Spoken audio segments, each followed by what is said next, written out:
Jomo Kenyatta, 1965. Development is about people. They are the primary agents for development, and they are purpose for development. Population policy is therefore a very important element in our development efforts. Former President Daniel Moi, during launch of Kenya's 1979-1983 development plan. Family planning is an integral part of development planning.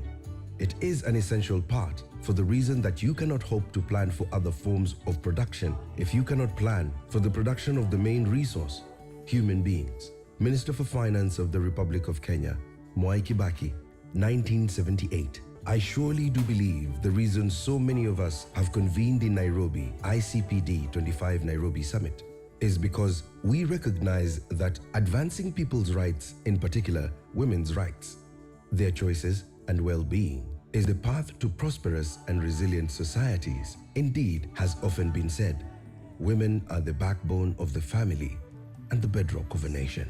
His Excellency Uhuru Kenyatta. Indeed, investing in youth and girls is good, but also yields tremendous dividends that accelerate sustainable development in terms of reducing inequalities, poverty, and unemployment, and also generating continuous growth. This event consensus, ICPD 25 Nairobi Summit, makes our work on unfinished business of ICPD Cairo Plan of Action much more realistic. His Excellency Dr. William Ruto during closing ceremony, ICPD 25 Nairobi Summit 2019.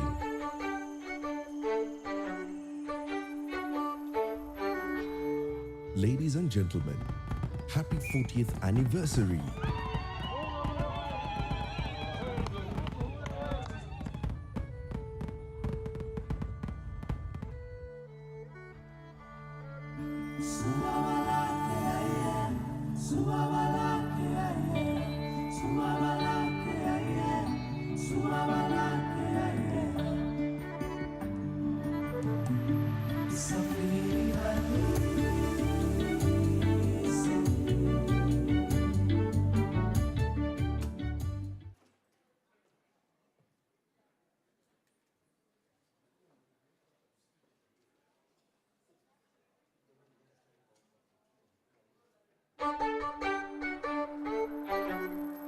Population issues are issues that influence or are affected by births, deaths, and migration.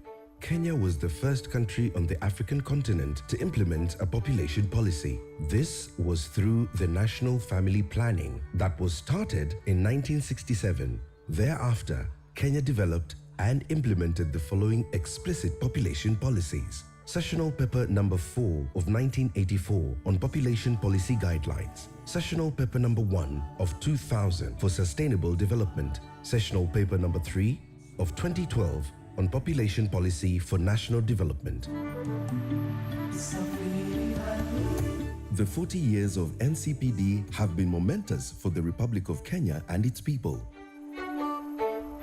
NCPD efforts to implement population policies in the country have contributed to the following achievements. A decline in the Kenya's population growth rate from a high of 3.8% in 1979 to 2.3% in 2019. Through the family planning program, the average number of children per woman has reduced from 8 children in 1979 to 3 children in 2022. Deaths among children below 5 years of age have reduced by over 60% between 2003 and 2022 to reach 41 deaths in every 1,000 live births. Between 1979 and 2019, the life expectancy for both males and females has increased by about 10 years each. It is now 61 years for males and 67 years for females. Much more remains to be done to improve the quality of life for Kenyans. To this end, we have recorded tremendous progress towards realizing our mandate and the development agenda of our nation.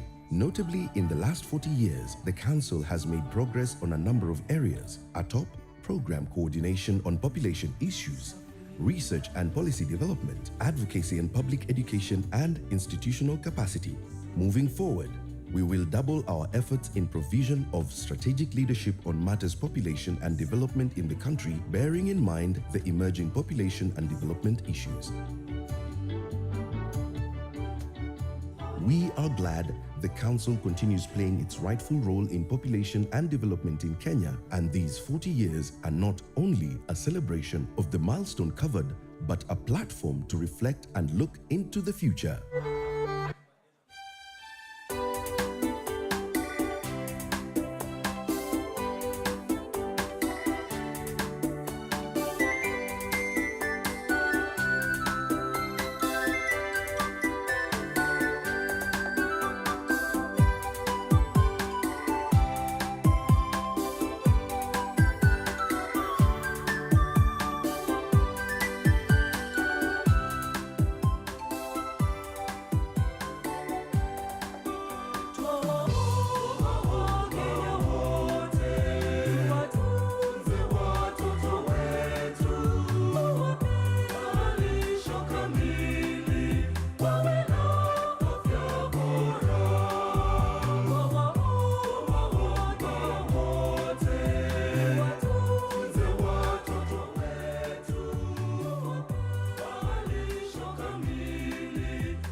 Population issues are issues that influence or are affected by births, deaths, and migration.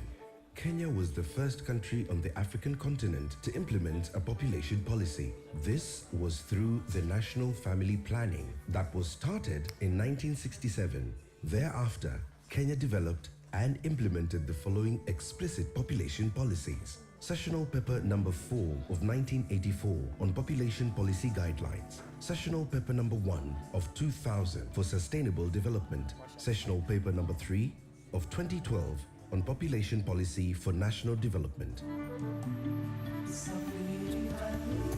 The 40 years of NCPD have been momentous for the Republic of Kenya and its people. NCPD efforts to implement population policies in the country have contributed to the following achievements. A decline in the Kenya's population growth rate from a high of 3.8% in 1979 to 2.3% in 2019. Through the family planning program, the average number of children per woman has reduced from 8 children in 1979 to 3 children in 2022. Deaths among children below 5 years of age have reduced by over 60% between 2003 and 2022 to reach 41 deaths in every 1,000 live births. Between 1979 and 2019, the life expectancy for both males and females has increased by about 10 years each. It is now 61 years for males and 67 years for females. Much more remains to be done to improve the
Omombizi bora wa mama, abagwangu ndayanza. Omombizi bora wa mama, abagwangu ndayanza. Omombizi bora wa mama, abagwangu ndayanza.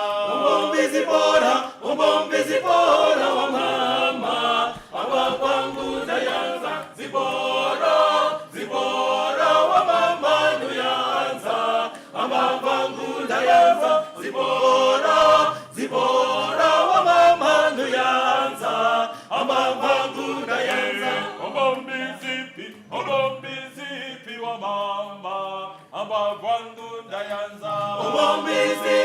Omombizipi wa mama, amavangu ndayanza. Zibora wa mama nuyanza, amavangu ndayanza. Zibora wa mama nuyanza, amavangu ndayanza.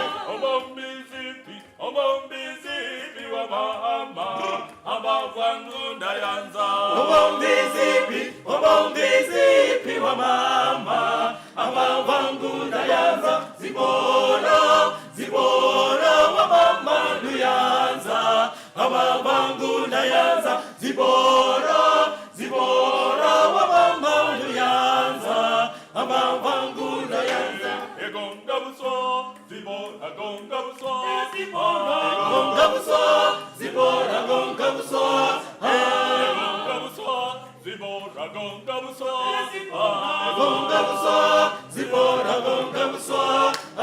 Gonga buso, ekwaya gonga buso. Gonga buso, ekwaya gonga buso.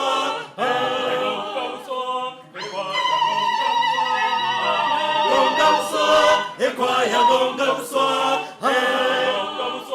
wafanyikazi gonga buswa, gonga buswa, wafanyikazi gonga buswa, gonga buswa, wafanyikazi gonga buswa, gonga buswa, wafanyikazi gonga buswa, gonga buswa, viongozi gonga buswa, gonga buswa, viongozi gonga buswa, gonga buswa, viongozi gonga buswa, gonga buswa, viongozi gonga buswa, gonga buswa, edinji gonga buswa, gonga buswa, edinji gonga buswa, gonga buswa, edinji gonga buswa, gonga buswa, edinji gonga buswa, awo iye ha, awo iye ha ye ha.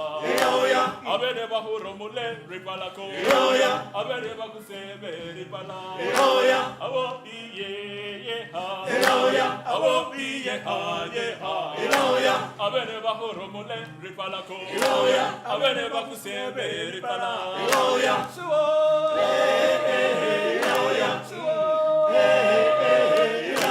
awo iye ha, awo iye ha ye ha. Abene bahuro mule ripalako, abene bakusebe ripala, awo iye ha, awo iye ha ye ha. Abene bakusebe ripalako, abene bakusebe ripala, suo, suo,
Tushangilie Kenya, taifa letu tukufu, Kenya tunayoipenda daima, tunayoipenda daima, Kenya nchi tunayoipenda daima. Wajivunia sana tukijiita wa Kenya, nchi yenye baraka daima, Kenya nchi yenye baraka. Tusimame wote tafadhali, tujoroshe misuli kidogo. Daima Kenya makao yetu, ni nchi ya kupendeza, kamwe hatutaiacha, kamwe Kenya hatutaiacha, kamwe Kenya hatutaiacha. Anayependa Kenya ni yule mwenye kutenda haki kwa watu wote, mtu mwenye kutenda haki, mtu mwenye kutenda haki. Na ukipenda Kenya ujitengane na mambo yenye kuvunja amani. Hatutaki matata Kenya, hatutaki matata Kenya. Wenzangu, Kenya kipenzi chetu, hatutaiacha. Haya, tunapiga makofi sote.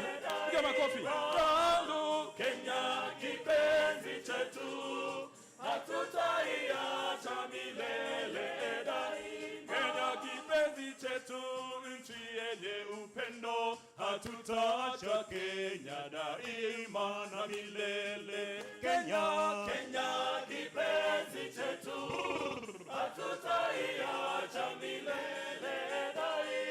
Wenzangu, Kenya kipenzi chetu, hatutaiacha milele. Na tumeapa sote wananchi wa Kenya kutumikia Kenya daima na milele. Kenya kipenzi chetu, hatutaiacha milele daima. Kenya kipenzi chetu, hatutaiacha milele daima. Kenya ni mama yetu, tena ni baba yetu, hatutaacha Kenya daima na milele. Kenya, Kenya kipenzi chetu, hatutaiacha milele daima. Kenya kipenzi chetu, hatutaiacha milele. Sitaiacha Kenya nchi. Haya, kila mtu. Mimi ni mwana Kenya daima, na nikienda ng'ambo nitarudi. Mimi ni mwana Kenya daima, sitasaliti Kenya nchi yangu. Mimi ni mwana Kenya daima, wala sitapotoshwa na wabaya. Mimi ni mwana Kenya daima, sitadanganywa kamwe na wageni. Mimi ni mwana Kenya daima, wala sitapotoshwa na wabaya. Mimi ni mwana Kenya daima. Wenzangu, wenzangu, Kenya kipenzi chetu, hatutaiacha milele daima. Kenya kipenzi chetu, hatutaiacha milele daima. Tushangilie Kenya, taifa letu tukufu, Kenya tunayoipenda, Kenya nchi tunayoipenda, Kenya nchi tunayoipenda daima. Thank you, thank you, thank you.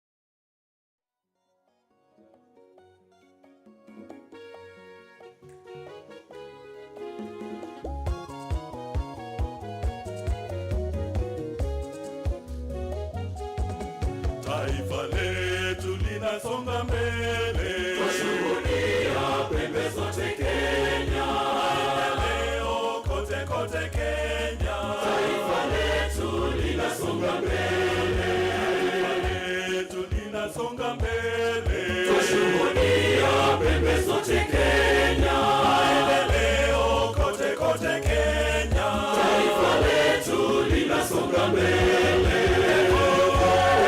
Wazazi wetu, juhudi zenu zimejenga Kenya, jivunia taifa na umoja, daima na nawiri. Wazazi wetu, juhudi zenu zimejenga Kenya, jivunia taifa na umoja, daima na nawiri. Ugatuzi ni furaha kwetu, vijijini mwanga umefika, kilimo Kenya kimeimarika, taifa letu lapiga hatua. Ugatuzi ni furaha kwetu, vijijini mwanga umefika, kilimo Kenya kimeimarika, taifa letu lapiga hatua. Wazazi wetu, juhudi zenu zimejenga Kenya, jivunia taifa na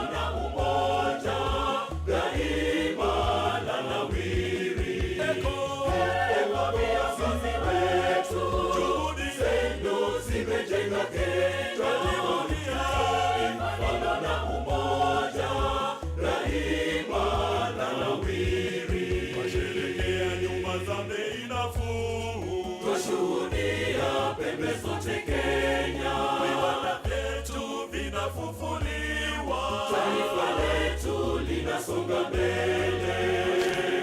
Nyumba za bei nafuu, twashuhudia pembe zote Kenya. Viwanda vyetu vinafufuliwa, taifa letu linasonga mbele. Viongozi wetu, juhudi zenu zimejenga Kenya. Taifa na umoja, daima na nawiri. Viongozi wetu, juhudi zenu zimejenga Kenya. Taifa na umoja, daima na nawiri. Hakuna mwanzi twasherekea, usawa kote tunashuhudia. Sasa kila Mkenya apata huduma. Taifa twasherekea, usawa kote tunashuhudia. Sasa kila Mkenya apata huduma. Sekta ya elimu twasherekea, usawa kote tunashuhudia. Sasa kila Mkenya apata huduma. Elimu sasa imeboreshwa, usawa kote tunashuhudia. Sasa kila Mkenya apata huduma. Shukuru rais wetu kwa mfumo mpya wa bottom-up agenda, umewafaidisha wengi nchini. Twashuhudia mabadiliko, usawa kote tunashuhudia. Sasa kila Mkenya apata huduma. Shukuru Mwenyezi Mungu kutupa Kenya, nchi yenye rutuba, nchi yenye rasilimali, yenye mali nyingi. Tena tusema asante Mungu kwa kutujalia amani kati yetu. Sasa taifa letu linasonga mbele.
litanawiri, tukiajibika sote. Tukatae ukatili, haki zetu tuzilinde. Tusikubali dhihaka, adui wa maendeleo. Wanaume, wanawake, vijana hata watoto. Tusikubali dhihaka, adui wa maendeleo. Nguzo yetu na iwe usawa kwa kila mtu. Tusikubali dhihaka, adui wa maendeleo. Tushirikiane sote, tujenge udugu wema. Tusikubali dhihaka, adui wa maendeleo. Mtoto ya kesho apate malezi bora. Taifa litanawiri, tukiajibika sote. Elimu na afya nzuri ni haki yake apewe. Taifa litanawiri, tukiajibika sote. Tukatae ukatili, haki zetu tuzilinde. Tusikubali dhihaka, adui wa maendeleo. Wanaume, wanawake, vijana hata watoto. Tusikubali dhihaka, adui wa maendeleo. Nguzo yetu na iwe usawa kwa kila mtu. Tusikubali dhihaka, adui wa maendeleo. Tushirikiane sote, tujenge udugu wema. Tusikubali dhihaka, adui wa maendeleo. Umoja wetu, the future of a nation. The future of a nation. Udugu wetu, the future of a nation. The future of a nation. Na uwiano, the future of a nation. The future of a nation.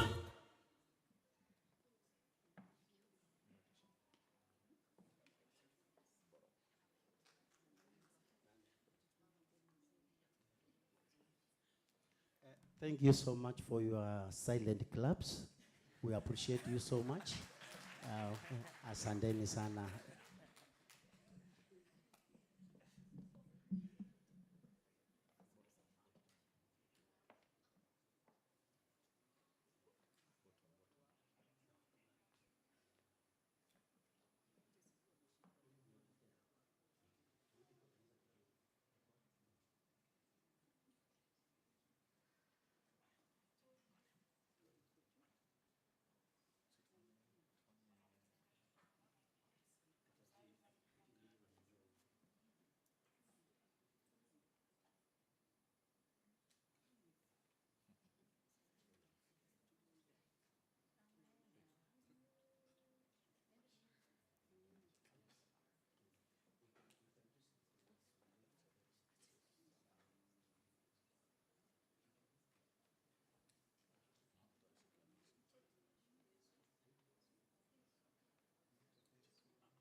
nyonge, dume la ngria, dume disa, dume la nyonge, dume la ngria, dume disa, dume la nyonge, dume la ngria, dume disa, dume la nyonge, dume la ngria, dume disa. Jerusalema, Jerusalema, Jerusalema, omunzi ohanyayo. Jerusalema, Jerusalema, Jerusalema, omunzi ohanyayo. Jerusalem, Jerusalem, Jerusalem, Jerusalem, Jerusalem, omunzi ohanyayo.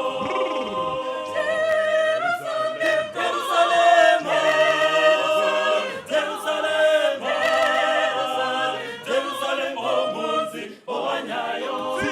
Siya kutana zelela. Jerusalem, Jerusalem, Jerusalem, omunzi ohanyayo. Siya kutana zelela. Jerusalem, Jerusalem, Jerusalem, omunzi ohanyayo.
Nakuita Mwokozi kwa upole, Yesu jongea, unikinge na mwovu ibilisi, Baba niondole. Nilalapo naota nakimbizwa, Yesu jongea, ndoto chafu, mawazo na matendo, Baba niondole. Nishinde majaribu, majaribu niondole, piga mizingira, nitakuishi. Nipe ujasiri, nishinde majaribu, majaribu niondole, piga mizingira, nitakuishia. Yapanguze machozi na kilio, Yesu jongea, maadui wajapo panga yao, Baba niondole. Kawatume malaika kulinda, Yesu jongea, watu wako wakinge na maovu, Baba niondole. Nipe ujasiri, nishinde maadui, majaribu niondole, piga mizingira, nitakuishi. Nipe ujasiri, nishinde maadui, majaribu niondole, piga mizingira, nitakuishia. Mtetezi wangu ni Yesu, mtetezi wangu ni Yesu, mtetezi wangu ni Yesu, anaishi leo. Mtetezi wangu ni Yesu, mtetezi wangu ni Yesu, mtetezi wangu ni Yesu, anaishi leo. Adui japo panga yao maovu wapate niangamie. Kimbilio langu ni Yesu, msaada wangu kweli. Ndiye baba wa yatima, ndiye mume wa wajane, mtetezi wa wanyonge, ni wakili wako kweli. Mtetezi wangu ni Yesu, mtetezi wangu ni Yesu, mtetezi wangu ni Yesu, anaishi leo. Mtetezi wangu ni Yesu, mtetezi wangu ni Yesu, mtetezi wangu ni Yesu, anaishi leo. Ajua unyonge wangu, ajua na tabu zangu, ulinzi wake wa bure, takulinda Bwana mwema.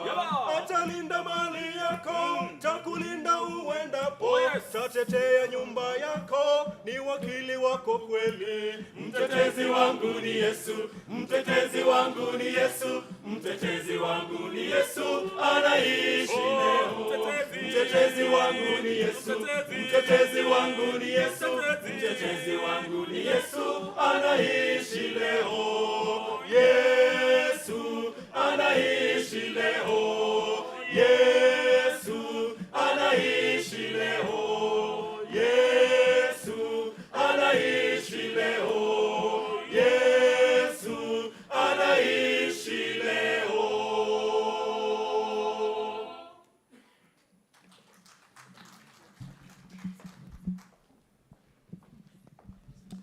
Wapigieni makofi, wapigieni makofi. Thank you so much. Kenya Population and Development Conference. Two. 1, 2. The Kenya Population and Development Conference Choir, asanteni sana. Ladies and gentlemen, could you please clap for them?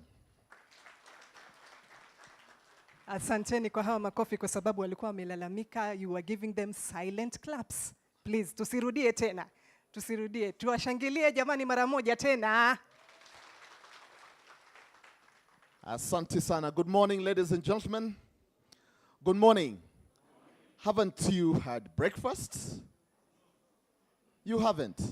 Don't worry, don't worry, don't worry. You'll have some breakfast. You'll have some breakfast. But we have to do what has brought here, at least for some few minutes. Is that so, Isabel? Yes. So once again, ladies and gentlemen, good morning. Welcome to this Kenya Population and Development Conference 2025.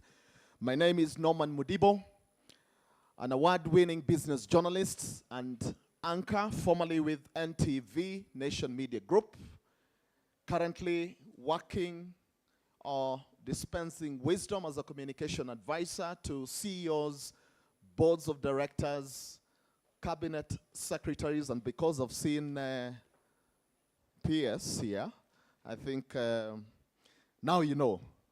Now you know. Ladies and gentlemen, I will be your MC for the remainder of this conference, and I'm very excited to be here and to listen to what is going to be shared here. Asante Mudibo. I am Isabella Mogodi, your co-MC for the next 3 days. Thank you for bringing your great minds here today. We really appreciate this congregation of scientific researchers, data analysts, population experts. I hear there are so many terms that will be flying around, but we are going to be demystifying that. I am a journalist also with a decade spanning 20 years in Kenya, East Africa, and Europe. At the moment, I'm with BBC Africa, and I'm also communication consultant, varying in various areas of practice, including this one. We want to also welcome those who are watching us virtually from the comfort of their homes, from their offices. We are glad to have you. Before we continue, definitely, we need to invite the presence of God, because who are we without God? Therefore, I will invite our spiritual leaders for this morning.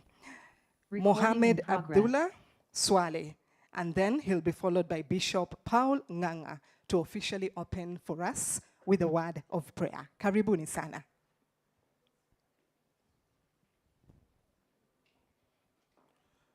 Thank you. Thank you so much. As the man of God, or Allah as they call it, comes down, would want to ensure that the next speaker also, or someone who will lead us in prayer, also is ready so that we are able to move pretty quickly. We have started 1 hour late and we need to recoup on some time. Please proceed.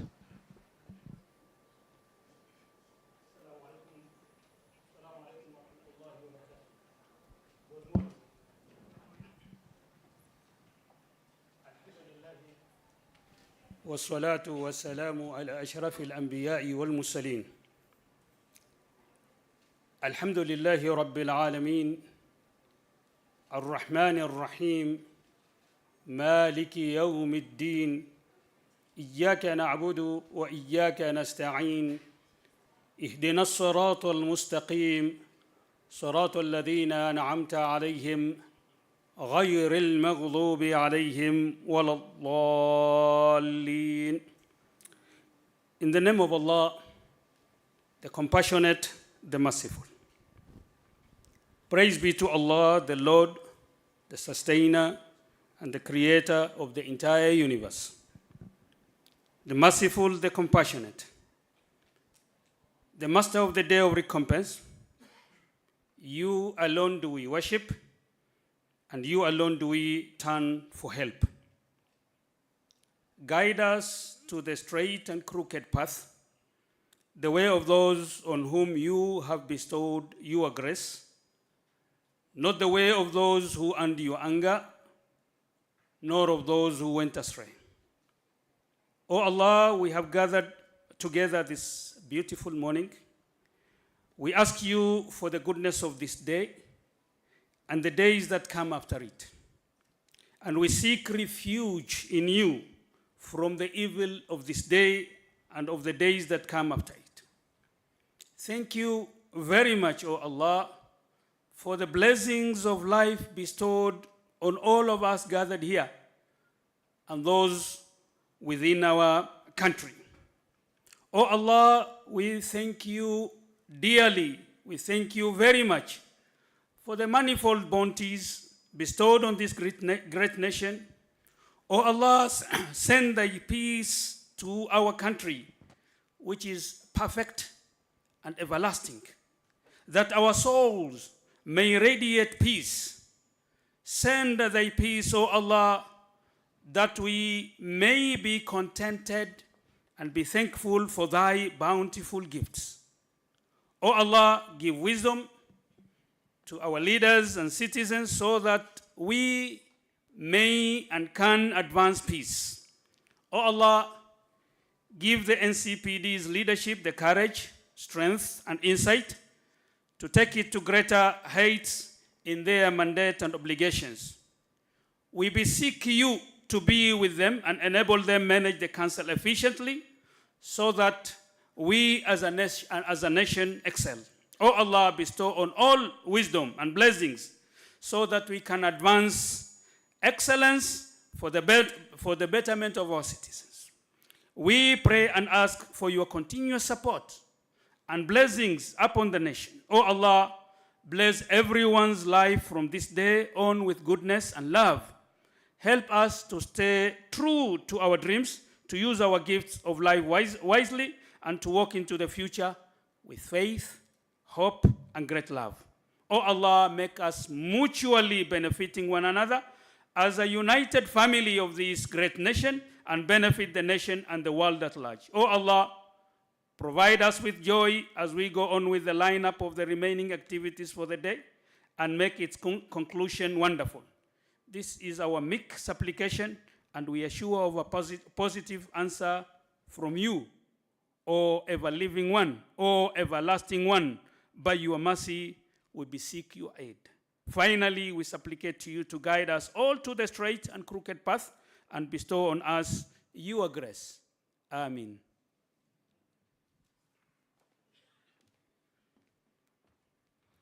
God is good, and all the times.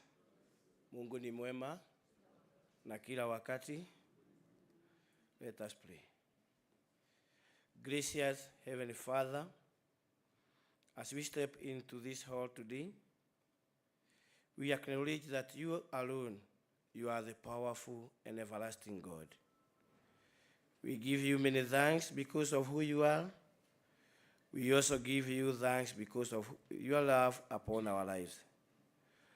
Thanks for the care, protection, and provision. O Lord, as we gather here today for the 3-day seminar, we pray for your wisdom, order our steps, and direct our hearts towards what is right. May your presence go with us, and may your powerful hand be upon everything we shall do. We pray that you strengthen us in moments of weaknesses and fill us with peace that surpasses all understanding. O God, we pray that you let your favor surround us like a shield. We also commit our families back home and wherever they are unto your hands, that you are going to protect them from any harm. You are going to keep them safely. And as we go back home, God, we are going to glorify your name because we are going to find them safely where they are. We commit this nation before you, our beloved nation, Kenya, and all our leaders and the whole of the government. We know that you are God who loves this country, and we pray that you are going to protect all the boundaries and all the borders of this nation. Also, we commit our team of facilitators upon your able hands. As they are going to teach us, give them wisdom and good communication and all the skills that they are necessary, especially when teaching. And when the conference will end, let there be a testimony of goodness and success. This we pray, believing in your mighty holy name. Amen. Thank you. Thank you so much. Asante sana, we are a prayerful nation. And before we start off, it is always advisable that we put anything and everything that we're going to do and discuss here before God. Ladies and gentlemen, we are delighted to be here and also honored to have some key individuals who will share with us issues to do with population development, and they will be here also to guide us towards a brighter and more accessible and more sustainable future. Today's discussions, ladies and gentlemen, will demystify and set the stage for critical conversation about youth bulge, demographic dividend, and human capital development. Of course, later on, we shall be having breakout sessions, at least starting this after the tea break, for those who have not had tea. Then these breakout sessions in the different thematic areas that I've just alluded to will continue tomorrow and also Wednesday before we can wrap it up later on in the evening. But before we call the keynote speaker, ladies and gentlemen, please allow me to call the Director General of the KPDC, Dr. Mohamed Sheikh. Karibu sana.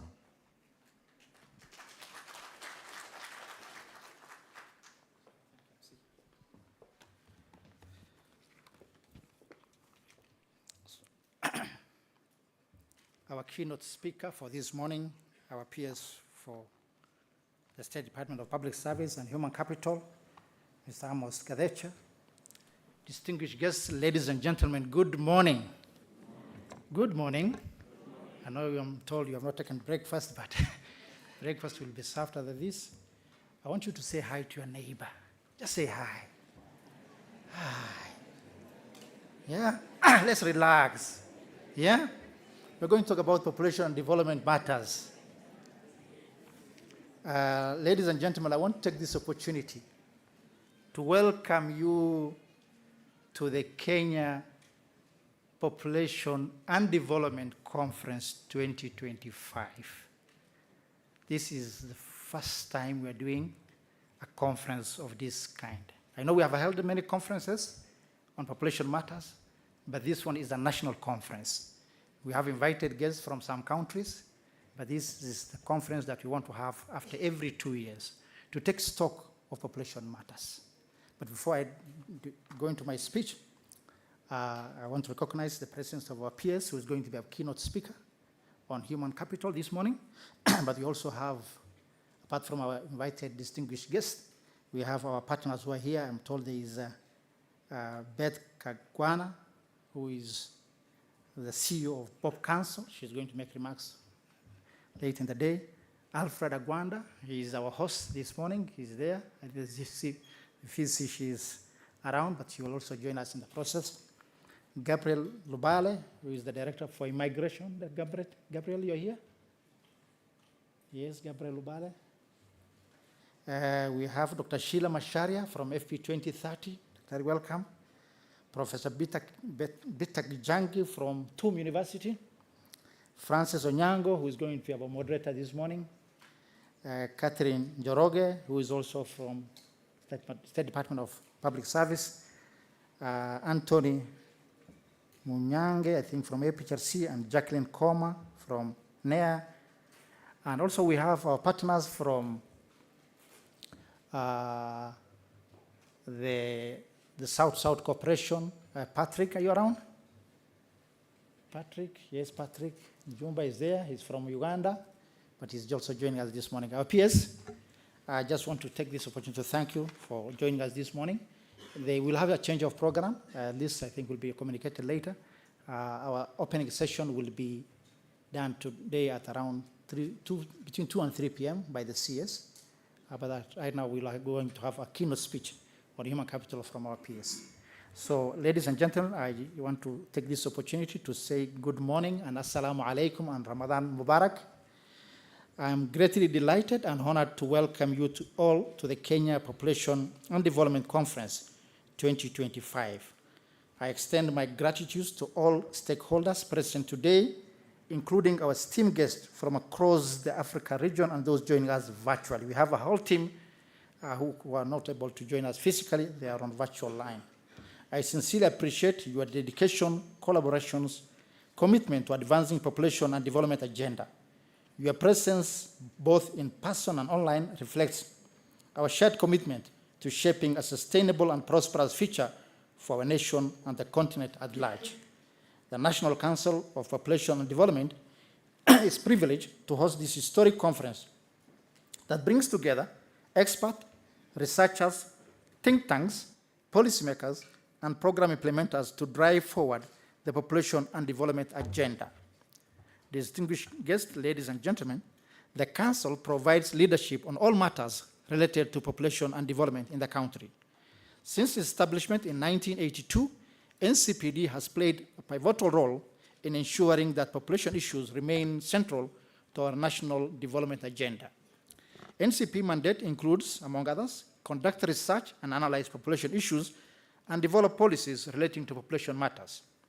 Mobilize support for population program, including coordination and implementation of different organizations. Assess the impact of population programs and make recommendations arising from such assessment. Identify and advise on population issues that may not be adequately or appropriately dealt with by the government. Also create public awareness on population and development issues in Kenya and also act as advocacy arm of the government to undertake advocacy activities aimed at achieving support on population and development concern. Ladies and gentlemen, our peers, over the years, Kenya has successfully implemented 4 population policies. The first one was in 1984, sessional paper number 4 on population policy guidelines, which laid the foundation for integrating population factors into development planning. The second was in 1994 on national population policy for sustainable development, which reinforced Kenya's commitment to implementing the ICPD Program of Action of 1994. The third one was the 2012 Sessional paper number 3 on population policy for national development aimed at addressing demographic challenges to foster economic growth. And the last one, which we just launched last year, part 1, was the most recent policy, the 2023 sessional paper number 1 of the Kenya Population Policy for Sustainable Development, which aligns with the Kenya Vision 2030 and the SDGs. Its goal is to attain the high quality of life for the population of Kenya that is secure, healthy, broadly educated, trained, and empowered for sustainable development. Distinguished guests, ladies and gentlemen, our peers, through these policies, the country has registered a notable achievement, including improved life expectancy, reduction in fertility, mortality, and population growth. The improvement in contraceptive uptake and the subsequent decline in fertility rate has changed the population structure. Despite the remarkable progress, several challenges have undermined these efforts. These include the trajectory of socioeconomic and health impact of the pandemic, the growing concern of an aging population, the youth, unemployment, migration, urbanization, humanitarian crisis, climate changes, conflict, decrease in financing and funding cuts for the population program. Ladies and gentlemen, on other emerging and continuing population and development issues in the country include the role of a changing age structure, the positive role of urbanization in development, migration, governance, humanitarian emergencies, and disaster risk response. With the changing demographics, the future discussions will be shifting from the number to the quality of our population. The focus will not be to control the numbers, but to improve the livelihood of the people to ensure they live a quality life. The proportion of children being born is declining, the number of working age population is increasing, and with increase in life expectancy, the number of elderly people is also increasing. The country, therefore, must respond with appropriate policy and programs. Ladies and gentlemen, the world is experiencing a shift in population dynamics. The West, which is facing declining population, an aging population, and Africa, which is having a very youthful and increasing population. So there's those two dynamics, and as a country, we must be in touch with the current situation. And that's why this conference is coming at this time, so that at least we educate Kenyans on population matters. It's not about the numbers, it's about the quality of the numbers. So ladies and gentlemen, the conference comes at a crucial time, providing a forum to assess the progress, identify gaps, share experience, and learn from the best practice in addressing emerging population challenges while strengthening the policies for sustainable development. This gathering is thus an important platform to revisit our commitments made during the 1994 conference of Cairo Conference and our ICPD Plus 25 Nairobi Summit that was held in 2019 here, particularly as we strive to accelerate the progress toward achieving the SDGs by 2030.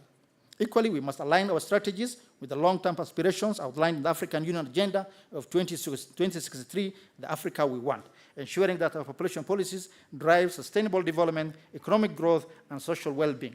It's also an opportunity to identify alternative financial resources for the implementation of the policy in review of the dwindling financial support, particularly from the development partners. Distinguished guests, ladies and gentlemen, our peers, this conference serves as a pivotal platform, bridging significant milestones in global population and development discourse, reflecting on the 30th anniversary of the 1994 Conference on Population and Development, commemorated last year. The conference offers an opportunity to reaffirm our commitment made in the Cairo 1994. Distinguished guests, ladies and gentlemen, the Kenya Population and Development Conference is building on the theme, Navigating the Future, Population Dynamics and Sustainable Development in Kenya. It provides a dynamic forum to explore on key population and development challenges and opportunities under 9 thematic areas. So this is what we're going to discuss for these 3 days. Population and development, to explore the intersections between population trends and sustainable development. Fertility and sexual reproductive health, to address family planning, maternal health, and reproductive health. Population health and well-being, ensuring access to healthcare and improving the quality of life. Mobility, migration, and urbanization, examining the internal and the cross-border migration and their impact on urban planning. And then the other one is environment and climate change, to understand how demographic trends influence environmental sustainability. Population data, research, and innovation is another topic we're going to leverage on technology and data for informed policy making. We're also going to look at population policy and programs implementation to share lessons learned, innovations, and best practices. Kenya is a trailblazer on population and development program, and we want to share this program with other African countries, but also learn from other African countries. Ladies and gentlemen, gender and population dynamics is something that we cannot leave out, so also we're going to address the issue of gender disparities and their influence on development. We're also going to look at the youth bulge, which is a big concern for our nation, in harnessing the potential of a Kenyan youth population for economic transformation. Ladies and gentlemen, our peers, the Council is planning to establish a center of excellence in population and development that will serve as a critical platform to leverage in innovations, research, knowledge sharing, and showcase the best practices. The COE will harness the power of digital technologies and creative economy to address population challenges, promote inclusive development, and drive economic growth. It will also be an avenue to share achievements made by NCPD with other developing countries in population and development and showcase successful experience. The Center of Excellence is our dream project, which we are planning to have a center that is going to be a center that where Africa and other countries will come and learn from Kenya on issues of population matters.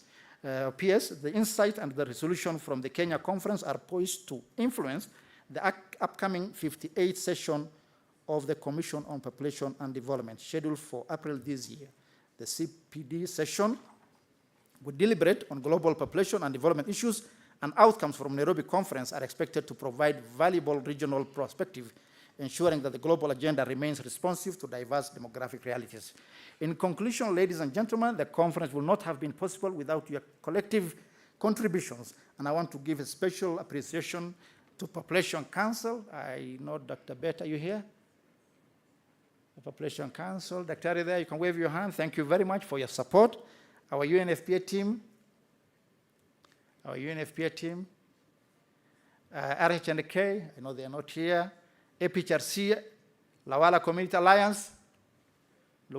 Alliance, you're here, Faith to Action, PS Kenya, ICRHK, for making the conference successful through their invaluable financial support. PS, you saw the booths there. Those are the partners who are presenting, and they're doing a lot of programs at the county level.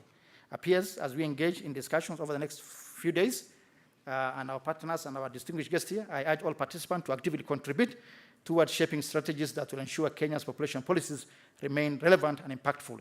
The Council envisages holding biannual population development conference to address issues of population matters. Only not going to address, but also to assess the progress, but also to address the contemporary population and development issues. With those few remarks, I want to take this opportunity again to welcome you to this 3-day conference, and thank you very much. May God bless you. With that, I want to acknowledge the presence of my board members. Our chair could not join us this morning.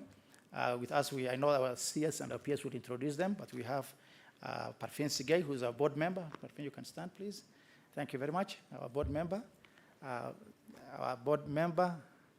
James Kimonye, and also Salat, who represents Sukem. Asanteni sana. With those, I want to take this opportunity, and we welcome our peers in a special way, because he took his time, a busy time, to come and join us this morning to give us a keynote on human capital. And we picked human capital, particularly peers, because this is where we want to see how we can harness the youth. 75% of our population are below the age of 35 years. And this population will continue for the next 50 years, that this youth population will still exist. But again, we need to look at our population. As much as we have this very youthful population, there is again increasing, because of increased life expectancy, increasing numbers of an elderly population. When we got independence, our elderly persons above the age of 64 years were only 200,000. Today we are talking about almost 6 million people. And the next few years, that population also increased. So we may have a combination of a very youthful population, a child-based population, but at the same time, an elderly population. And that's why today, talking about the human capital is very important. That's why I invited our PS, our public service, and human capital to give us an address, a keynote on this topic. PS, I want to take this opportunity to welcome you to make remarks and address the team. Please, let's stand up to welcome our PS, please.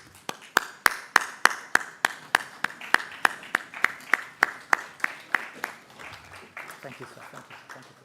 Thank you. You may sit.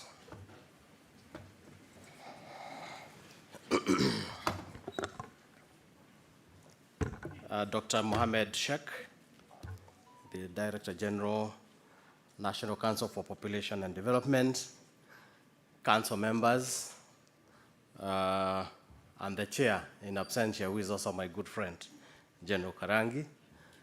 Participants, distinguished guests, ladies and gentlemen, good morning. I'm actually very delighted to be here today in this compound, I joined the University of Nairobi in 1986 and left in 1989. And this is the first time I'm coming to do an official function in my former university. I'm very, very grateful. But I also came back in 2007 to do my master's in the same university. So I'm honored to join you today during this important forum on population and development. I extend my gratitude to the organizers for considering me as a key speaker on this critical topic, navigating the future, population dynamics, and sustainable development in Kenya.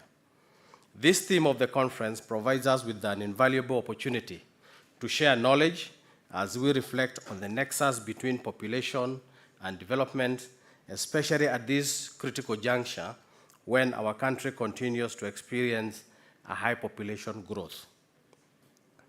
Ladies and gentlemen, according to the Kenya National Bureau of Statistics report of 2019, census report of 2019, 47.6 million people, according to the Kenya National Bureau of Statistics, this 2019 census enumerated 47.6 million people with projections estimating a population of 53.3 million in 2025, and we're already in 2025, 57.8 million in 2030, and 82.6 million in 2050. That is an exponential growth if we maintain that path. It is worth noting that a large population is not necessarily bad.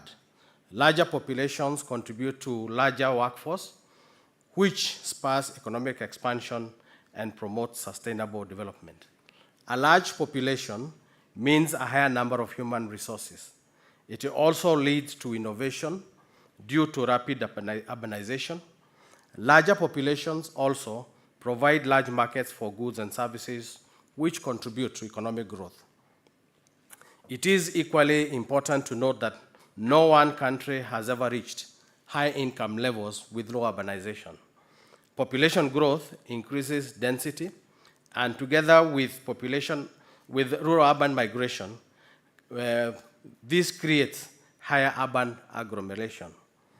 And this is critical for achieving sustainable growth because large urban centers allow for innovation and increase economies of scale.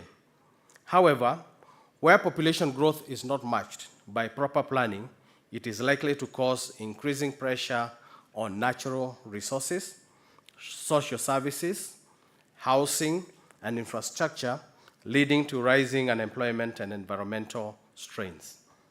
Ladies and gentlemen, a rapid growing population is also likely to hinder human capital development and overall development by straining resources allocated towards provision of essential services such as education and healthcare, leading to lower quality education, less access to healthcare, and ultimately limiting the potential of the workforce. This is likely to result in a vicious cycle where we have a less skilled population which is struggling to contribute to economic growth, further exacerbating development challenges.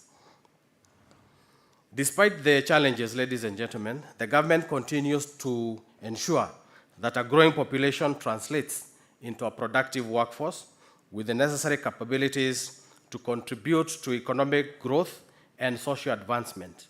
This is being realized through policies promoting access to quality education, early childhood development initiatives, vocational training programs tailored to meet the various market demands. I hope the PS for education will also get an opportunity to come and address, because some of these things are very critical in terms of the quality of population that we are going to get. It's determined by the quality of education that you give them. Having stated the above, it is important to look at population as human capital. Human capital comprises of the skills, the training, experience, education, information, know-how, and competencies that human beings provide to an organization. People are the most dynamic resource among all the resources of an organization. When human capital increases in areas such as science, education, and management, it leads to increases in innovation, social well-being, equality, increased productivity, and improved rates of participation, all of which contribute to the economic growth. Human capital development is therefore paramount if we are to achieve high rates of economic growth as a country. We need to strategically invest in our population to achieve high levels of knowledge, skills, competencies, and abilities. A more knowledgeable manpower is critical for both domestic and external markets. Human capital development is therefore important for not only optimizing organizational success and performance, but equally for attainment of national development goals. Organizations where public or private exist within a business environment that is highly competitive, arising from technological advancement, globalization, and customer demand for quality, effective and efficient service delivery. Organizations that do not do well are those that develop capabilities and competencies of their most critical resource, that is the people, to create sustainable value for their clientele. To this end, our institutions of higher learning should partner with private sector and industry to ensure skills and knowledge impacted on learners address current demands of the market and the needs of the future. I think this is a discussion that can take a whole day on how higher institutions of learning are collaborating with the private and the industry to give them the young people with the right skills who can be able to serve in those industries. The government continues to actively improve the capabilities of the public workforce in order to enhance performance, productivity, and overall effectiveness in delivering public services. As you are aware, we are on performance contracts ourselves. What we are now trying to do is to see how do we connect the performance to pay, yeah? So that your performance determines your pay, your performance determines your growth in the organization that is government, and therefore that is the ecosystem that we are looking at, and it has been done elsewhere. Why can't we do it in Africa? The Ministry of Public Service and Human Capital Development coordinates training and development initiatives in the public service, including public service transformation for effective and efficient service delivery. The ministry does this through supporting government institutions, including county governments, in conducting training needs assessment, skills gap assessment, reviewing human resource development policies, and supporting capacity building efforts through collaboration with development partners to meet development priorities. So we are also looking at the youth and the way they want to be engaged in employment. They are not we don't have the conventional youth. We don't have the conventional. They are not the conventional workers who would go to an office at 8 in the morning and leave at 5. They want you to give them the assignment, whether they do it at night or whatever. You want your work done, yeah. But as a government, we are trying to see how then can we accommodate them. We cannot wish them away. They will still have to come into the system. But how do we accommodate them so that in view of the way they want to work, how can we also adjust to ensure that we accommodate them? The Kenyan Public Service is implementing the Public Service Emerging Leadership Fellowship Program to develop the next generation of public sector leaders capable of providing transformative solutions to critical issues affecting the public. The government is also implementing a robust public service internship program aimed at equipping interns with practical work experience to strengthen their capabilities for accessing employment. The Kenya Public Service continues to tap into the talents of the youth to improve the capacity of public service and create opportunities for youth to acquire skills and enhance their employment. So we have the internship program, which is under Public Service Commission. So far, since it started, we have interned 24,000 youth. Some of them have been able to get employment in various organizations, including government. A majority of them are still out there. Now the problem we are grappling with is they are saying you have interned us to prepare us for work. Where is the work? That is the discussion we're having with them right now. But we have developed a policy, and that is going to guide how this is going to be handled in future. The ministry has also developed a skills master plan for public service, which is geared towards attracting, motivating, and retaining rare and scarce resources in the public service. In conclusion, ladies and gentlemen, this forum presents a crucial opportunity to exchange ideas which could inform policy and strategy reviews in order to properly address the twin concerns of population and development. The government remains committed to formulating and implementing policies and programs that harness the potential of Kenya's population for national development. I wish you fruitful deliberation for the next 3 days, and hope that the outcomes of this conference will be relayed to us so that we can also see how we can incorporate this in the policies that we are going to come up with as government. Thank you very much.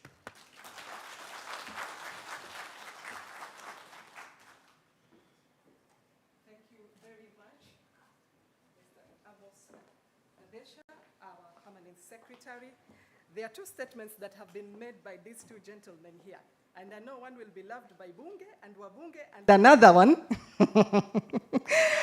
our Director General, and this is on a light note, these are serious matters. This is on a light note, changamke kidogo.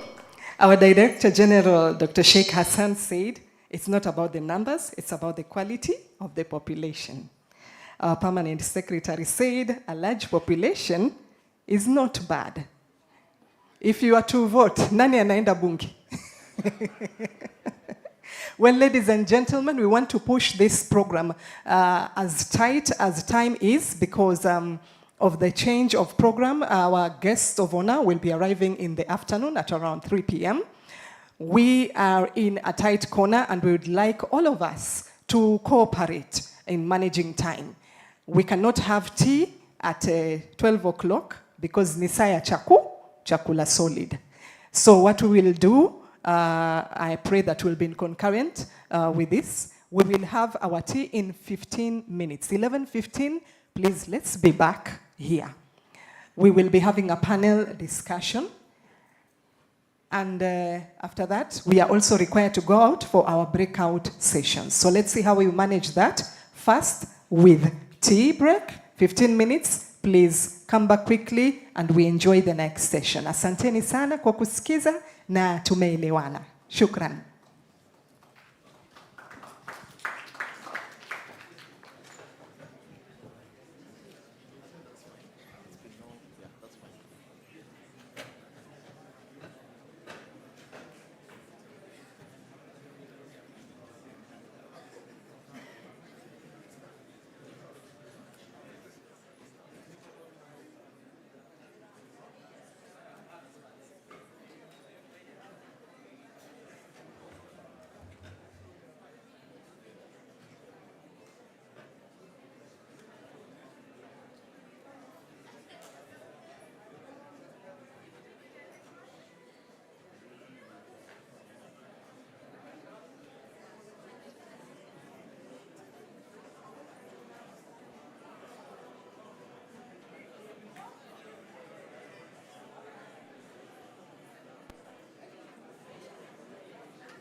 Kenya's population growth rate from a high of 3.8% in 1979 to 2.3 in 2019.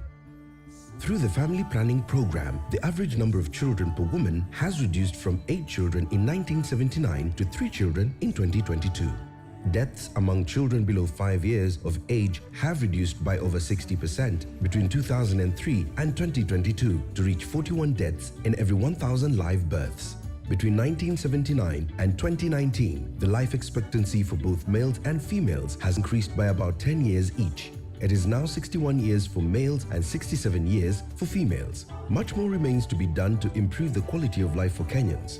To this end, we have recorded tremendous progress towards realizing our mandate and the development agenda of our nation. Notably, in the last 40 years, the Council has made progress on a number of areas. Atop, program coordination on population issues, research and policy development, advocacy and public education, and institutional capacity.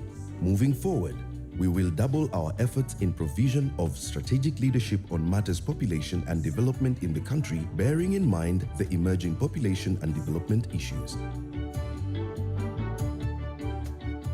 We are glad the Council continues playing its rightful role in population and development in Kenya, and these 40 years are not only a celebration of the milestone covered, but a platform to reflect and look into the future.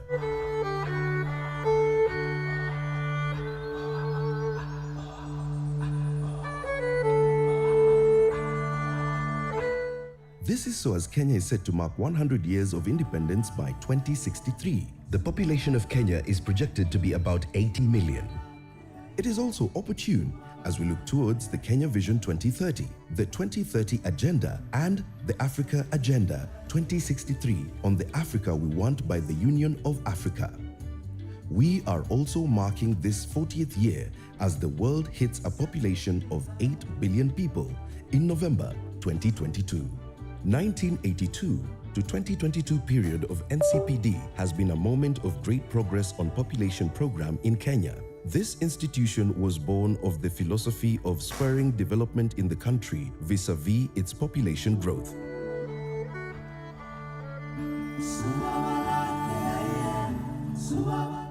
Consequently, family planning education was identified as one of the key primary intervention to address the challenges posed by rapid population growth. These policy guidelines that provided a framework for the coordination and implementation of population programs. It guided the coordination of the implementation of population policy and program up to the year 2000. The Council has also over the years received various awards and honors nationally, regionally, and internationally for exemplary work in the formation and implementation of the population policy. Looking into the near and far future, NCPD will focus on the following key contemporary population issues amongst others. Harnessing the youth potential for attainment of a demographic dividend. Eliminating the triple threat that is affecting adolescents, namely adolescent pregnancy, new HIV infections, and gender-based violence. We further remain alive to the discussion of climate change and sustainability. The NCPD management remains committed to ensuring realization of the vision, mission, and mandate of the Council. We are looking forward to the next decade with energy and promise of a great future.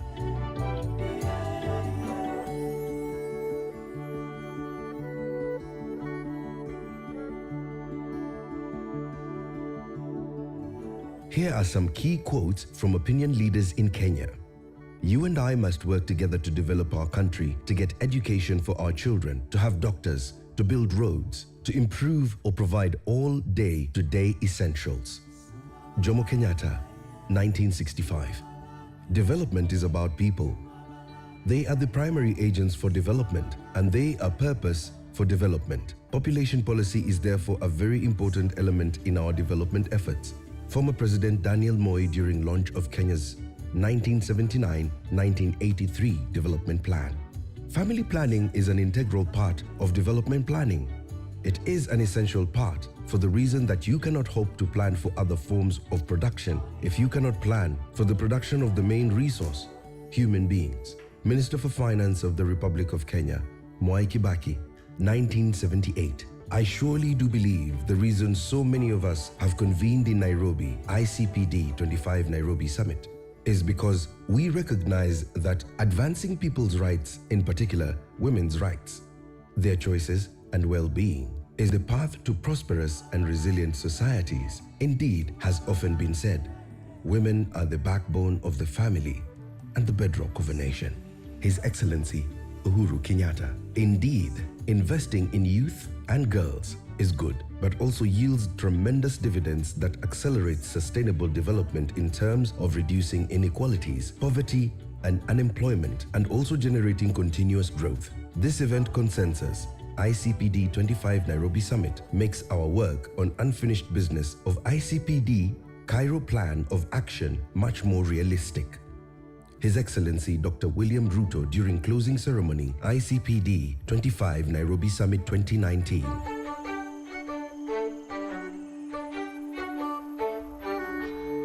Ladies and gentlemen, happy 40th anniversary.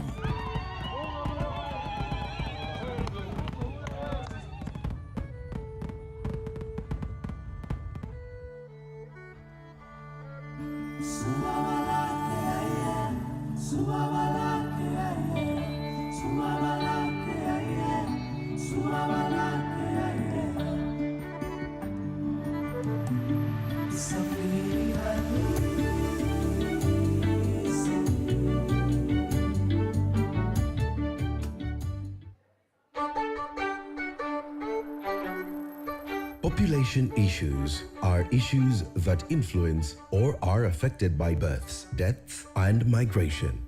Kenya was the first country on the African continent to implement a population policy.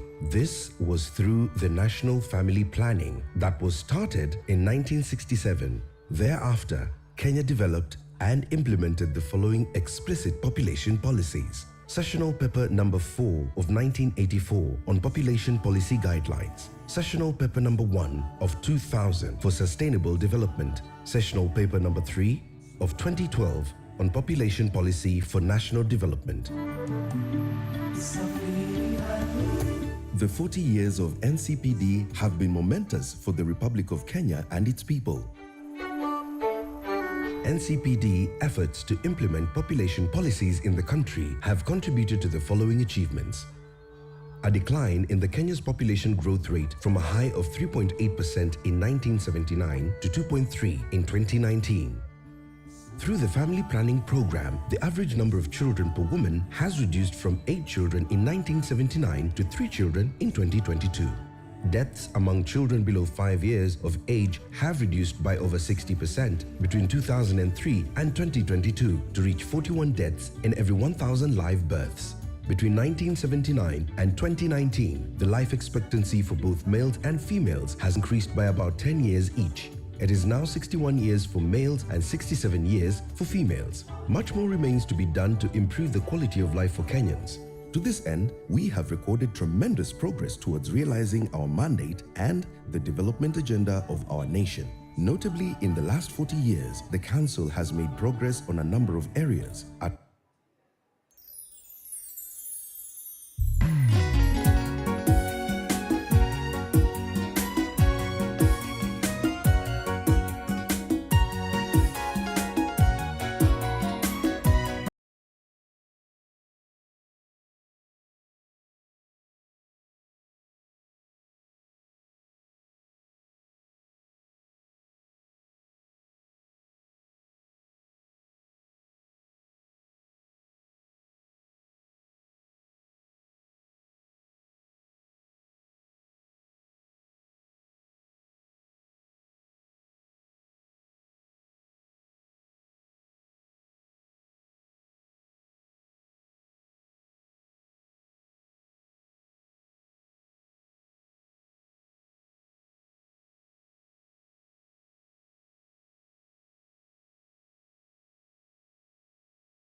Ladies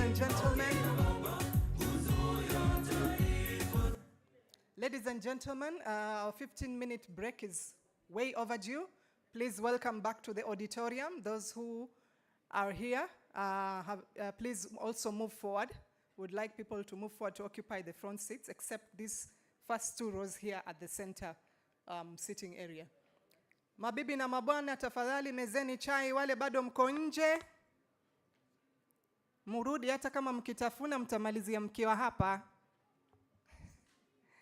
Welcome back to the auditorium, ladies and gentlemen. This is a call back to continue our session for the panel discussions.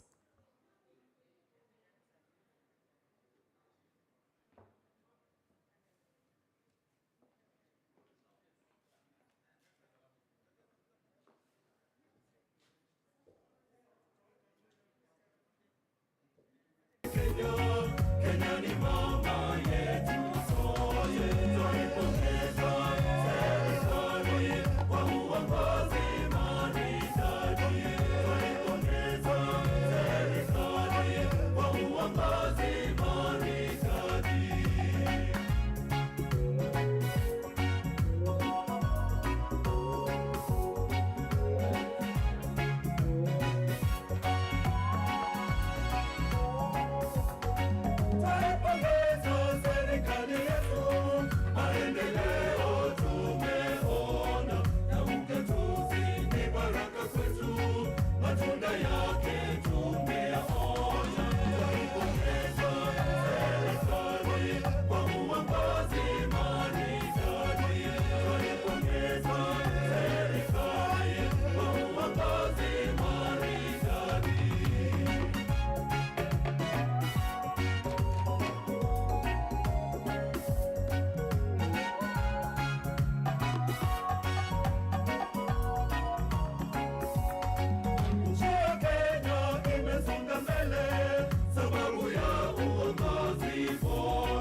Hello. Kidogo, mziki kidogo. Ladies and gentlemen, kindly, let's come into the auditorium. We want to kick off the next session. Kindly, ladies and gentlemen, I seek your cooperation, support. We are doing badly in terms of time. Kindly, and the ushers who are around, kindly assist to have guys get into the auditorium. We proceed with our program. There are some slight changes, and we really seek your support and cooperation to ensure that we achieve the objectives of this particular panel discussions and indeed the overall conference. Ladies and gentlemen, kwa heshima na taadhima na waomba kwamba tuweze kuingia ndani ili tuweze kuendelea na ratiba yetu. Mabibi na mabwana, kwa heshima na taadhima na waomba muweze kuingia ndani ili tuweze kuendelea na ratiba yetu.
Haya.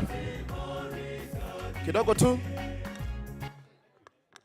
The ushers, kindly, I urge you, I beseech you, I ask you to kindly assist to get people inside so that we can save on time, begin the next session, and continue the rest of the program for today.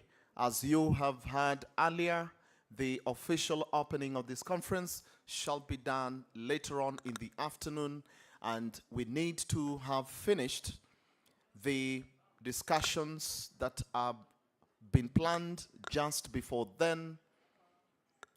Before then, we can start the official opening. Ladies and gentlemen, I urge you to please come into the auditorium. We start the next session. We already have the moderator who is ready together with his panelists.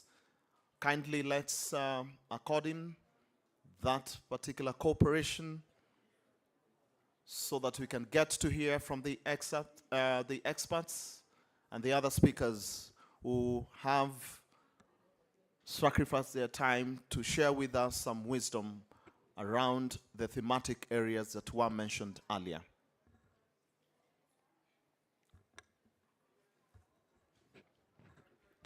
Once again, I urge the ushers to help get people inside so that we can begin in the next 1 minute.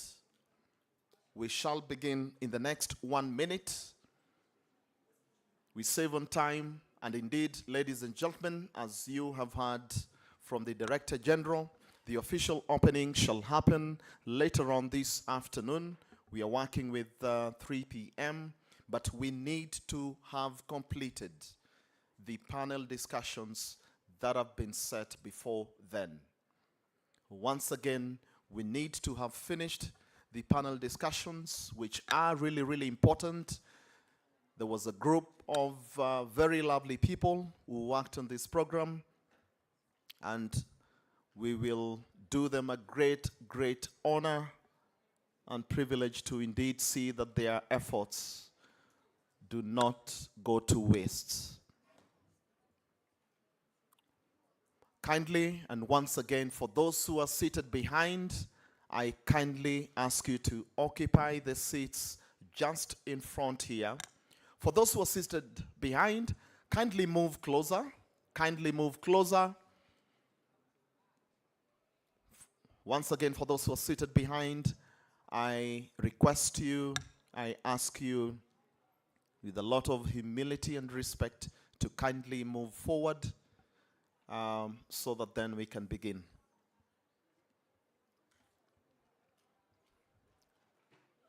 For the ushers, kindly assist to get those who are still engaged in some banter outside there to please come in so that we can start this next session.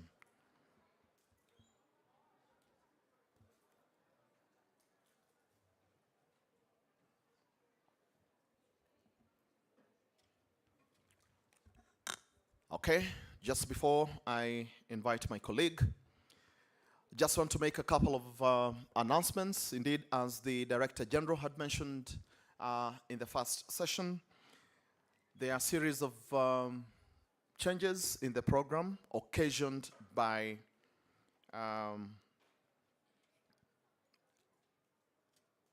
the change in time, attendance time for the chief guests.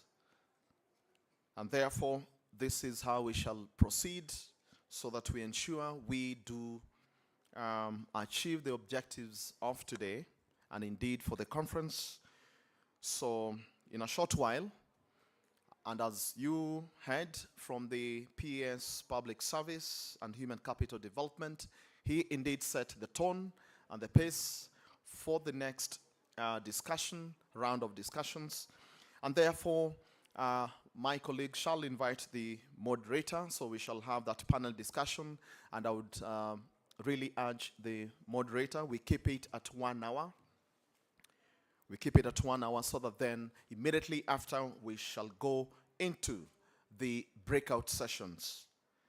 Immediately after the panel discussion, we shall go into the breakout sessions so that then at around 2:15, then we can proceed for lunch to be ready for the official opening later on. Once again, ladies and gentlemen, I just want to appraise you in terms of the change in the program. We shall embark on a panel discussion. Immediately after this, the PS already set the tone for this round of discussions for today. This discussion shall take place for only 1 hour. And of course, having discussed with the moderator, he looks like a very cooperative man, so I'm sure he shall keep it sweet, soft, and very, very informative at that, so that then immediately after we can proceed to the breakout sessions in readiness for the official opening of this conference. May I now call upon my colleague, Isabel.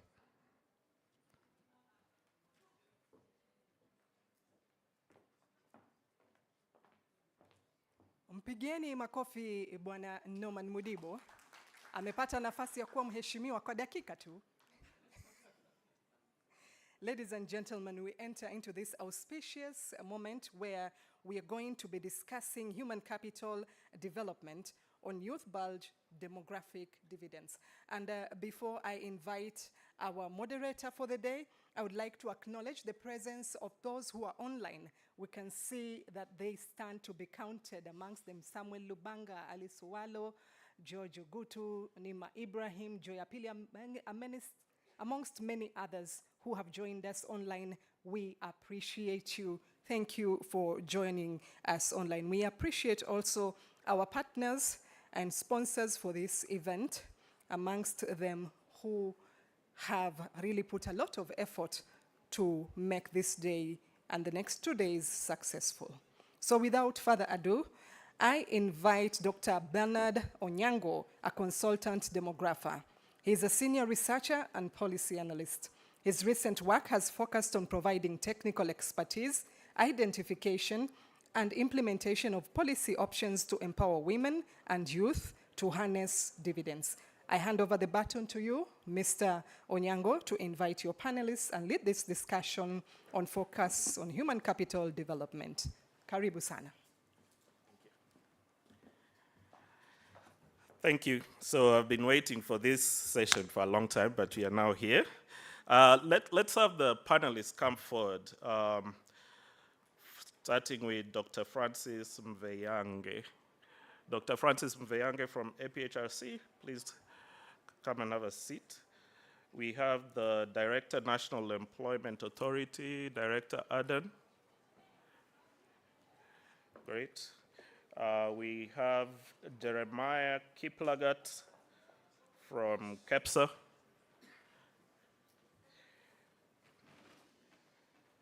We have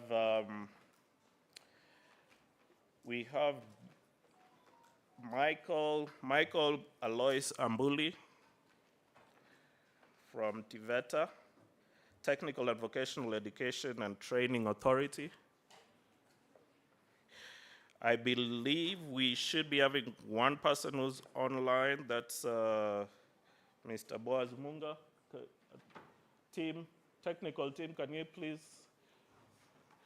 The technical team working on the online group, please let's have allow Mr. Michael Munga in, and we have Ms. Elizabeth Otieno from Ministry of Education.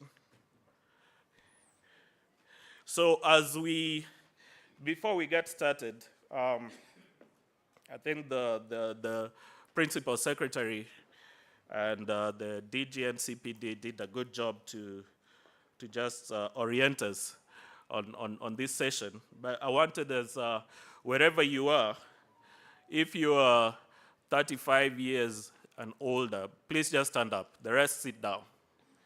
35 years and older.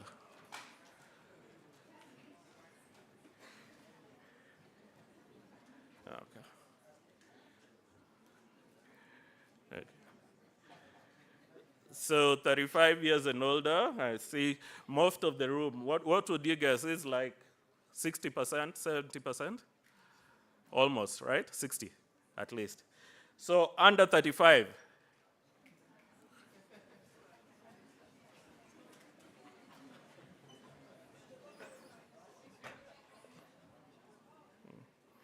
Okay, not bad. So, so what you see in this room is definitely and understandably is not representative of the Kenyan population. But you know, we sit in our spaces, and at times we don't think about it so much. But you were told in terms of our current population projection, so for the year 2025, it's estimated that, sit down, sorry. We are about just over 53 million people. And of those 53 million people, just over 38 million are estimated to be under 35. Okay? Just over, so think about that. That means for every, if we were in a representative, for every 7 out of 10 people, 7 of them would be under 35. Only three of us would be of 35 and above. So I think that tells you that, you know, Kenya is a really young population, okay? And will still be a young population for some time to come. But we were talking about investing in human capital development because you want to harness the demographic dividend. So we've heard that fertility rates have come down in Kenya. We have mortality rates have come down. Life expectancy has increased appreciably over time. And because of that, there's been a change in the age structure in Kenya, okay? Changing from one that is really dominated by children under 15. So at one point, almost 50% of the population was under 15. Right now, it's about 30, I think about 39%, or maybe between 37 and 39% thereabouts, under 15. So that is changing. More importantly, when we talk about that changing age structure to have many people, I heard people talking about having many people in the workforce. We are talking about, if we were to take the hypothetical age, 20 to 64, for example, currently, that is estimated at about 45% of the total population, those between 20 and 64. And that number is going to increase. In the next 20 years, we are going to be about 58% of the population will be concentrated in those working ages, age 20 to 64. But the question is, because there's a lot of hype in Africa, we are a young population, African countries are going to benefit from the demographic dividend.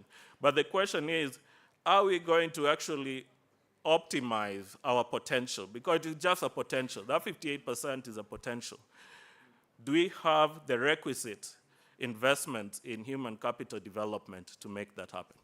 And so today I'm going to be talking to my colleagues here in the panel, and hopefully they'll be able to shed some more light on this quite interesting debate. So I'll take a seat. Do we have the person online? Oh yeah, I think that it looks like it. So, and we'll share our mics, right? Okay.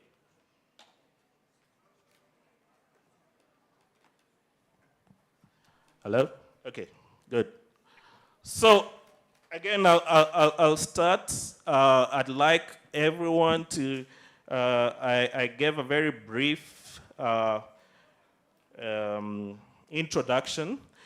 Please, because of time, I want you to just say who you are as you get the mic and who you work for. Don't go into details, please, otherwise we won't have time to go through these questions. And as you introduce yourself, I want us to think about, I want you to think about, my panelists to think about from their vantage point in whichever organization they're working with or they're working for. Is Kenya really, is Kenya in a position to harness the demographic potential for its advantage? And if not, what do we need to do from the perspective of human capital development to get there? So I'll start with you, the lady. Yeah, I would believe that Kenya has the potential. I introduce myself first. Thank you. My name is Elizabeth Rutieno. I work for Ministry of Education as a director, head of school health, nutrition and wash in the Ministry of Education.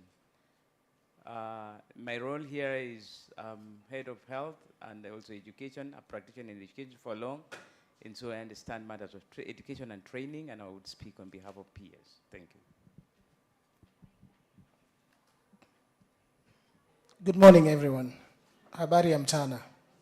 Kwa majina naitwa Anthony Mveange, ni mkurugenzi wa program kutoka shirika linaitwa African Population Health Research Center. Asante. Yeah, good morning. Thank you, Daktari, and the National Population Development Council. My name is Adan Abdurrahman Mohammed from National Employment Authority. I'm the Director of Research, Capacity Building and Data Management at the National Employment Authority. Thank you very much. Asante. Okay. Good morning, everyone. Okay, good morning, everyone. My name is Michael Lambuli from TVET Authority. At the authority, I work as an assistant director in charge of research and development. I'm here representing the Director General for TVET Authority, Dr. Kipkurui Langat. Thank you very much. Okay, we have a colleague online. Could you just introduce yourself? Good morning. Hope you can hear me from this end.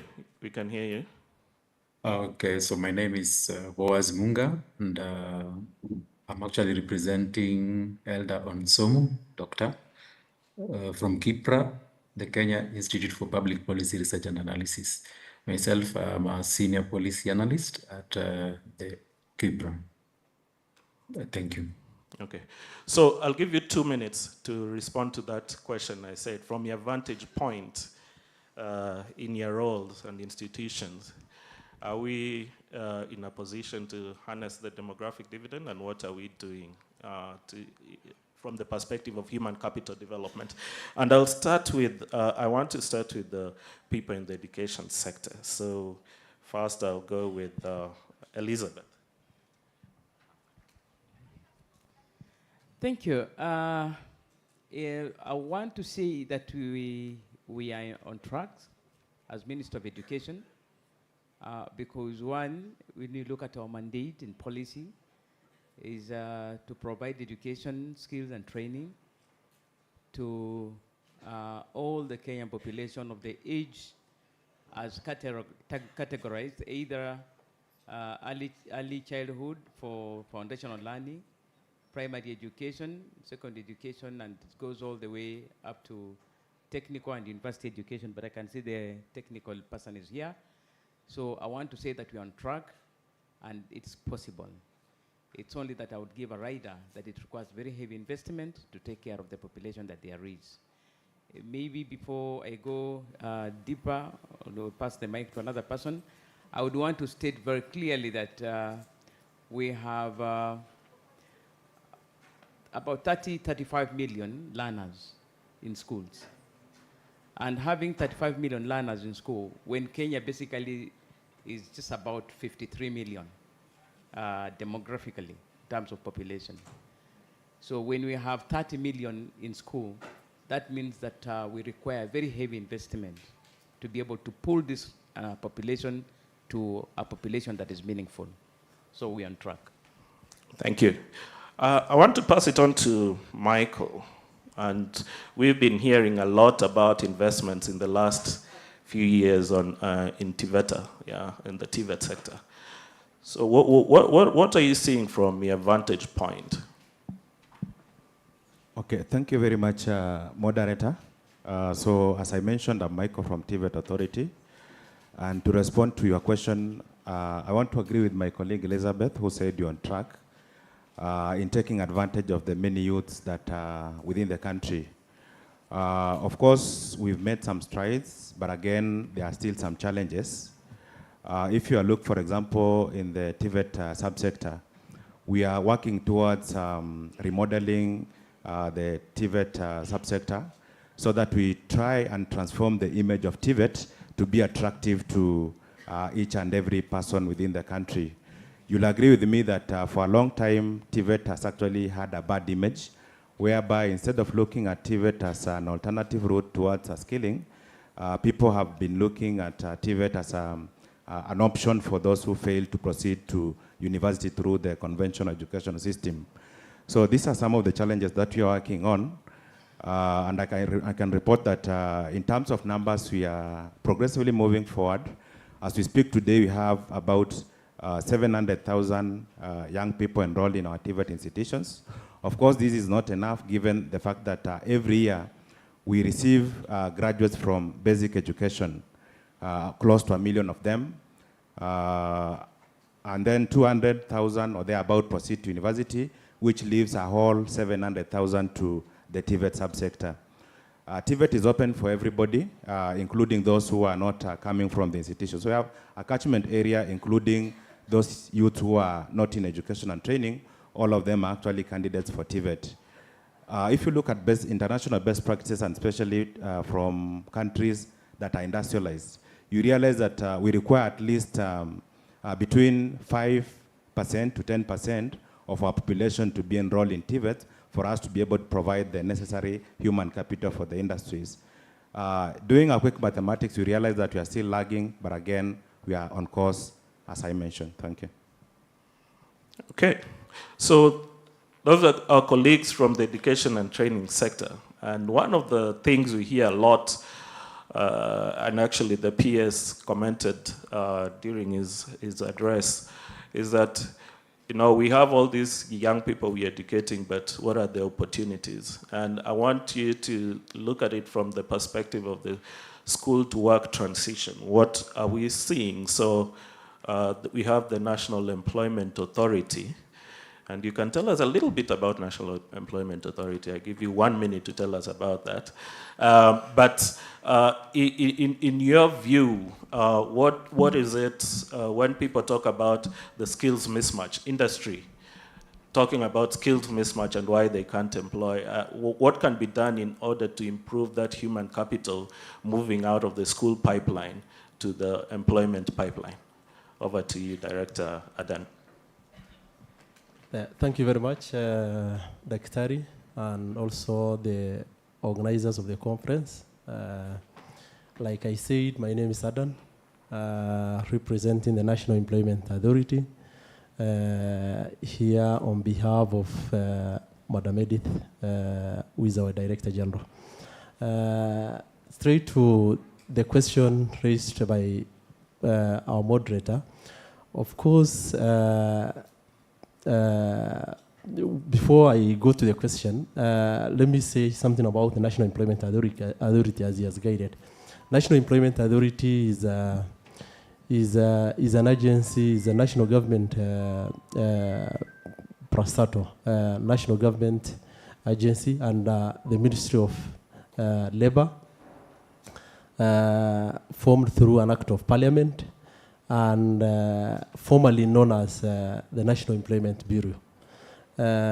It has transitioned to what is called National Employment Authority currently for about now 7 to 8 years, providing what is in the global view called public employment services. If you look at the global picture, there is a lot of organizations in different countries globally that's offering what's called public employment services. In Kenya, that service is offered by the National Employment Authority. What do we do in terms of public employment services is helping Kenyan youths, especially the age population that's been talked about right now, to identify employment opportunities, either whether they are skilled or unskilled. So that's what we usually do. We connect Kenyan job seekers to employers if we'll get opportunities. We are out there. We try to engage Kenyan job seekers to register with our system and recruiters. So we do both locally. We try to look for opportunities both locally and internationally. So that's what we are currently doing.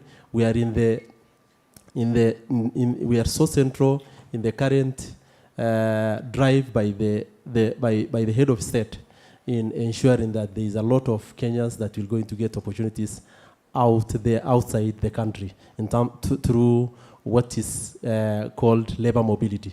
Currently, I think most of you are aware and you agree with me, and that's an area that the government has really focused on of recent times.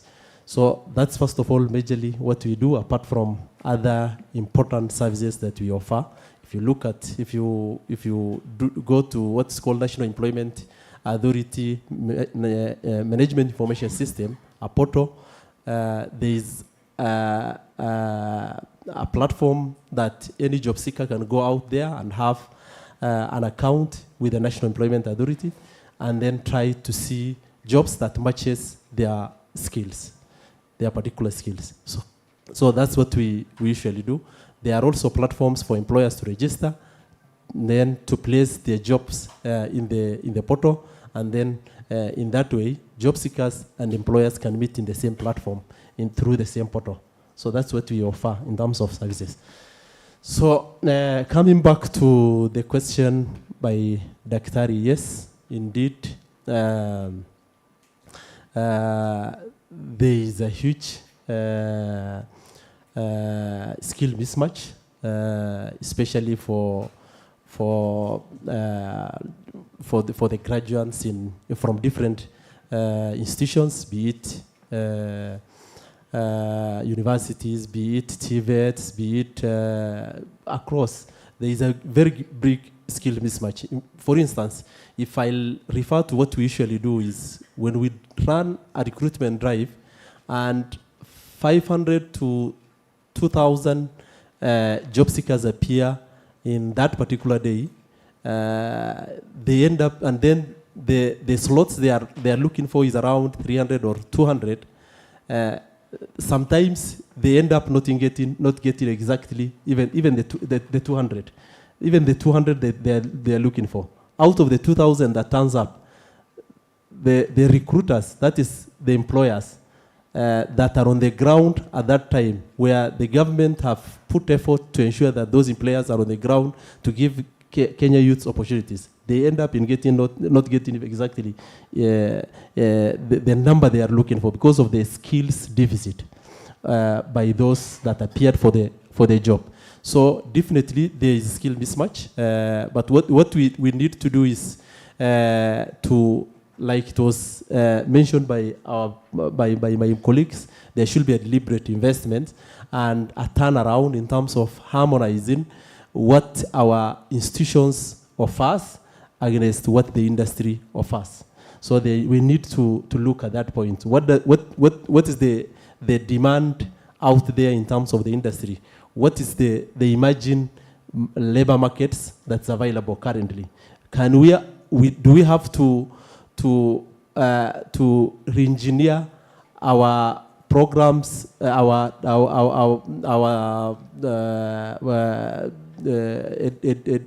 curriculums towards what jobs are currently demanding, especially, for instance, if you look at the current jobs, they are a lot to do with digital. They are digital jobs. They are a lot to do with remote jobs. They are green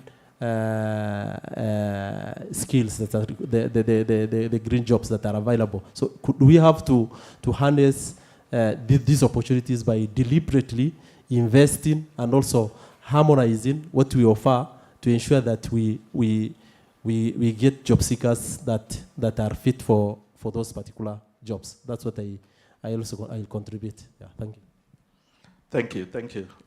Very good to hear from the National Employment Authority. I want to turn it over to two colleagues who are in the research and policy field. So starting with the gentleman we have here, Dr. Mveyange, and you heard when he introduced himself, he did it in Swahili because he's from our southern border, Tanzania. And so looking at the case of Kenya, I think over the last 10, 20 years, we've had constant major reforms being undertaken especially in the area of education and skills. So we have the CBC, for example, that's being, it's been rolled out, so it's ongoing. And then we have the reforms in TVET. Are these, in your view and from your experience, are these reforms being adequately supported by research evidence? And if not, what can we do to change that? I didn't realize you put me in such a tough spot. Well, whether the policy decisions that have been made are supported by evidence, I wouldn't say much. But what I want to, when we think about human capital, there are two concepts that are very important to understand. There's producing human capital and there's using human capital. So the production side of the equation is where my colleagues have touched on the industries. And then, of course, there's the usage, where the demand side.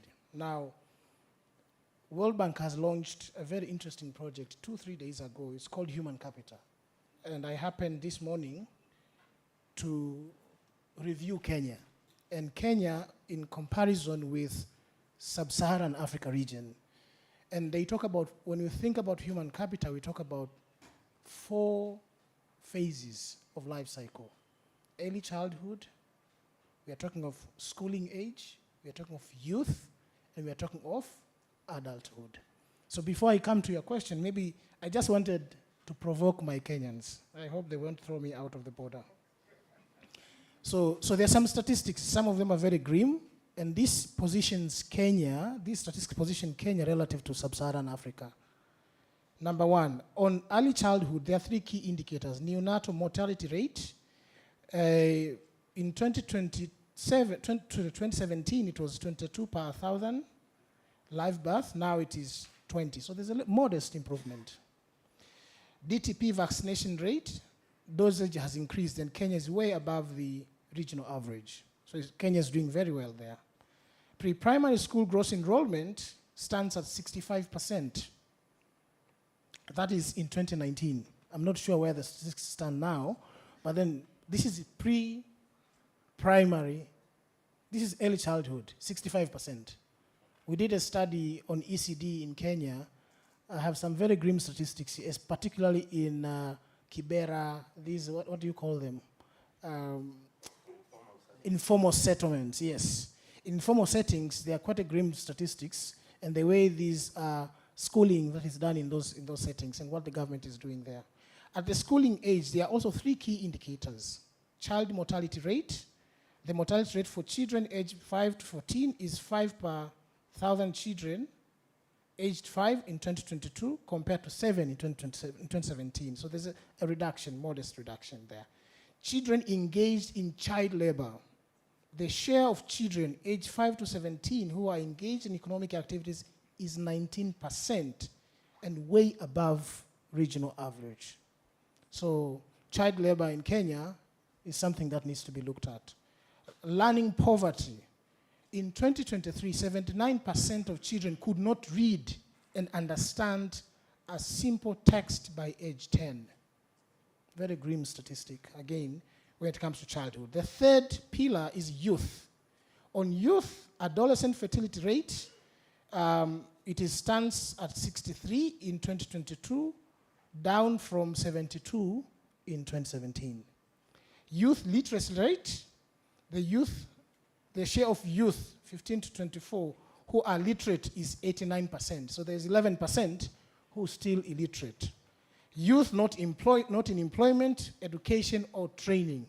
In 2021, 19% of Kenyan youth were not in employment, education, or training, compared to 14% in 2016. So maybe 2021, post-COVID, we could say 5% has increased. Now let's quickly look at the adulthood statistic. Again, there are 3 key statistics. Female labor force participation rate. Female labor force participation rate as a percentage of female working age population stands at 80%. So we're not using our women fully, which is 1% up compared to 2018, which was 87%. Life expectancy at birth, this has increased. And we heard that from the PS and the Director General. Unemployment for adult stands at 4% compared to 3% 5 years ago.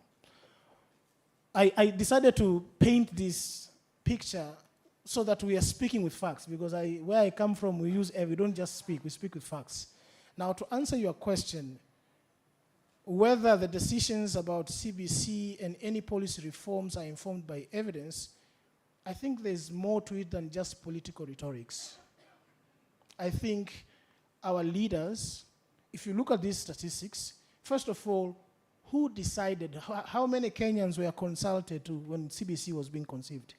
How many? No one can answer, right? We are seeing the same movement in Tanzania now. They're also embarking on CBC. So I like what my colleague said. What is the current trend in the market? Currently, we are talking of decolonizing education. We are talking of decolonizing health sector, everything decolonization. And now there's a wave of localization. How do we empower our institution, our people, our organizations to be able to really tap into our potential? Where is the role of indigenous knowledge? So when we think about all these policy changes and policy reforms, how consultative are they? How inclusive are they? These are very important questions. Research and evidence has a big role to play. And from where we sit, we generate evidence that informs. Recently, to conclude, moderator, our colleagues at APHRC wrote a very thoughtful piece that critiqued the higher education funding model. I don't know how many have read that. It critiqued because we went in, we studied, we looked at the data, and we found the model is flawed, and it does not address equity in Kenya. Let me stop there. Thank you. Thank you. Thank you. I want to pose a similar question to our colleague Boaz Munga. And Boaz, I think, unlike Dr. Mveyange, who is not from our borders, I can put you on the spot a bit, because Kipra, really, this is your bread and butter at Kipra. So to what extent are these policies being adequately informed by the research evidence, including the implementation and evaluation processes? Over to you, Boaz. Thank you very much. I think I'll also just give in brief comments. I believe it's about the competency-based curriculum and the competency-based education and training when you think of the TVETs. I think one broad issue is that there's a global trend towards competency-based training. So we are actually flowing in that current, if you think of it that way. The other thing I would want to say broadly is that whether you look at the past system or the current system, there are concerns about the extent to which we can implement the systems effectively. Even the 844 system that we have just replaced, actually when it was introduced, it was to focus on skills and practical skills for the learners. And I remember that its implementation fell short to achieve that because it required huge investments in the training materials. The same can be said of the current system. There are real concerns about whether we will have enough resources to implement it effectively.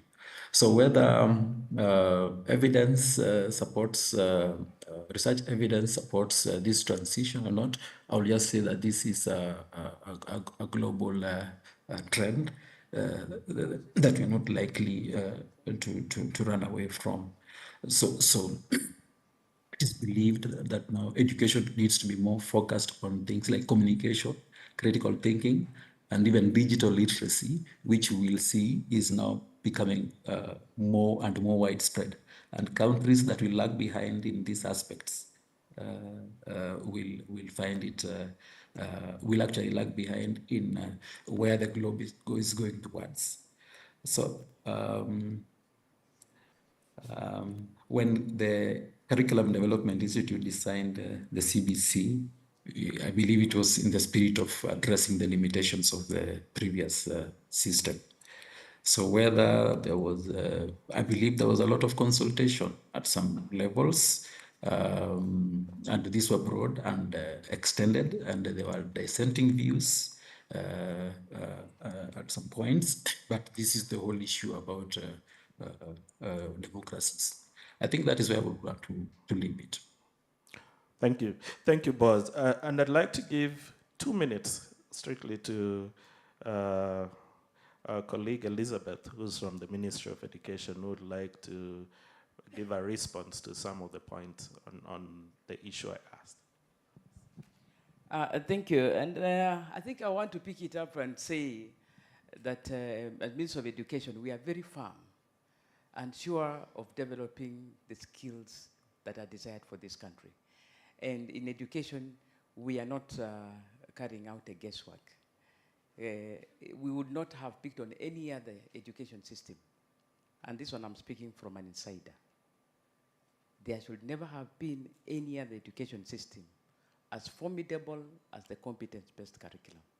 It is not a mistake. It does not undermine any indigenous knowledge at all, because in its components, we emphasize on indigenous knowledge.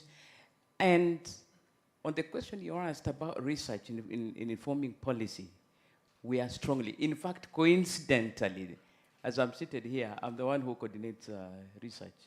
I'm leading the component that is establishing what we are calling Education Evidence Hub. Education Evidence Hub is a hub that we are putting and establishing in the Ministry of Education that is going to influence policy. We are supported by a partner called IPA. We are working very closely with HPRC. I was in Director of Policy before I moved to School Health.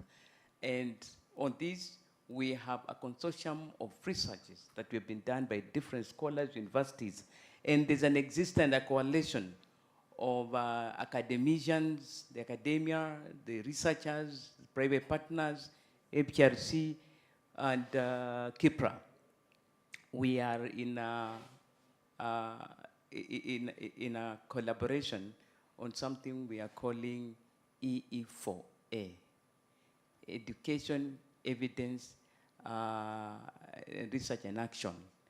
And in this one, we meet quarterly and we discuss on all researches that have come. And this education evidence that is domiciled in the Ministry of Education in the Director of Policy, its work is to consolidate all researches that have been done.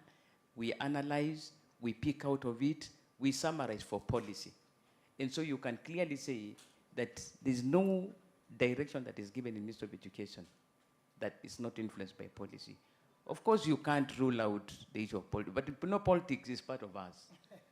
We cannot say that we do not know politics and that politics will never be, because politics forms government and government is politics. So we try to balance the two. But the competence-based curriculum is a very, very effective way of handling the young people because its emphasis is on skills, competence of skills, and the interest of a learner. It is reducing wastage. You cannot compare it with the former, the 844 system of education. Its implementation is what is intricate because it's expensive. And I think I want to stop at that. But if you came and we had a private discussion, I would really convince you that the competence-based curriculum is the way to go. Thank you so much. So that we are not just listening to each other, we have limited time, but I want to give the floor to the audience. Just 2 questions. Keep it brief. 2 people or 3 people maximum. 1, 2. I've seen 2 gentlemen. I need a lady. So let's pass the mic to the gentleman over there. Then we'll go to Dr. Jarabi there.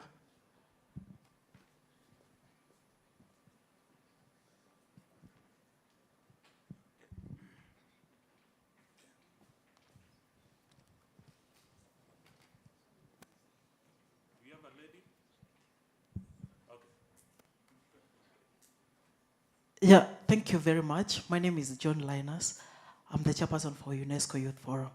And this is timely conversation and I'm proud to be part of it. And I want to start by saying that this is like a future foresighting, like trying to see how our future will look like. And thanks to NCPD for bringing this conference together. And I would just like to comment on issues around employment, youth unemployment, because it is one of the key challenges that we are having. And I'm proud that I participated in African Union Youth Employment Action Lab. And I want to add some insights on top of what colleagues, the person from National Employment Authority said. To tackle youth employment, one, we need to address it through structural and sectoral approach. Because by that, if we don't do that, I think we won't tackle youth unemployment. And also we have to agree that youth employment, to tackle employment, government can't give employment to all the youths that we have. But what we need is a conducive environment to create more opportunities for youth themselves to create employment for themselves. And another challenge that we get from you is that there exist some opportunities for youth, but most government employment opportunities are not well coordinated for people to know that this institution has this employment. So I think we need, as a country, we need a lot of coordination, coordinating these government institutions so that we get to know that we curb the youth unemployment. So I feel like all stakeholders here have a role to play to curb youth unemployment. And this is just the start. I think we can't end this conversation here. I have a lot to share. I have a lot of reports I have from the Africa Youth Employment Action Lab that we had last week in Cape Town. Thank you. Thank you. Can we have the mic move over? There's a mic behind you.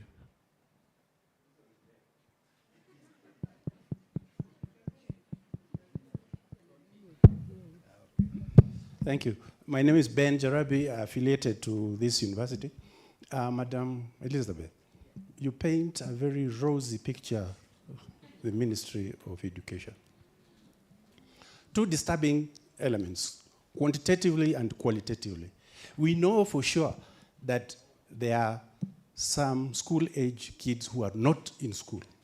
So how can we say we are on track? Qualitatively, we've had mismatch. That's an element of quality from the Ministry of Education. We've had of kids 10 years not able to read and make any logical meaning of a certain percentage. That's element of quality that is lacking. When it was declared that primary education should be free, it was more of a political roadside declaration. There were no countermeasures in terms of what is required to make sure that all the kids who go to school indeed obtain quality education, in which case the quality was compromised. Over to you. Thank you. There's a lady in blue. Yeah, thank you very much. Thank you very much. My name is Jacinta Mwende from the Directorate of Social Development in the State Department for Social Protection and Senior Citizen Affairs. I want to really thank the panelists for giving us data. And mine is just to say, as a parent, as a mother, as a citizen of this great nation, that by the end of this conference, we are going to be able to coordinate that data and give it meaning. For example, I've heard Madam Elizabeth talk about the 35 million enrolled students. Did I get the figure right? Moving forward, that data should make sense to us as Kenyans in the sense that how many skills in their millions are we developing in our education sector? And for National Employment Authority, how many are we linking from the education pipeline to the industry pipeline? Because that way we are going to help ourselves as a country and we are going to have a better future as we tell our children every day. Thank you. Okay. Last one. I'll give it to... I saw the lady's hand up, so let's have her. So that's the last one. Hi everyone, my name is Susan Sindani and I'm championing for PHE integration, which is finding the linkage between population, health and environment to approach development decisions. So my question is this, I'm aware of there's a program that is actually just coming to end by Young Africa Works that is supported by MasterCard Foundation and Colleges and Institutes Canada that championed for the CBET transition in TVETs. And this was focusing on making sure that the kind of learning and teaching approach in TVETs is focused more on practicals and blending with theories. But in my mind, I'm like, okay, we have so many people targeting TVETs, but what about public universities? I'm a product of Moi University, and I can tell you for a fact that we are taught so much theory in class, and then you come out here and you wonder, what value does even my degree certificate hold? So is the government also thinking about having the same kind of curriculum approach based on skills and practicals, blending with theory and soft skills, because out here soft skills is what is getting us to get opportunities. So is the government also thinking alongside that to help that systems in education are actually targeting what the market needs? Because you've mentioned there's a mismatch of skills. We have so many things that are facing young people when it comes to employment. So the government has the authority and you have all the power to make sure that at least that does not continue being the narrative in the next 10 years to come. So what do you guys think? Thank you. You're definitely answering. Okay, so we have to move on because we are time limited. And what I want to do, because we have about 10 or so minutes, what I want to do is for us to answer some of these questions as we wrap up, okay? And as you wrap up, I want you to think about the two issues. Probably they're related. We are talking about human capital development and the future of work. Maybe we haven't used that phrase here so much, but we know that we are struggling for a country like Kenya. We are struggling all the way from the first industrial revolution, which is about mechanization, all the way to the fourth industrial revolution, which is where people are seeing the future of work that includes things such as AI, okay? But and part of the reason we are straddling this, even within the country, the development, it's uneven. It's not the same everywhere. There are rural-urban differences, there are differences from counties. So there are even gender differences when we think about some of these things. So some people are at risk of being left behind, even as others seem to be progressing. So with that in mind, as you wrap up, and I'm happy for you to respond to those questions that came from the floor, but do tell me for yourself or your organization, what's that one thing, what's that one priority investment area for human capital development going for now and going into the future?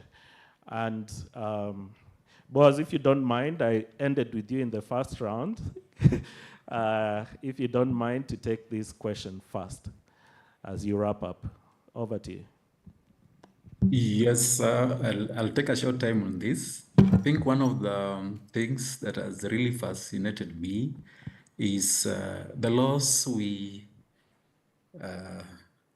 have as a country as a result of not investing in early childhood development. And the issue that was mentioned, that is the issue of quality, the issue of performance, all other issues start from conception, as some argue even before conception.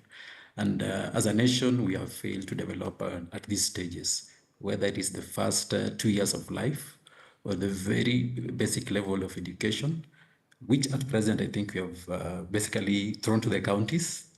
We don't seem to give it a lot of investment. So if there was one area that I would want us to really think about greatly, and there's a lot of evidence in this, is that aspect. And we have to connect it with things like even malnutrition, which by itself is a major problem. So when our young ones come up with when they're malnourished, then we enter into a state where we have limited development of their cognitive abilities. So no matter what we invest later, you can imagine the challenge. So it will pick up as quality, it will pick us performance later in life. So it is argued that this is one of the areas where we really need to focus on, just like as other successful nations do focus on, for us to make major impacts in this space. I think that is what I'll say. Thank you so much. So I hear ECD, we have to make ECD a priority.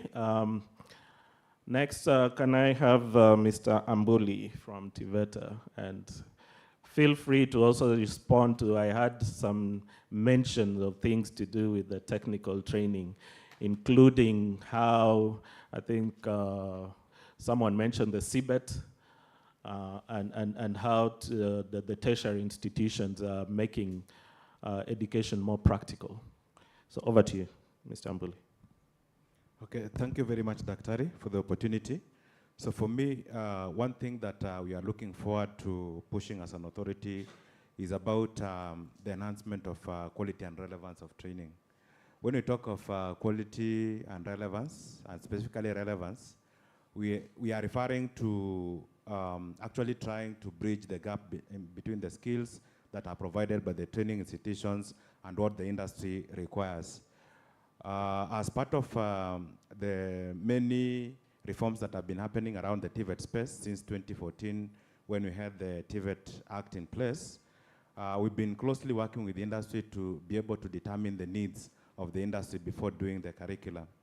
So basically, we've been able to map the different industries into different sector skills committees that then assist us to be able to put together the requirements for different jobs, so that as we come up with the content for any given job profile or training, then we are sure of addressing the requirements of industry. It is true that we've had challenges along that line, but again, hopefully, as we proceed interacting with the industry, involving industry right from the process of curriculum development through development of occupational standards, and also involving the same industry in the aspects of the actual training delivery, assessment, and even certification, then we hope to be able to maybe elevate this issue of relevance of training. For quality, we had also many interventions in the TVET space, beginning with even the establishment of the TVET Authority as a body that is mandated to look at all aspects of training in terms of quality. So again, we hope to be able to sustain this.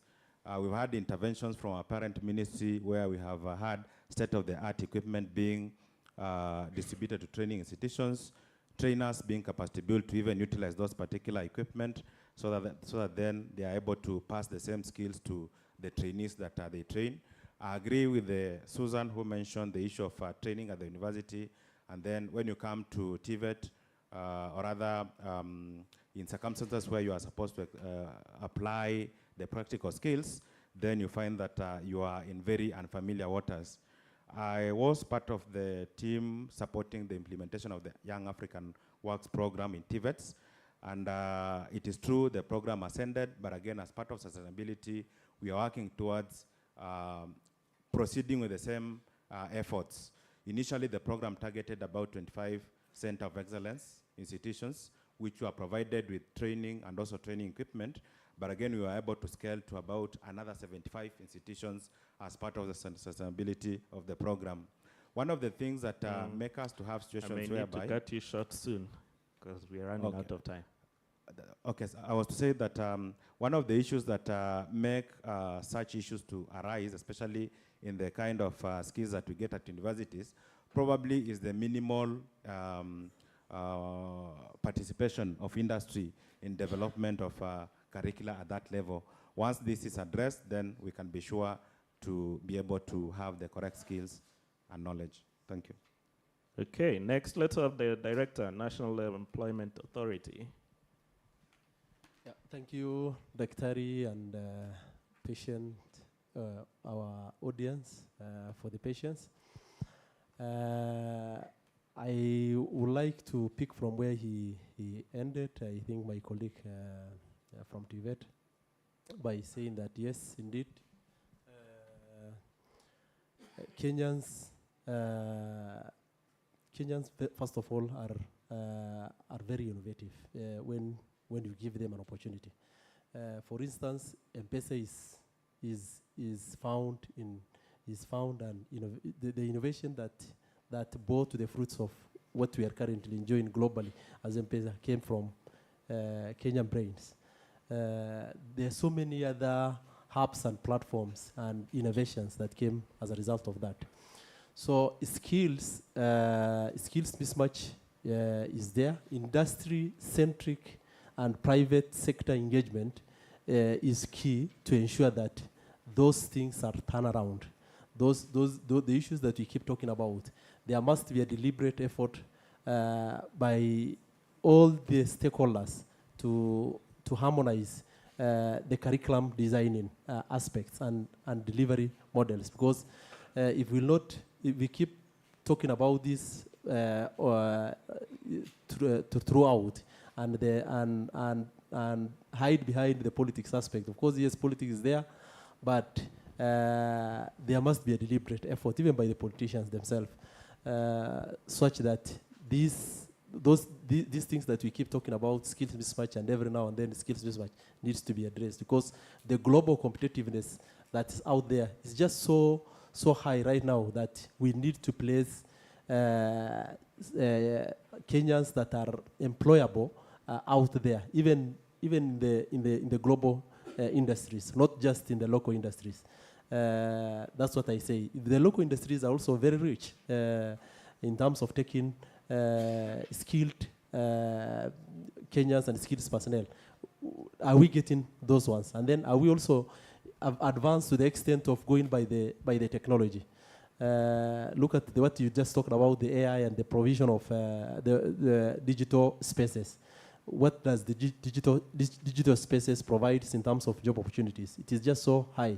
Can the Kenyan universities, the Kenyan institutions that's providing these skills and these trainings have to re-engineer itself towards that approach, towards that route? So that's what we need to do. For instance, I just want to share one experience.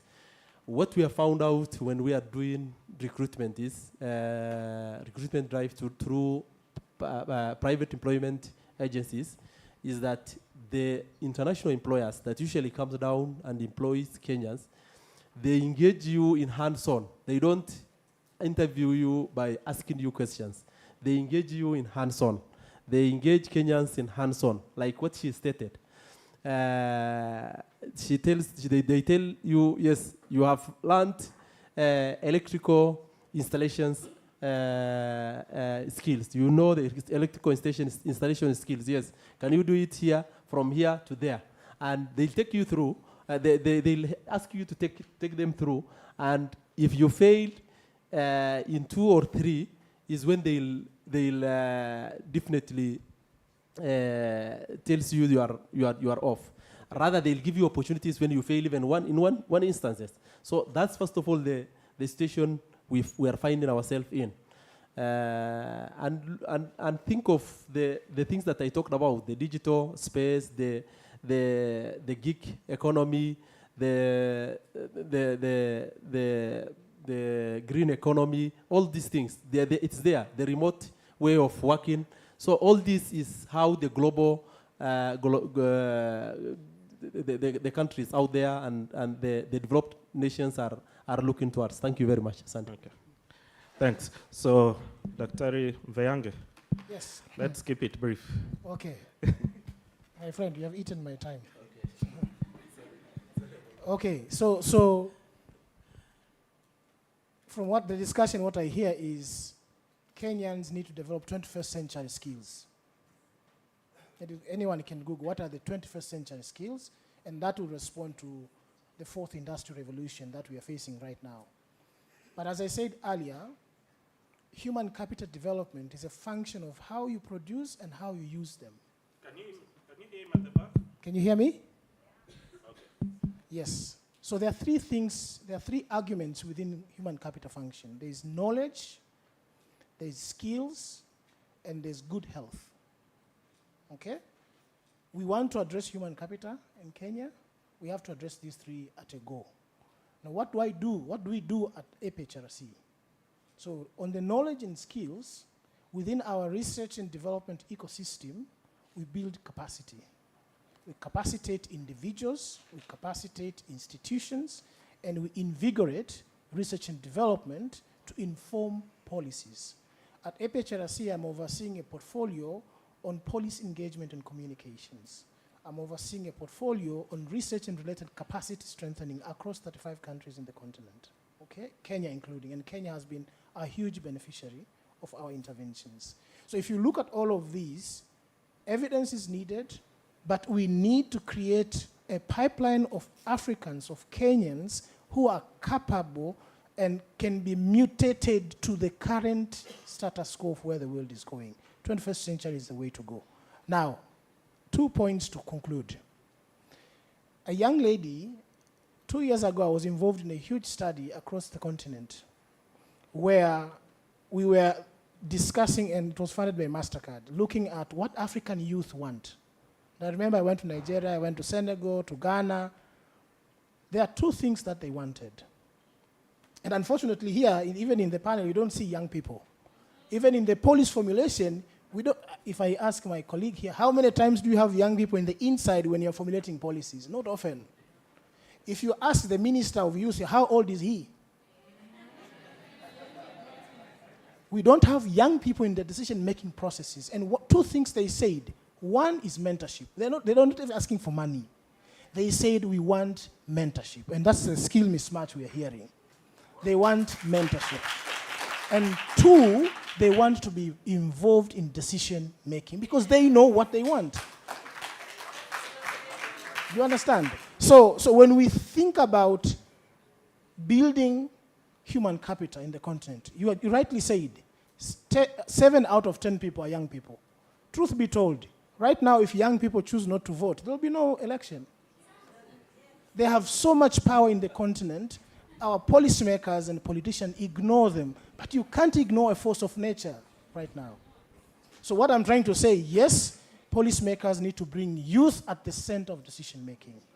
Evidence should be at the core of decision-making and should be inclusive and consultative. Thank you.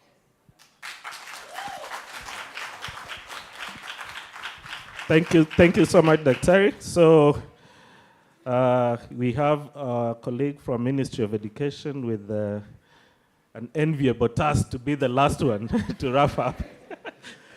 But she's been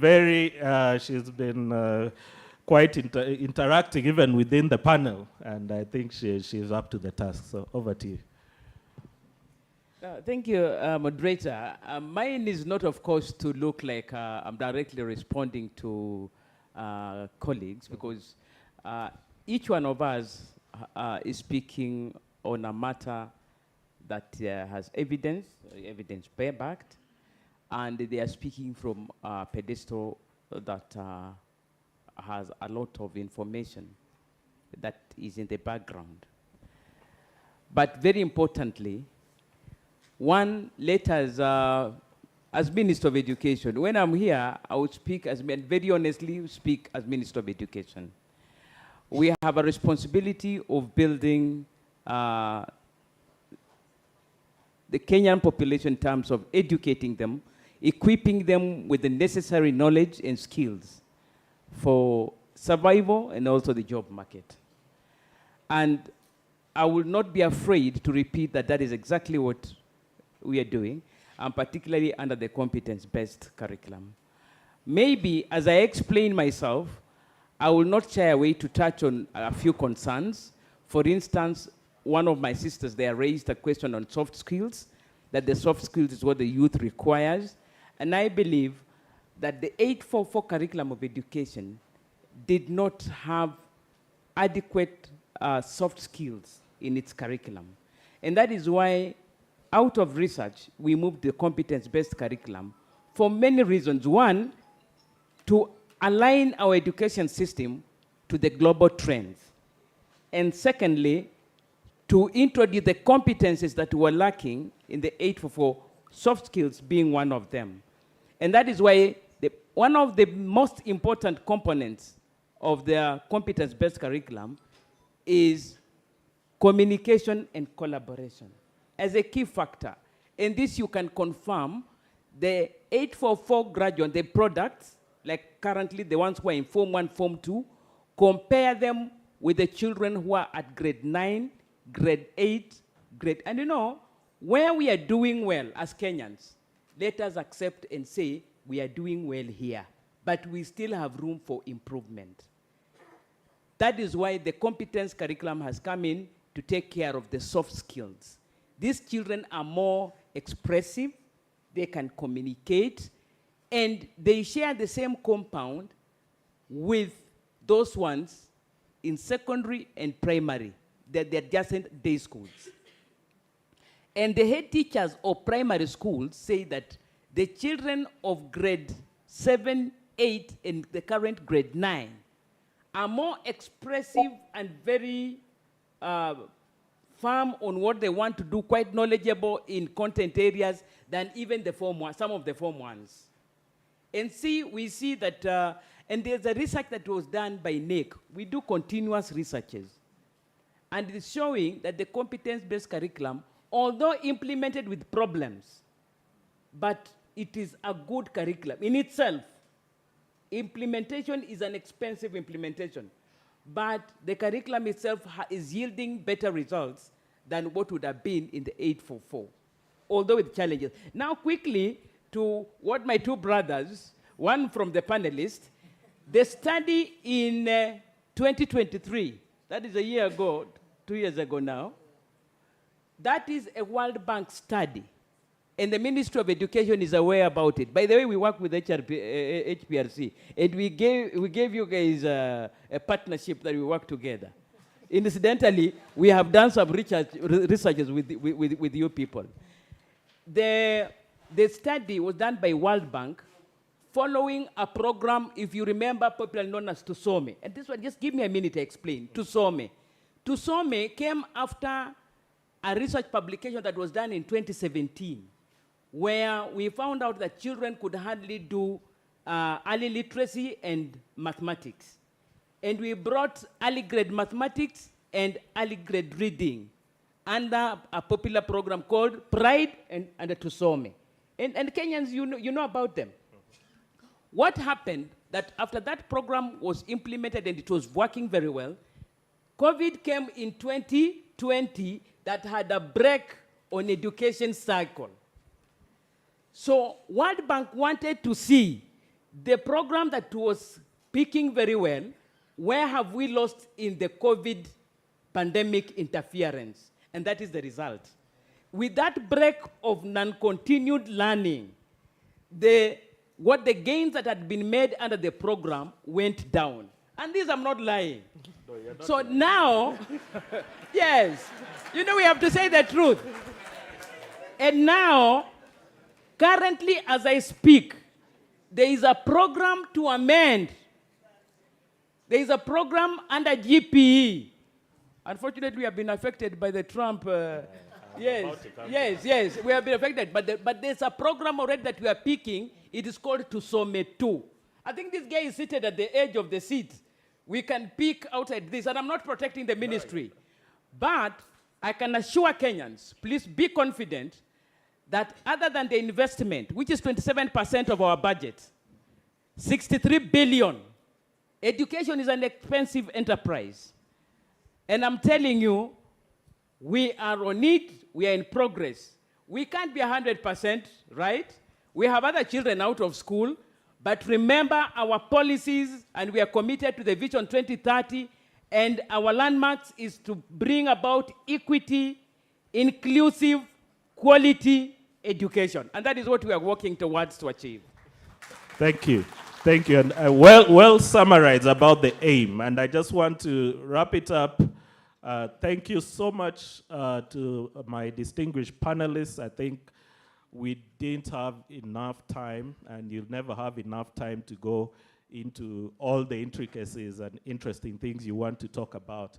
But just a couple of things for me that that emerged from this conversation. One, we all agree that we have still a generally youthful population. And as she pointed out, very many millions are still in the school pipeline, and some are still coming in. So we have the policies, okay? But we have challenges.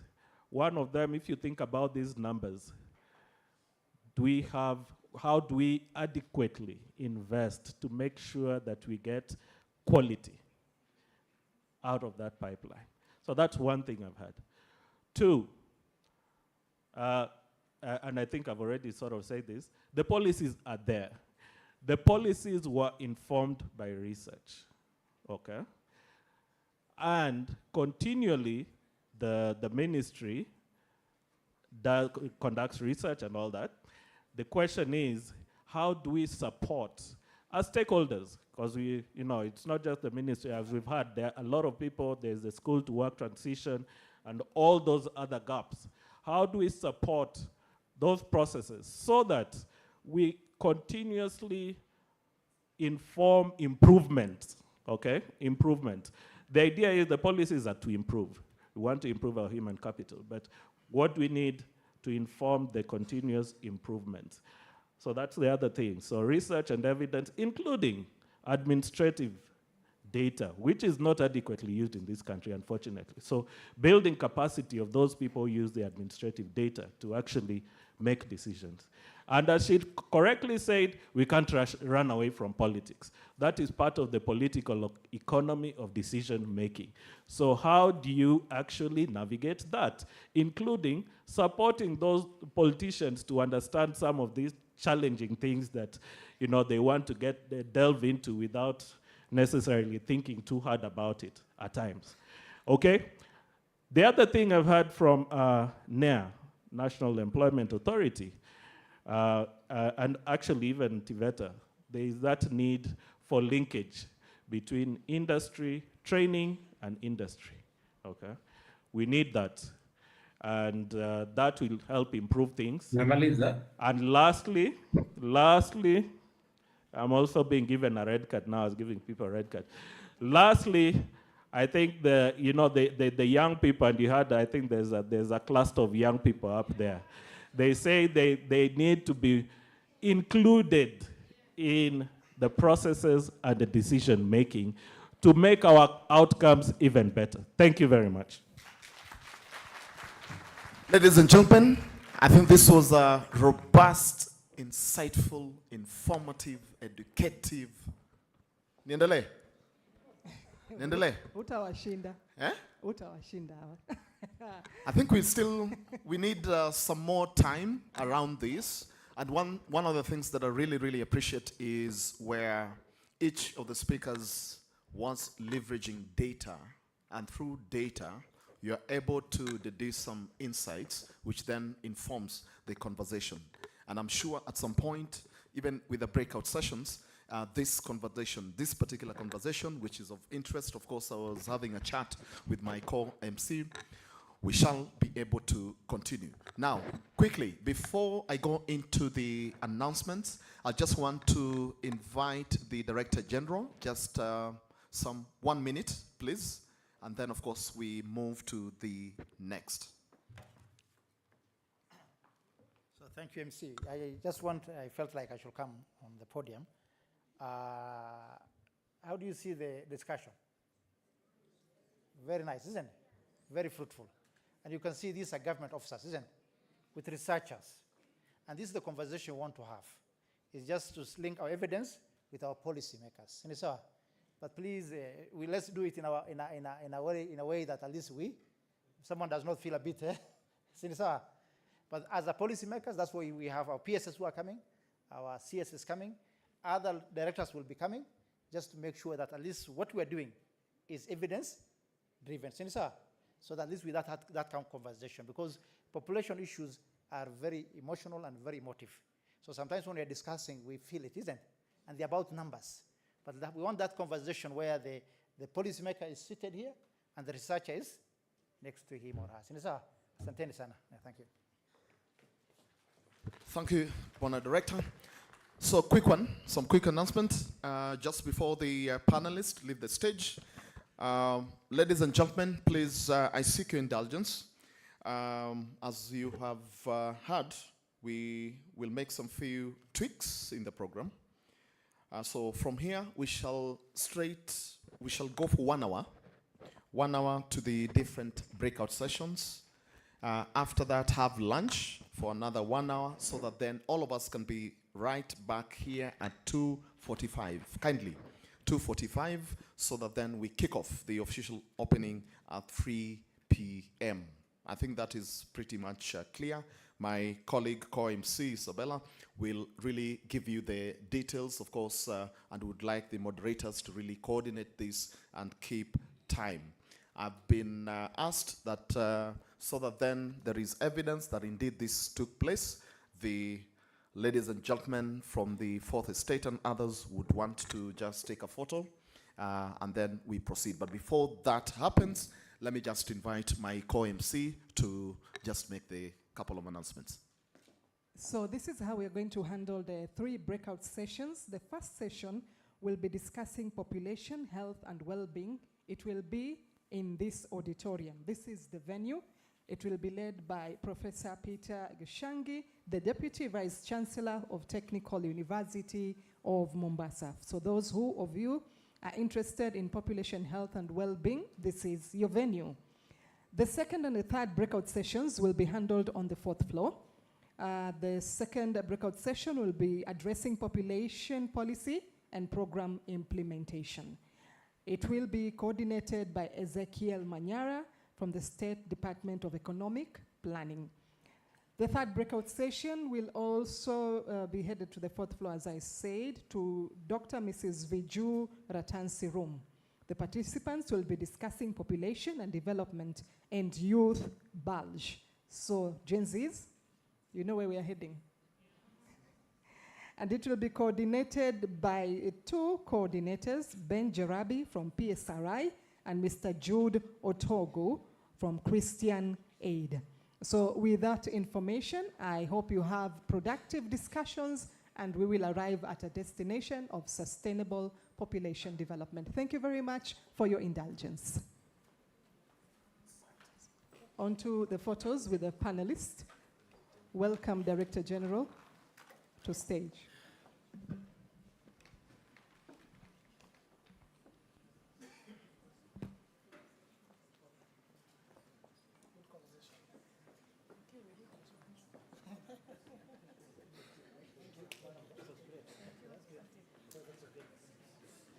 Oh, you want us to move away from the lectern? This way. And come Bella.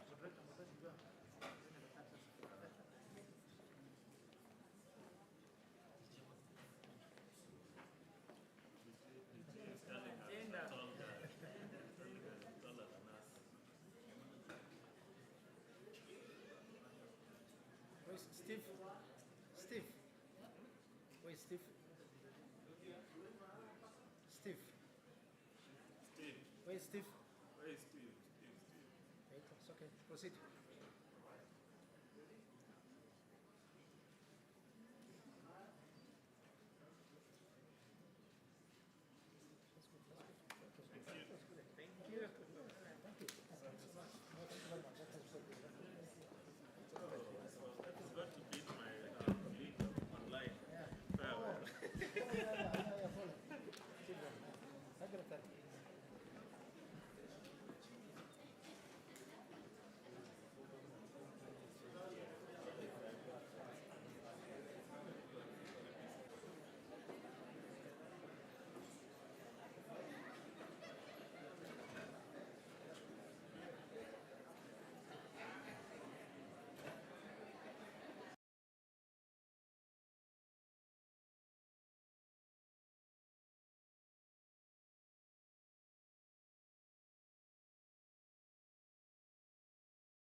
Again, I don't see Patrick Amoth in the house.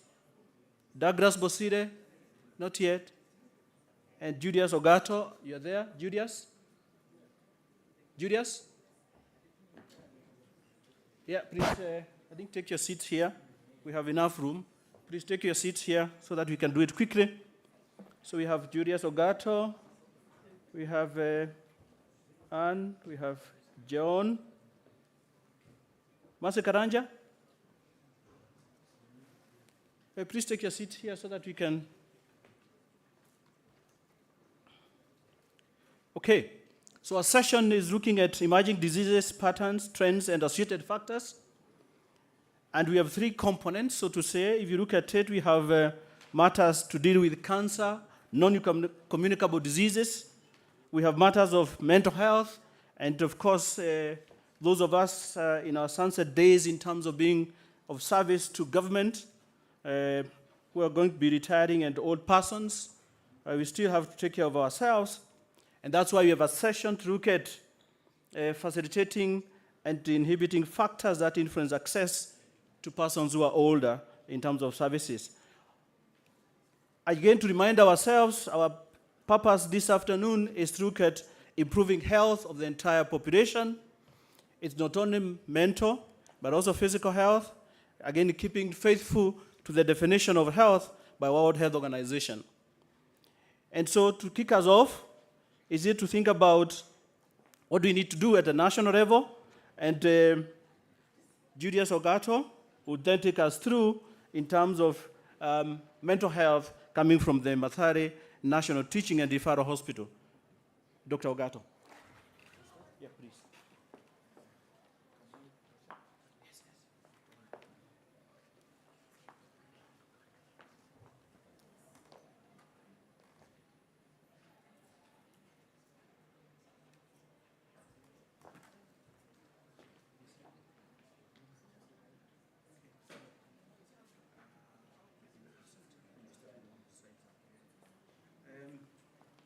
Any of you with the slides out there? No? You have the slides already? Yeah. All the slides are there.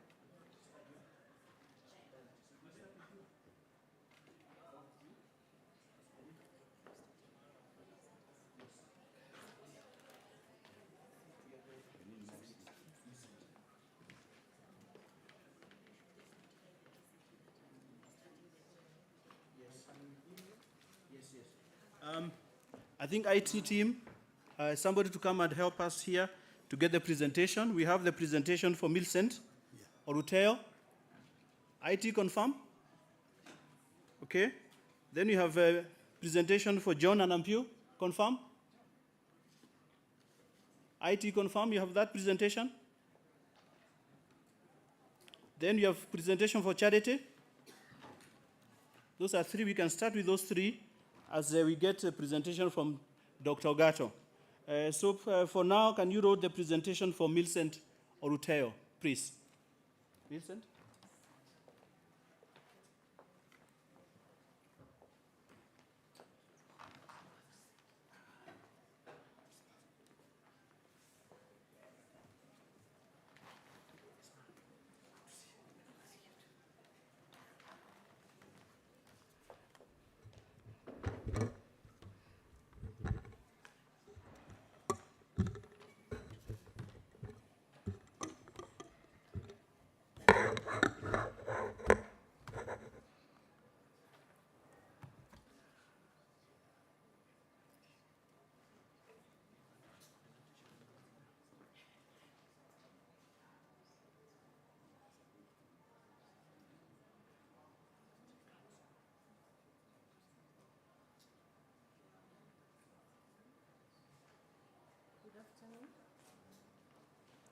Hello, testing. Good afternoon, everyone. Yeah, my name is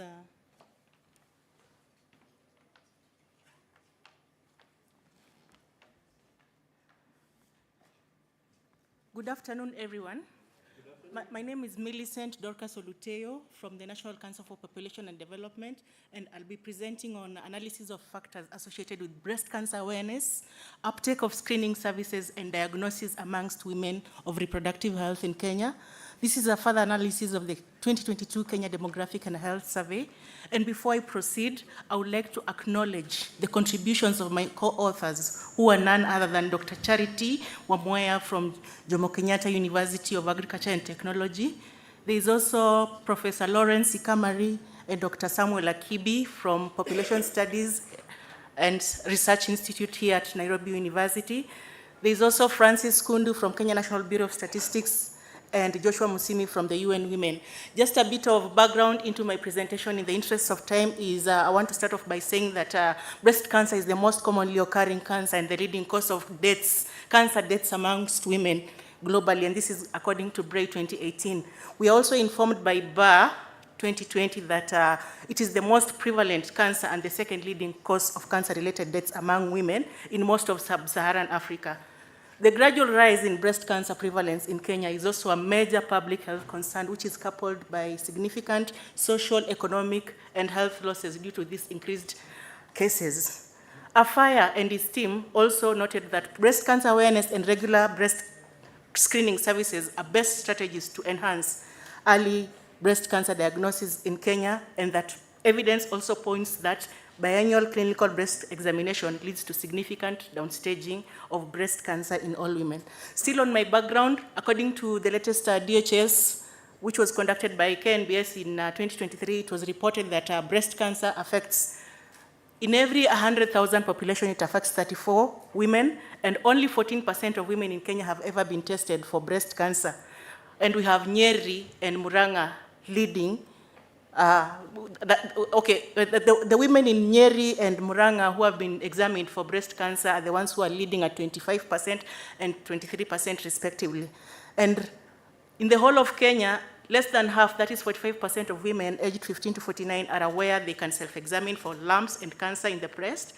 And unfortunately, according to Lehman, breast cancer is among the leading cancers in Kenya, yet Kenya has no adequate mapping of the extent of cancers in women.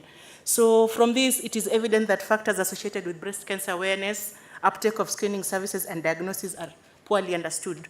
So when we come to our objectives, we are saying a better understanding of factors associated with breast cancer awareness, uptake of screening services, and diagnosis of breast cancer among women of reproductive age in Kenya using the recent KDHS, that is for 2022, are equally critical for planning and informing policy and program interventions. However, none of the few studies conducted in Kenya, including the KDHS, addressed this. And that's why this study seeks to analyze factors associated with breast cancer awareness, screening, services, uptake, and diagnosis amongst women of reproductive age in Kenya. We now come to our methodology. The study focused on a weighted sample of 16,716 women after it had been weighted to take care of under and oversampling. And analysis was done using SPSS, where we had univariate analysis where descriptive statistics were used just to give frequency tables showing distribution of respondents' background characteristics.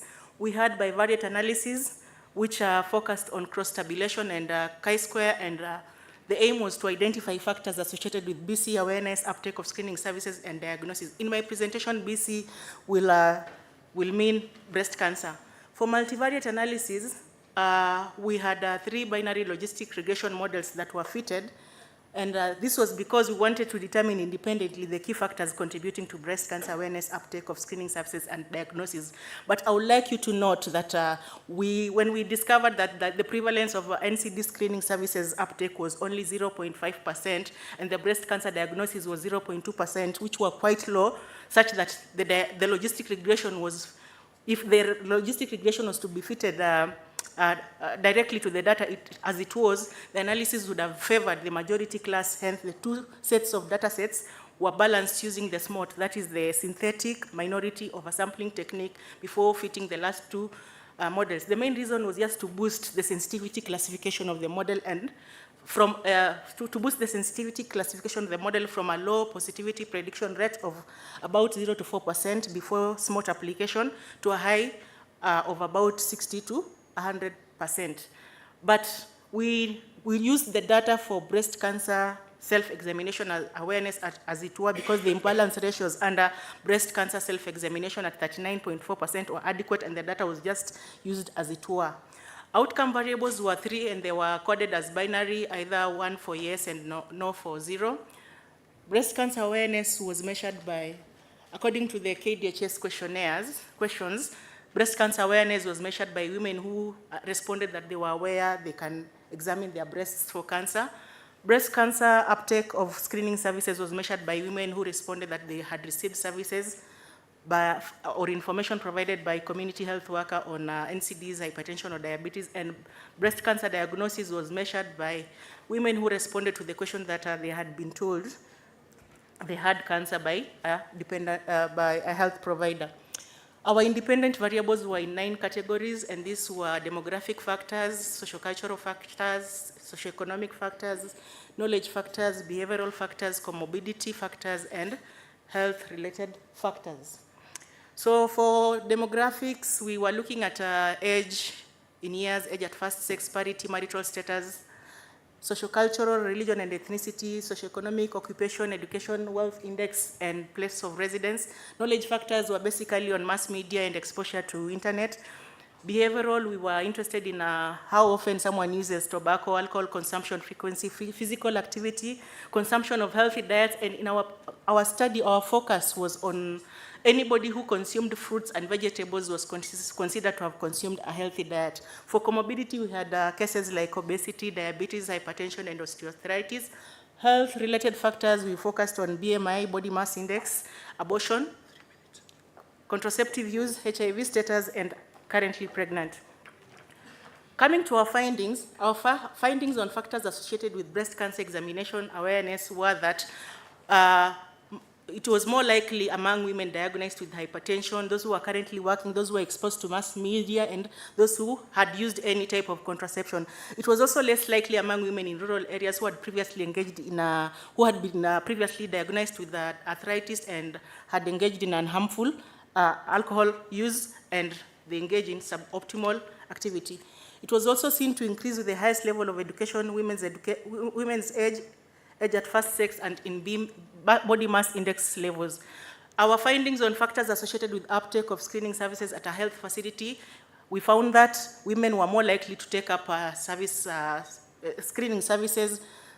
Those who are most likely to take up screening services were those who had been previously diagnosed with diabetes, arthritis, had HIV, had ever aborted, were currently in employment, had been exposed to mass media, used tobacco, and consumed an unhealthy diet.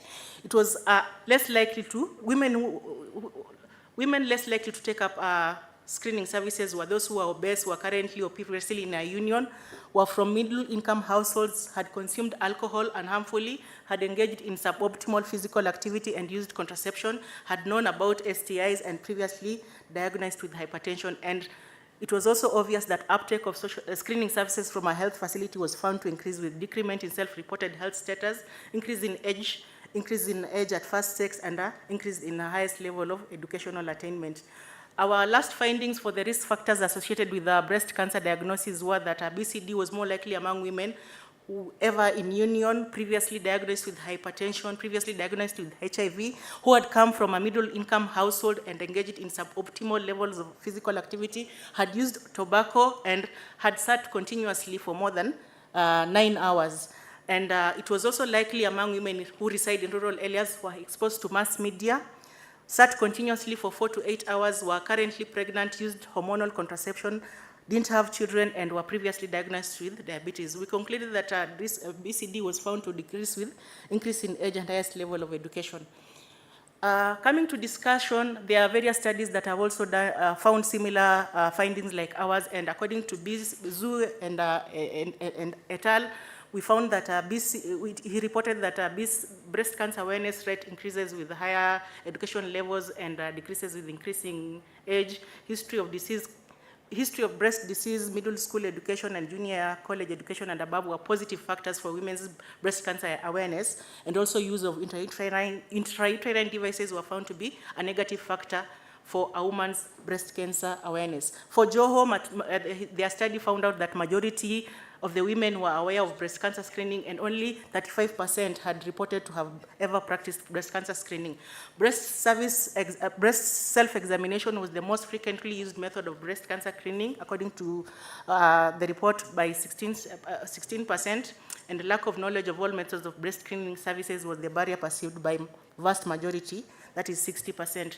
According to Javed, women with graduate and above showed higher levels of awareness of breast cancer screening and risk factors, and also higher practice of breast cancer screening compared to women who had lower educational background. Hurst found that despite lower knowledge of breast cancer risk factors and no evidence of better knowledge of signs and symptoms, the rural women, because the study was focusing on Thai, rural women of Thai had considerably better breast cancer awareness knowledge. Coming to uptake of screening, Afire and a company in their study on factors associated with clinical breast examination uptake found out that health insurance coverage, being pregnant, having 1 or 3 children, exposure to media, breast cancer awareness, ever had breast self-examination, and those who visited a health facility were likely to take up screening. NACICI, in their study of predisposing factors, NACICI found out that predisposing factors significantly associated with the use of breast cancer screening services were being a black, having a bachelor's degree, or living in rural areas. By pool, uptake of breast cancer among Nepalese women engaged in agriculture compared to non-working women had lower odds of breast cancer uptake. According to Joa, having a low family income was the only predictor of failure to practice breast cancer. We come to diagnosis. Our discussion on diagnosis, we are making reference to Kenya National Cancer Registry, where it is reported that 7 out of 10 cancers were diagnosed at an advanced stage, and that was either at stage 3 or stage 4. And Bashan indicated that early diagnosis and treatment of breast cancer is crucial in reduction of breast cancer mortality. Kavuka noted that poverty contributes to late diagnosis of breast cancer patients in Kenya, and majority cannot afford confirmatory tests to begin treatment. And since essential treatments lack at public facilities due to cost, patients don't seek care at all. So health insurance offsets some of these bills, but many lack this support, making it impossible to access required treatment, hence disease advancement and potentially threatening complications. So in conclusion, we are saying in Kenya there is moderate breast cancer self-examination awareness at 35% and very low uptake of non-communicable disease screening services at 0.5%, which is leading to a low breast cancer diagnosis at 0.2%. So in conclusion, we are saying these are implications. There's need for MOH to set up mandatory breast cancer screening points at all health facilities to allow for early diagnosis. MOH should enhance targeted NCD screening services to women with higher risks of breast cancer, but with low screening uptake levels, so as to allow for full coverage and gain subsequent information on the actual breast cancer prevalence in Kenya. There's also need to increase multisectoral breast cancer awareness, breast examination and detection campaigns through governmental and non-governmental groups. MOH, in collaboration with Communications Authority of Kenya, should raise awareness on the importance of frequent NCD screening. It should also increase the penetration channels for awareness through provision of the relevant infrastructure, and it should also sensitize the community on the importance of NCD screening and early detection. That is the end of my presentation. Thank you so much for your attention.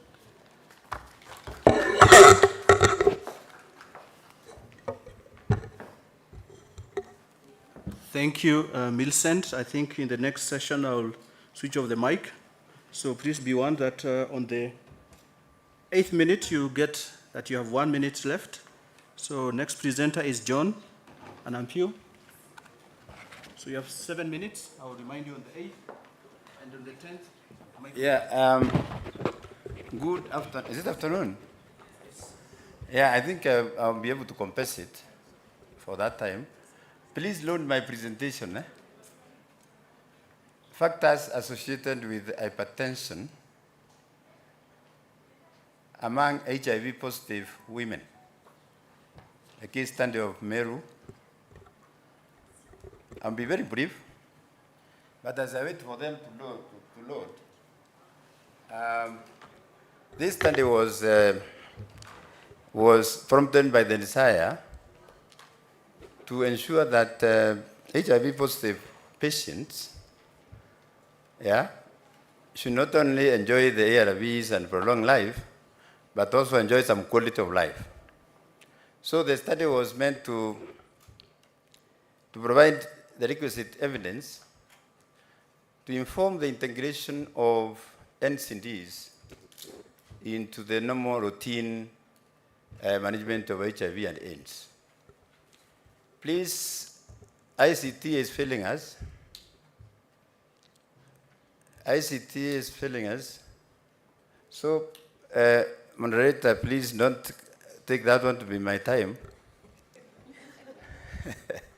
Yeah, otherwise, my presentation is pretty short, and don't be worried. I'll make up for the difference. Please don't leave. It is a very exciting presentation. Yes. Yes, ICT on trial. Okay. So, Prof, you start counting after the presentation is fixed. I said factors associated with hypertension.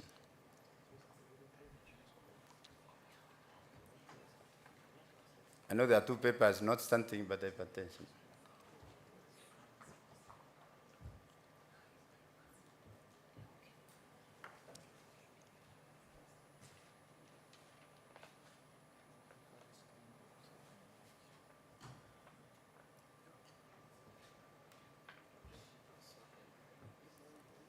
Unfortunately, I cannot remember it often. Yeah. I think, John, you have to go there. IT, what do we need to do? What is it? We move to another presentation? Okay. John, if you allow, we go to the next one? Okay. Okay. He has agreed. Let's move to the next one. My apologies, audience, my apologies. The next one is, the presenters are here, so whichever one comes up.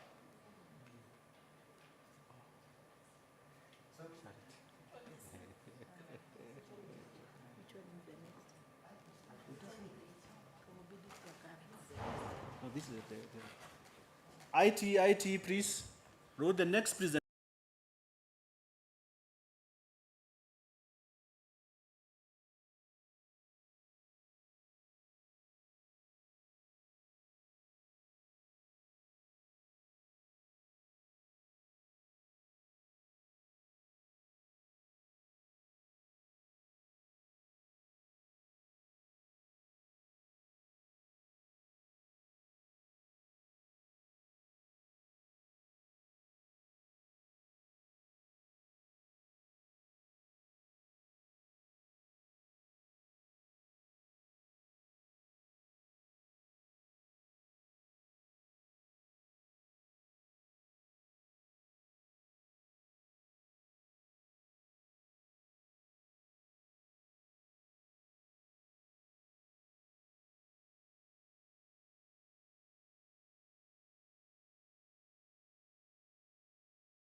Associated factors among men and women aged 15 to 49 years in Kenya.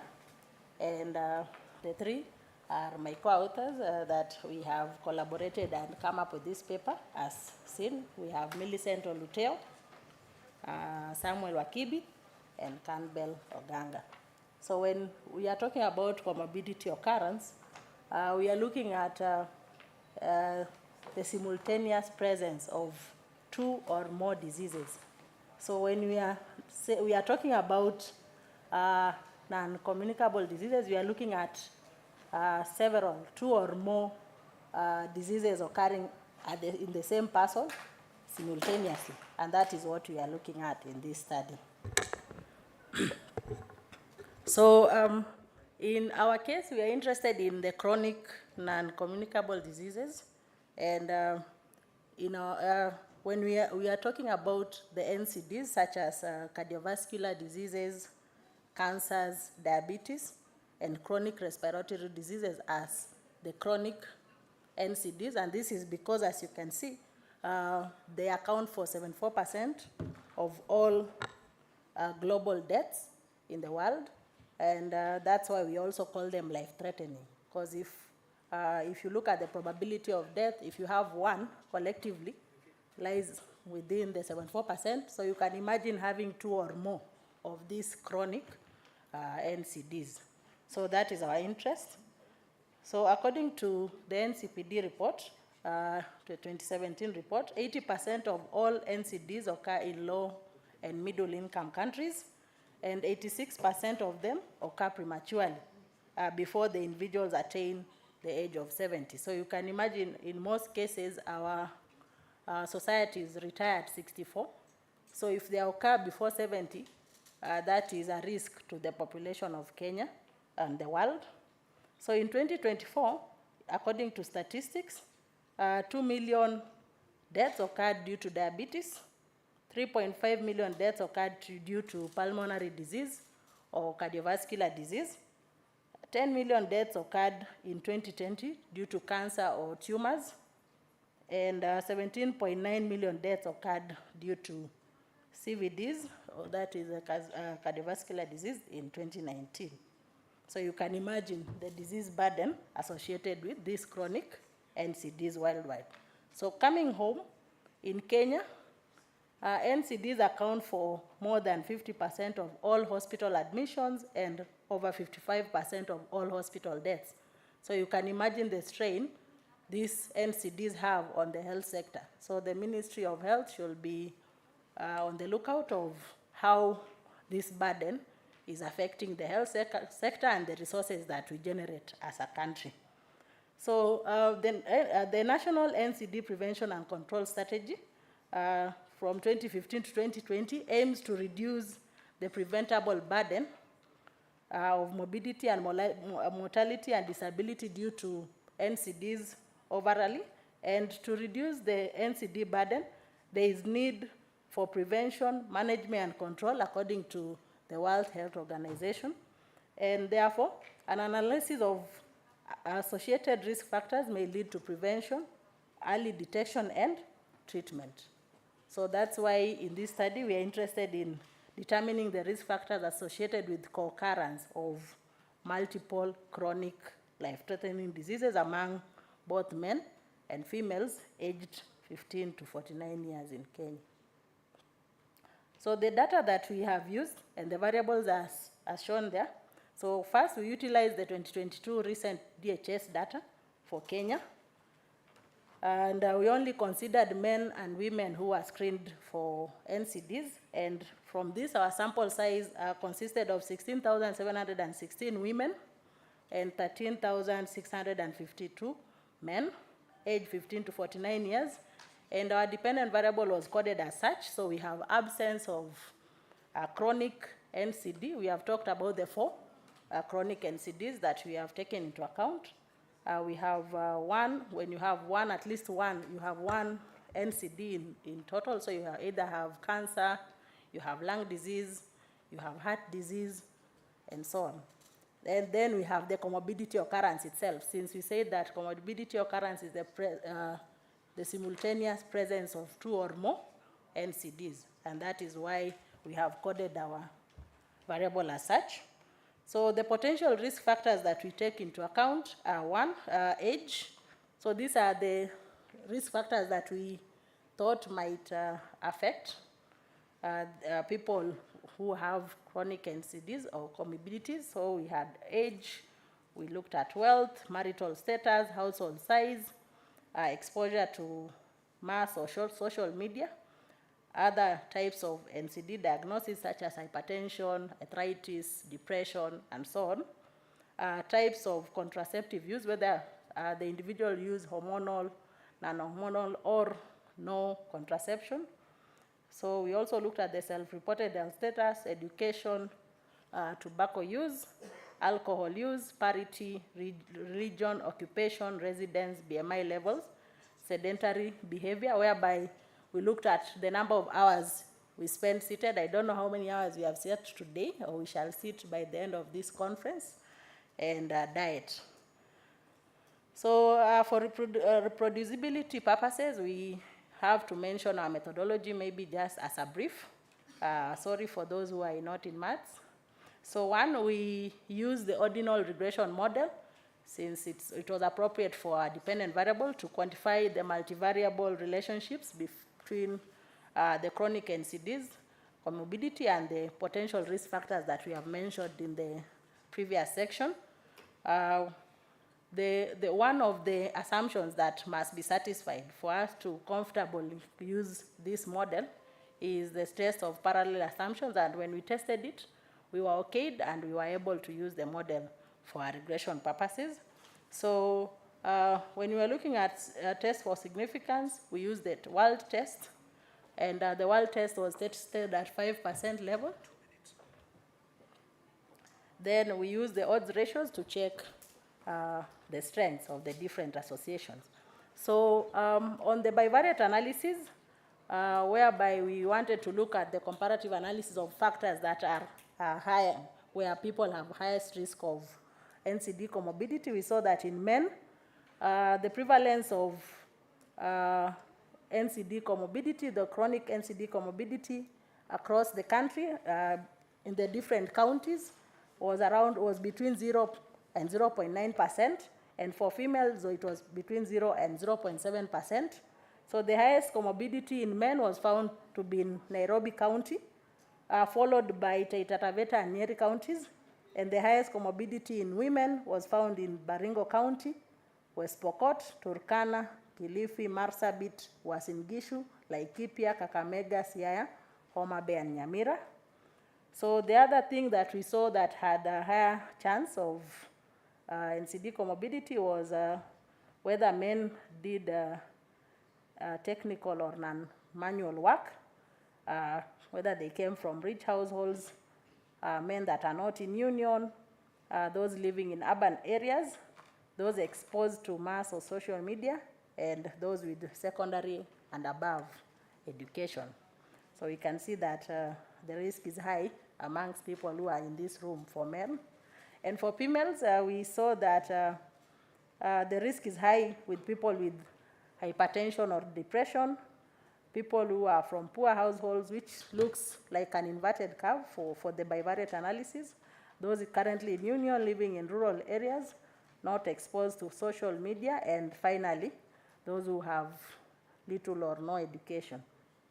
So for the multivariate analysis, whereby we applied the ordinal regression model, we saw that the factors that place individuals at a higher risk of being in higher categories, that is the higher risk of acquiring a comorbidity.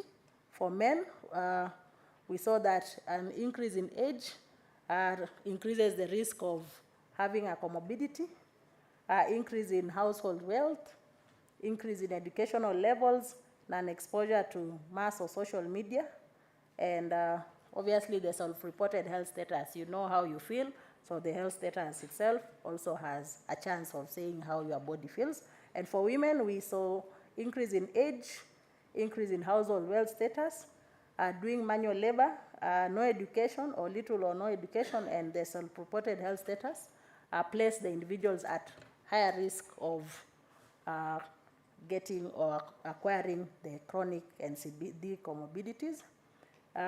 For the protective factors, so factors that place individuals to be at lower risk of being in higher categories, so that means that there is a lower chance of acquiring comorbidity. This was seen for males with people who had no hypertension or have not been diagnosed with hypertension before, no arthritis. So it means that if you don't have any other type of NCD, then you have a lower chance compared to those who at least have some some NCD, even though it's not chronic.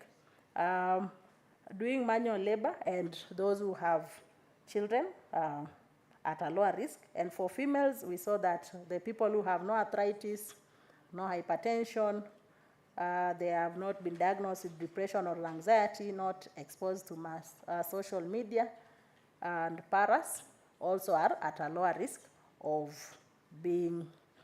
getting a comorbidity. For males, we were not able to use the sedentary behavior since it wasn't available in the data. But for female, we saw that if a woman sits for less than 8 hours per day, then they are at a lower risk compared to those who sit for 8 hours and above. So for the discussion, we saw that there are several papers. These are just a few that we have noted that support our analysis. So given the different results, and they are as listed there, so due to time, I won't look at them. So finally, I will go to the recommendation, whereby we have a few, we have at least 4.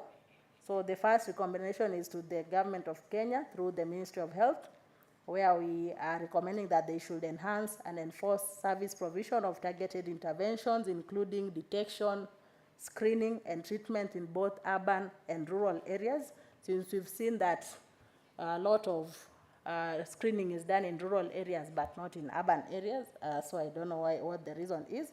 So also to the Ministry of Education, they should promote continuous research targeting the use of Kenyan-specific datasets through different initiatives and through collaborations with institutions of higher learning. So the third recommendation is for us to create a multi-sectoral collaborations between different governmental and non-governmental agencies, both at national and county levels, that may advocate for awareness, creation and domestic financing of targeted interventions of NCDs. And finally, there is need to discourage the social norms that expect men to be strong, resilient, independent, and emotionally inexpressive, which contributes to the masking of depressing symptoms among men, as well as in delay of avoidance or seeking treatment. Since we saw that for men, when they say they are bad, sometimes they mask those results given to what we have seen. So those are our references. The next slide. And thank you all for listening.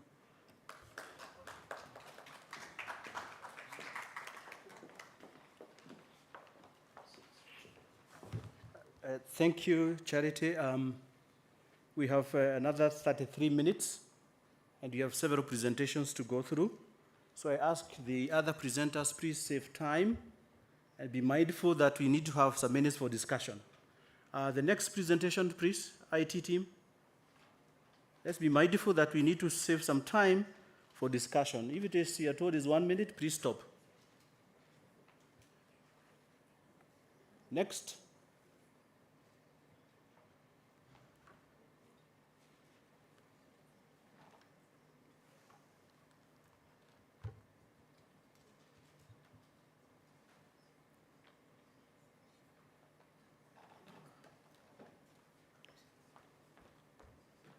IT.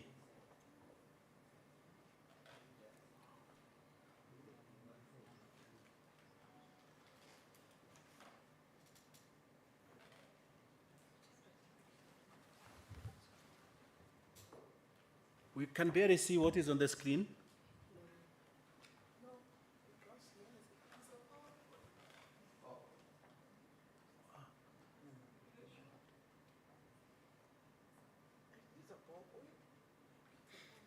You're not sure?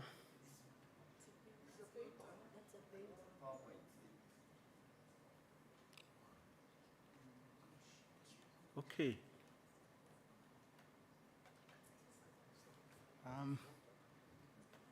Let me get up there.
I do what?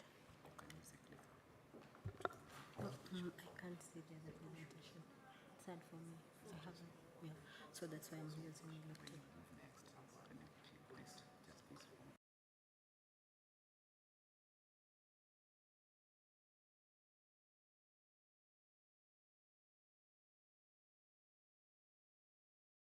Rubo Antline. I work for Bar Hostess, and today I'm going to give you my research. I did a research in addressing dual stigma, integration, mental health, and harm reduction strategy of PWD in Marsabit and in Isiolo. So my background is PWD are people who use drugs, face dual stigma, mental health disorder, and drug use. The marginalized region, that is Marsabit and Isiolo, lack adequate health intervention. The study focused on how community development approaches can integrate mental health and harm reduction. We also evaluated this in Bar Hostess as an SR of Kenya Red Cross Society.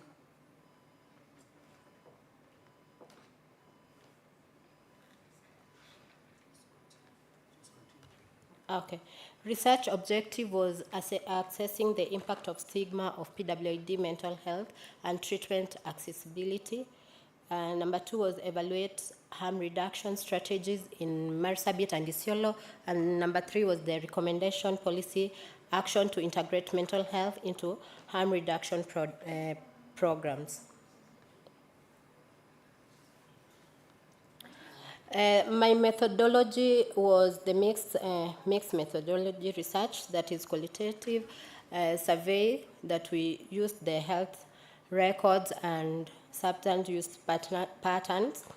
And our qualitative, we did an interview with the PWDs and peer educators and health care workers who are available. Also in the participants who were involved were the PWDs, healthcare workers, community organization, and then our data collection was the focus group discussions and policy analysis, field observation. The sample size was 150 of the PWDs, 20 healthcare workers, and 10 peer educators who were implementing this in this project. My key finding was that under mental health and stigma, the 500 PWDs accessed integrated service over 18 months. 65% of the PWD reported anxiety and depression due to social stigma, and then there was limited mental health services in harm reduction programs. And a key finding 2, under harm reduction effectiveness, the needle and exchange program improved health outcome, but lack psychosocial support. 25% decrease in unsafe injection practice, reduced HIV and hepatitis C. And then the peer-led intervention increased program acceptability among the PWD by 90%. Policy implications that integration of mental health service. Number 1, expand community-led counseling and mental health screening. Also enhance harm reduction framework, that is increase funding for combined harm reduction and mental health, in that we don't have the combined intervention for many programs. And then train and create awareness, that is equip healthcare providers with skills to address dual stigma treatment.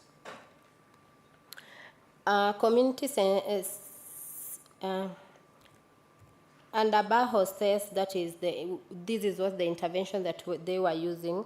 the Breaking the Stigma campaign through radio and social media engagement. And they also used public-private partnership for mental health advocacy and resources, also community forums for harm reduction.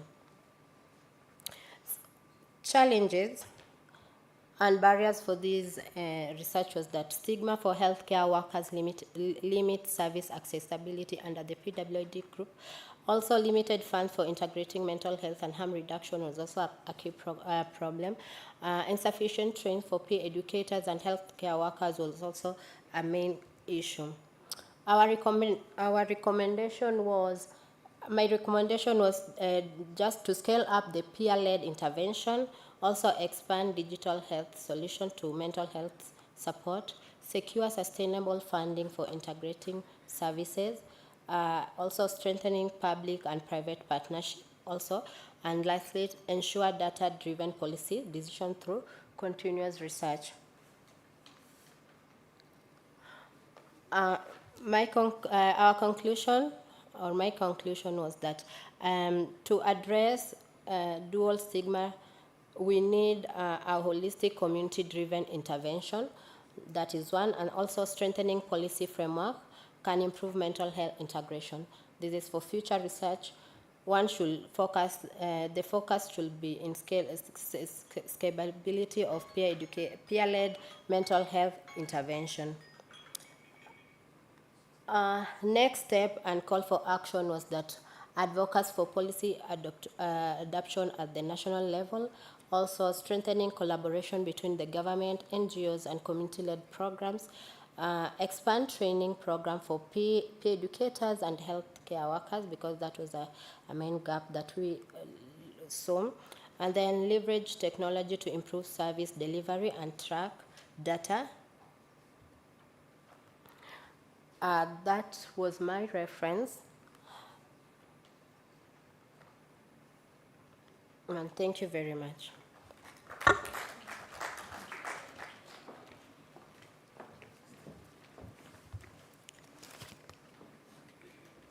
Thank you, Anthony Kerubo, for saving some time. Next presentation.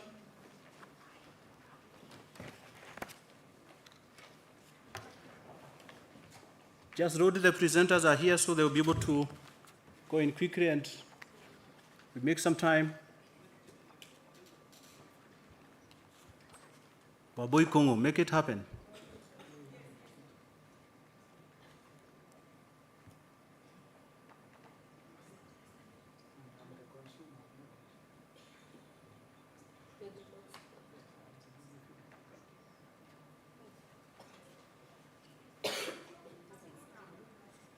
Okay, John. Thank you, presenters. I'll read from here. I don't know which is nearer to me. Yeah. Yes. This was a study that was conducted in one of the counties in Kenya. We can go to the next. Is factors associated with hypertension among HIV positive women on ARV and territorial. Next. Pardon? Oh, sorry. That's yeah. Oh, sorry. This is a global situation. This is what prompted us to look at this study, because we realize that globally we have some information on hypertension among persons living with HIV, but locally here, there is scanty of information on both prevalence and associated factors. Now, the study objectives were as follows. That is, one, to examine factors associated with hypertension among HIV positive who are already on ART and retroviral therapy. So specifically, the study sought to estimate the prevalence of hypertension among the study population, and then look at some of the associated factors, as you can see. Now, in terms of methodology, This, unlike other presentations, some of them are population-based. This was health facility-based cross-sectional study. It was carried out in 3 sites, Meru Teaching and Referral Hospital, Mission Hospital, Kobo Mission Hospital, and Maua Methodist Hospital. And the study population, as I said, are women, HIV-positive women on ART, and specifically those of reproductive age. Now, in terms of data collection, there are 3 approaches. One was interview and instant questionnaires, biometric or anthropometric measures, and then a review of records. So this study took, this is around the COVID time. It took around 47 days to between the month of September 2021 and January 2022. Sampling criteria, we applied formula by Fisher and others, 1991, and the adopted prevalence was 28% based on a study that was carried out in Zimbabwe. That found that 28% of women patients on ART on highly active antiretroviral virus were hypertensive. That was in year 2019. Now that is the calculation. The statisticians in the room should help us demystify this. Are we together? Yeah, I want us to be together, and I'll move fast because of time. This is how hypertension is measured. Hypertension, this is how hypertension is was measured. And if you are found to be having a blood pressure of 140 or above, and that's both systolic and diastolic blood pressure of below or equal to, above or equal to 90, then you are considered hypertensive. If you have blood pressure below those measures, then you are considered normotensive. So this study was cleared by the Kenya National Hospital and the University of Nairobi Ethics and Research Committee. In terms of data analysis, we applied the logistic regression analysis to identify the factors associated with hypertension. These are the findings. So the study confirms also already in literature globally, we found that 23.9% of women on ART in Meru County were hypertensive. Just about 1 in 4 women on ART were hypertensive. When you go to bivariate analysis, you realize that we found that age, ever use of contraception or contraceptives were significantly associated with hypertension among the study population.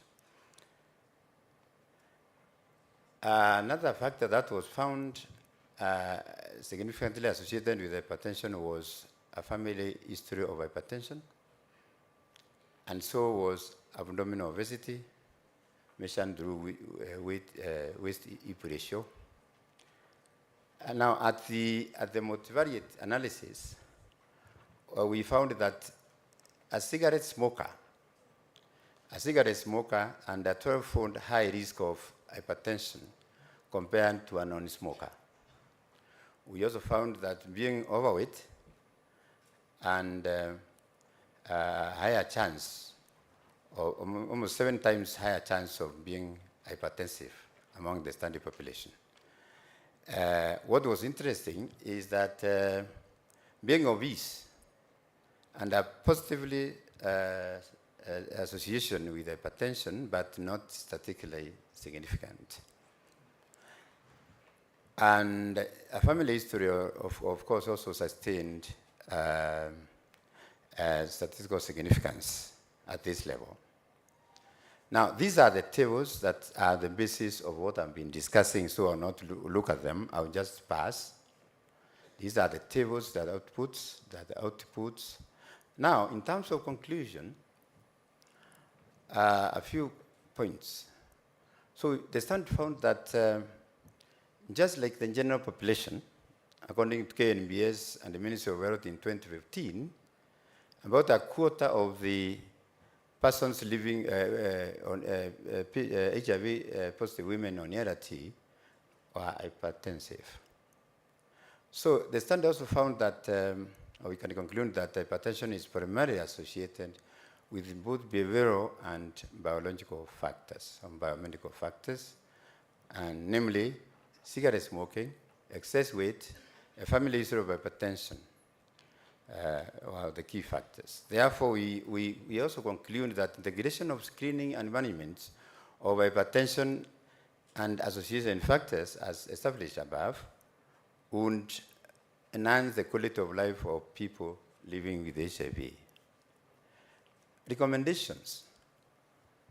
There is need to integrate a regular screening and management of hypertension and association factors into the routine HIV/AIDS care of the patient. HIV/AIDS care.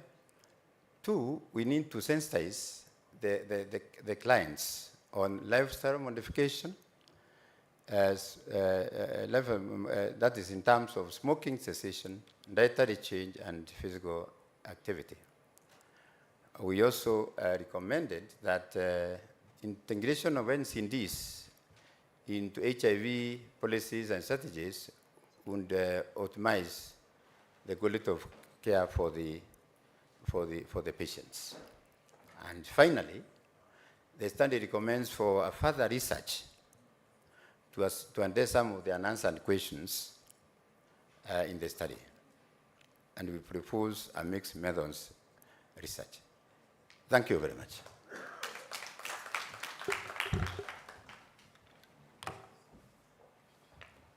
Thank you. IT, may we have the presentation by Dr. Ogato? IT, Dr. Ogato?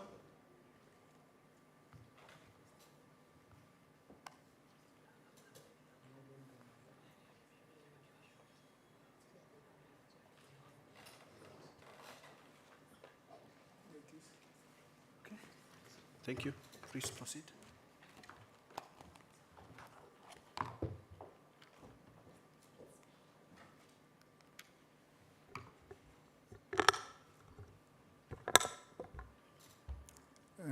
Good afternoon, ladies and gentlemen. My name is Dr. Ogato from Mathare National Teaching and Referral Hospital. I'm making a presentation on mental health in national development. At the end of the day, I want to convince the audience that there is a need to invest in mental health as a driver and an enabler of national development, and also speak to the academia to motivate them to invest in research within the public mental health space. In Mathare, generally what we do, we heal minds to restore life and touch families. Mental illness basically steals away somebody's or one's social life. What is the impact of mental health in a community or in a nation?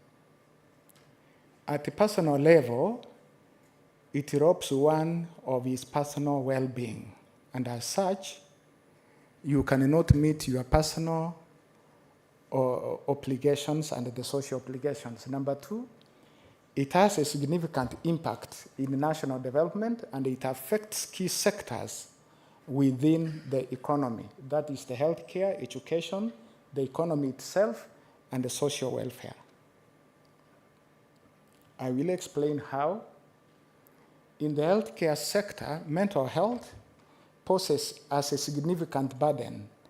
A quarter of the people will have a mental illness at one point in their lifetime, and about 40% of the people who present to hospitals or those who are in the inpatient present with a component or mainly mental illness. This, secondly, mental illness, severe mental illness leads to or is associated with premature death to a tune of 15 to 25 years. So simply put, mental illness, people with severe mental illness die younger or earlier than the general population when we have interventions that can prevent this earlier death. In the healthcare sector, we've got a serious challenge in the mental health system whereby there is inadequate resources set aside for mental health, both for the health workforce and for provision of the infrastructure and the necessary equipment and medical supplies. So generally speaking, in our country, there is a shortage of mental health workers across all cadres. And I think about 17 counties do not have even one single mental health care worker.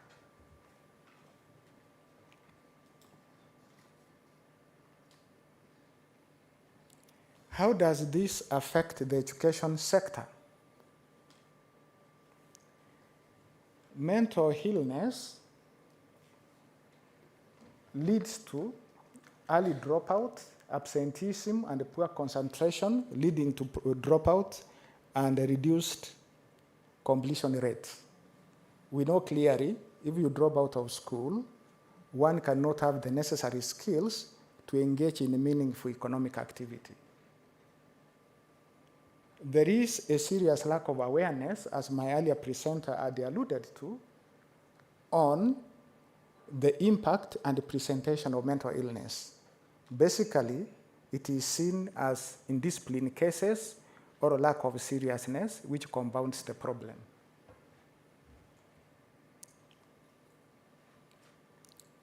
Mental illness affects the economic well-being of a country and as well as the community and the family level. There is loss of productivity of the individuals and the economy as a whole due to mental illness.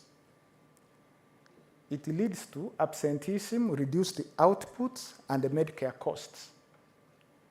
The cost of treatment for mental illness strains the economy. Within the healthy system, there is widespread lack of access to mental health care services.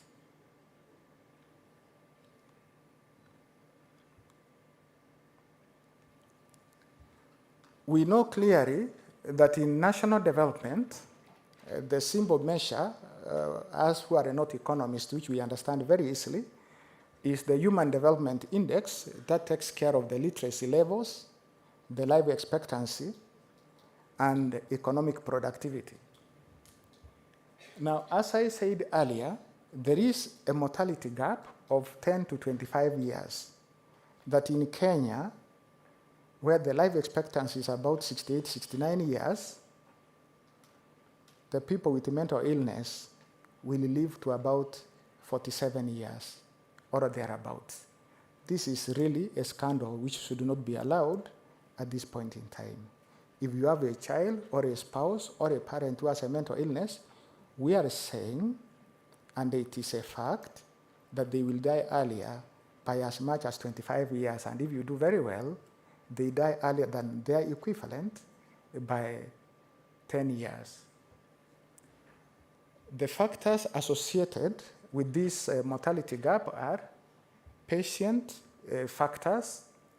The patient factors are due to the health-seeking behavior. Because of time, I didn't go to introduce what mental illness is, but I can just mention that mental illness affects the mind, it affects one's behavior, it affects the intellect, the thinking processes, and the emotion processing. As such, if one's behavior and the intellect and the cognitive functions are affected, the health behavior is really affected. And as you all know, I will say what everybody knows. You haven't seen somebody with schizophrenia going for screening, or those who happen to be pregnant going for ANC. This contributes to early death, finally.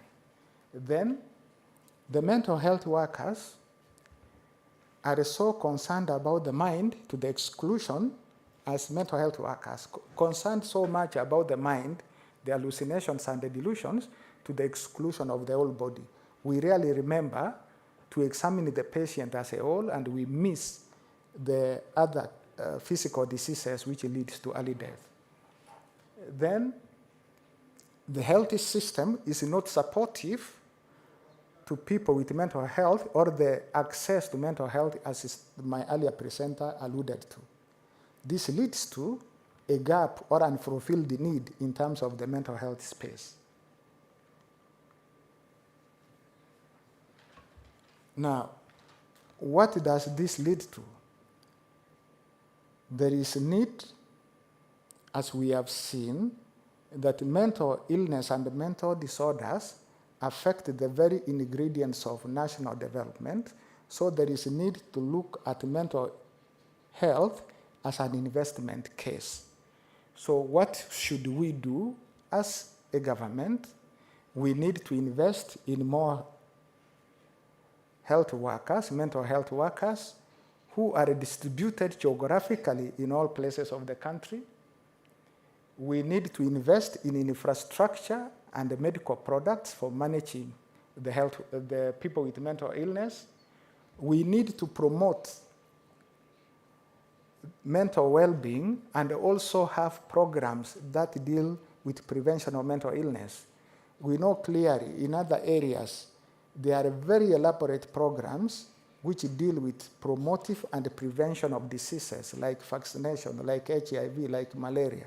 But we do not have similar programs for mental illness and addiction disorders. So there is a need to invest in promotive and preventive programs for mental illness and addiction disorders. To this end, there is a need to promote community mental health. As we know clearly in Kenya currently as it is, we do not have a functional referral system for mental disorders and addiction disorders, simply because at level 1, 2, 3, and 4, we do not have mental health workers. At Mathare Hospital, we offer from primary health care to primary referral, secondary referral, and tertiary care referral. And we have got limited resources availed to tertiary care and research so that we can improve our services.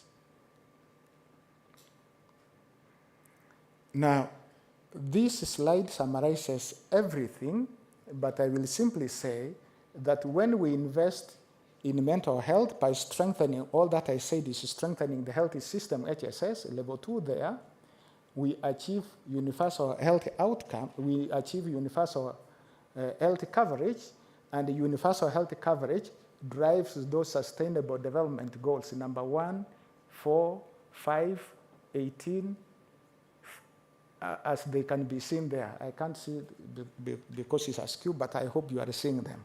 So what are we saying in summary?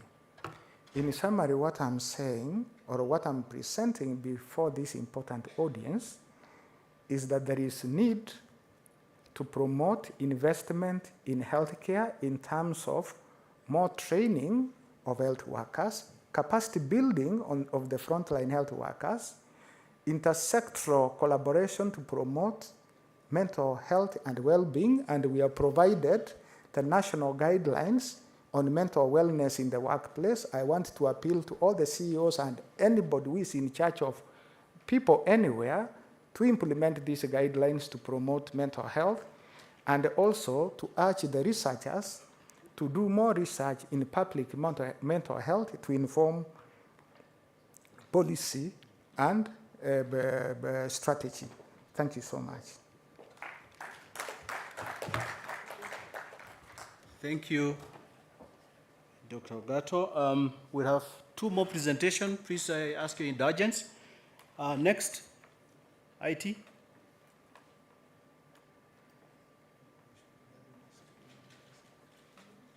We'll have one burning question to be answered, but First, let's have the second last presentation.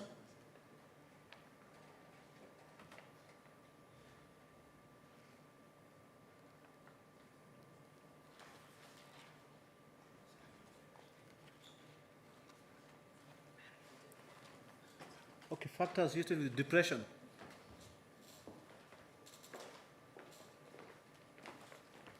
Good afternoon, everyone. Are you still awake? I'm going to talk about a demographic group that is rarely mentioned, because we've heard all about the young people in the morning, isn't it? Who haven't we spoken about? Huh? Who are old people? We have a definition in Kenya of what we call the older person, that is anyone who is 60 years and above.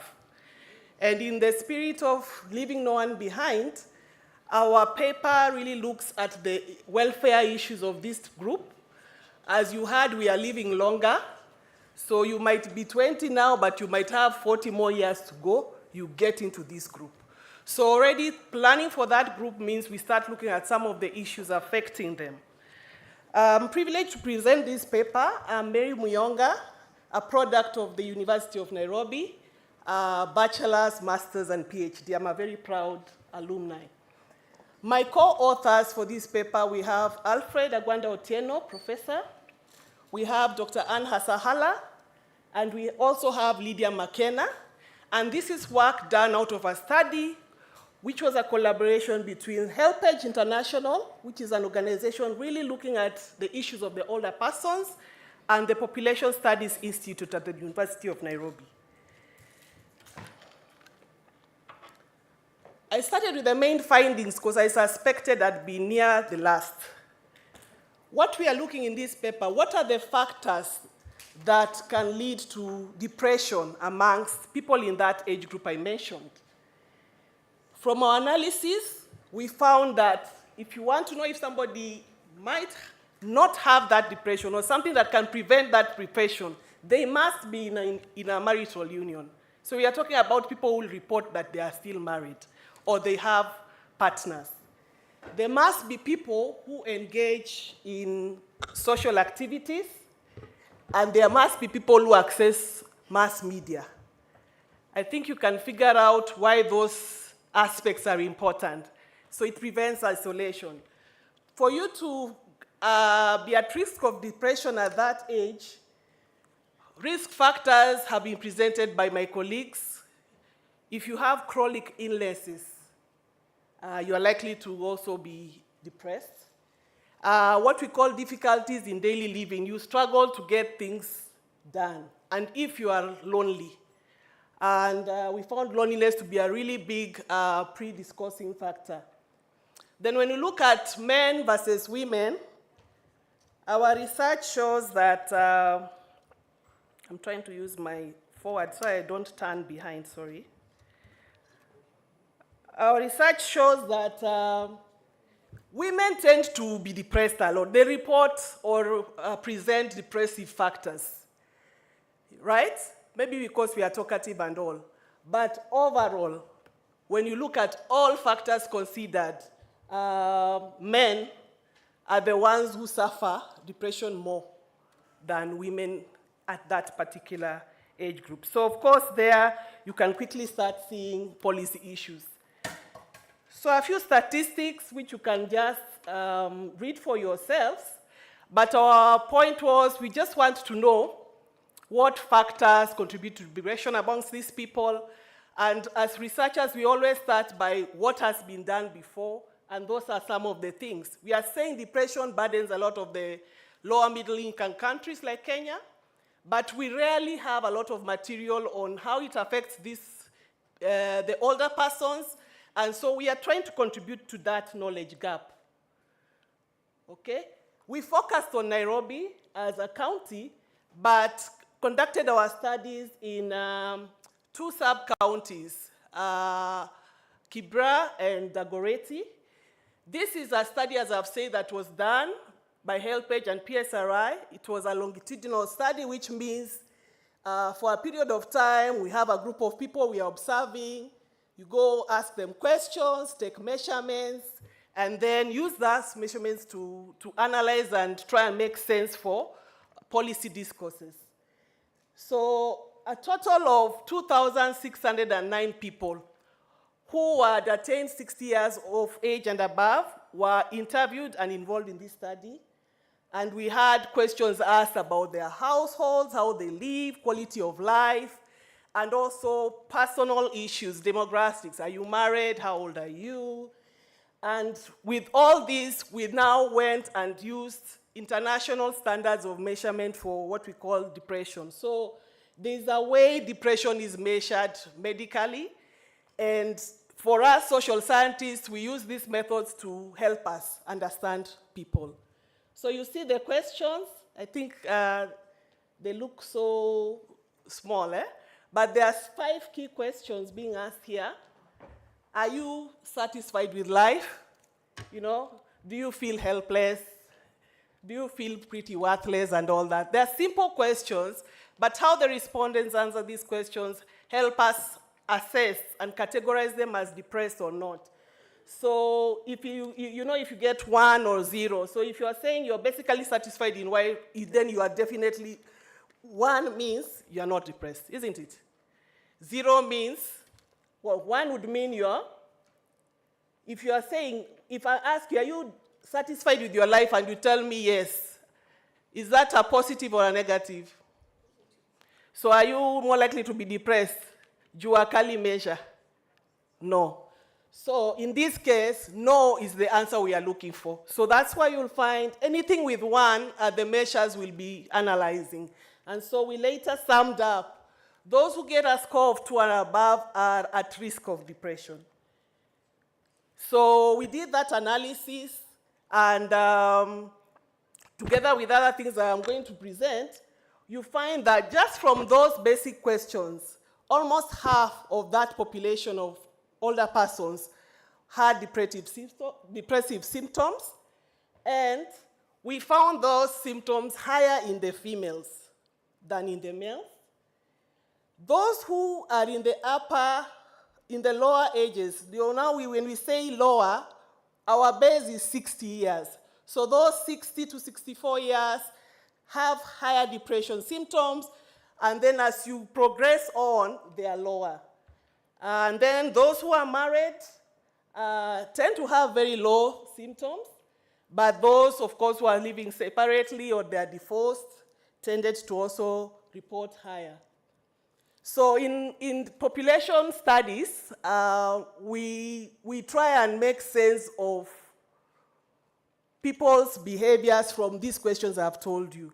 So we start and say, okay, if we are saying, for example, age, or if somebody is married or not, we at times now check, does anything change when we change the ages? Do we move up? Is there any change in the depression levels? So when you compare some of our factors one-on-one with depression, we found that those people were active socially, they participate in activities, in the rural areas where most of the Kenyans live. These are people going for chama meetings, church meetings, funerals, weddings. So they have a social activity and participate. These ones tended to reduce depression, and they rarely reported they were lonely. But when you look at the health factors, those who had chronic conditions, the medical issues my colleague mentioned, all tended to have higher depression.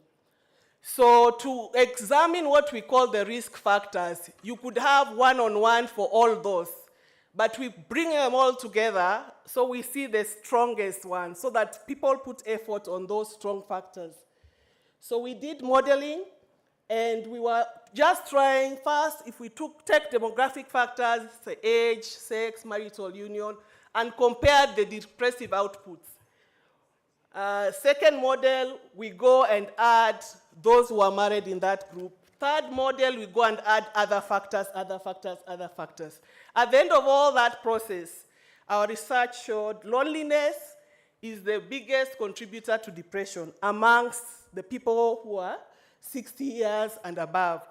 So our discussion really just analyzes what does that mean for us as policymakers or people supporting this demographic book. So we've told you clearly, men have higher depression. Our social protection programs supporting men, anybody? Are there programs for older men in Kenya? Okay, the jury is out here. Then those who are in marital unions was also very interesting. And of course, loneliness being the predisposing factors.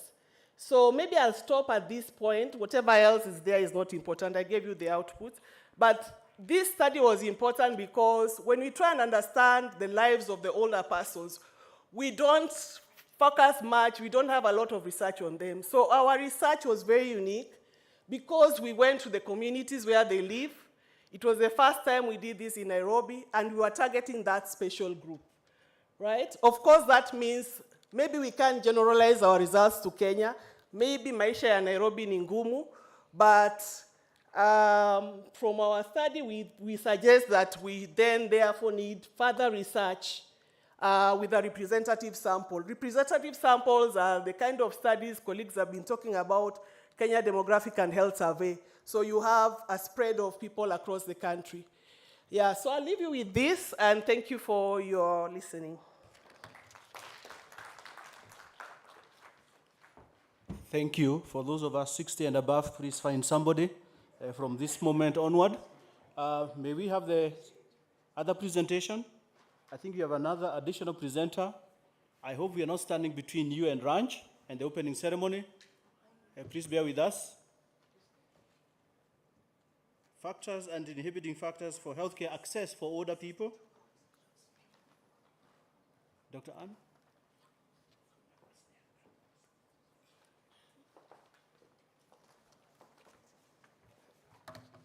So good afternoon, everyone. Maybe you need just to stand up for a while so that you have circulation as we wait for the loading of the slides.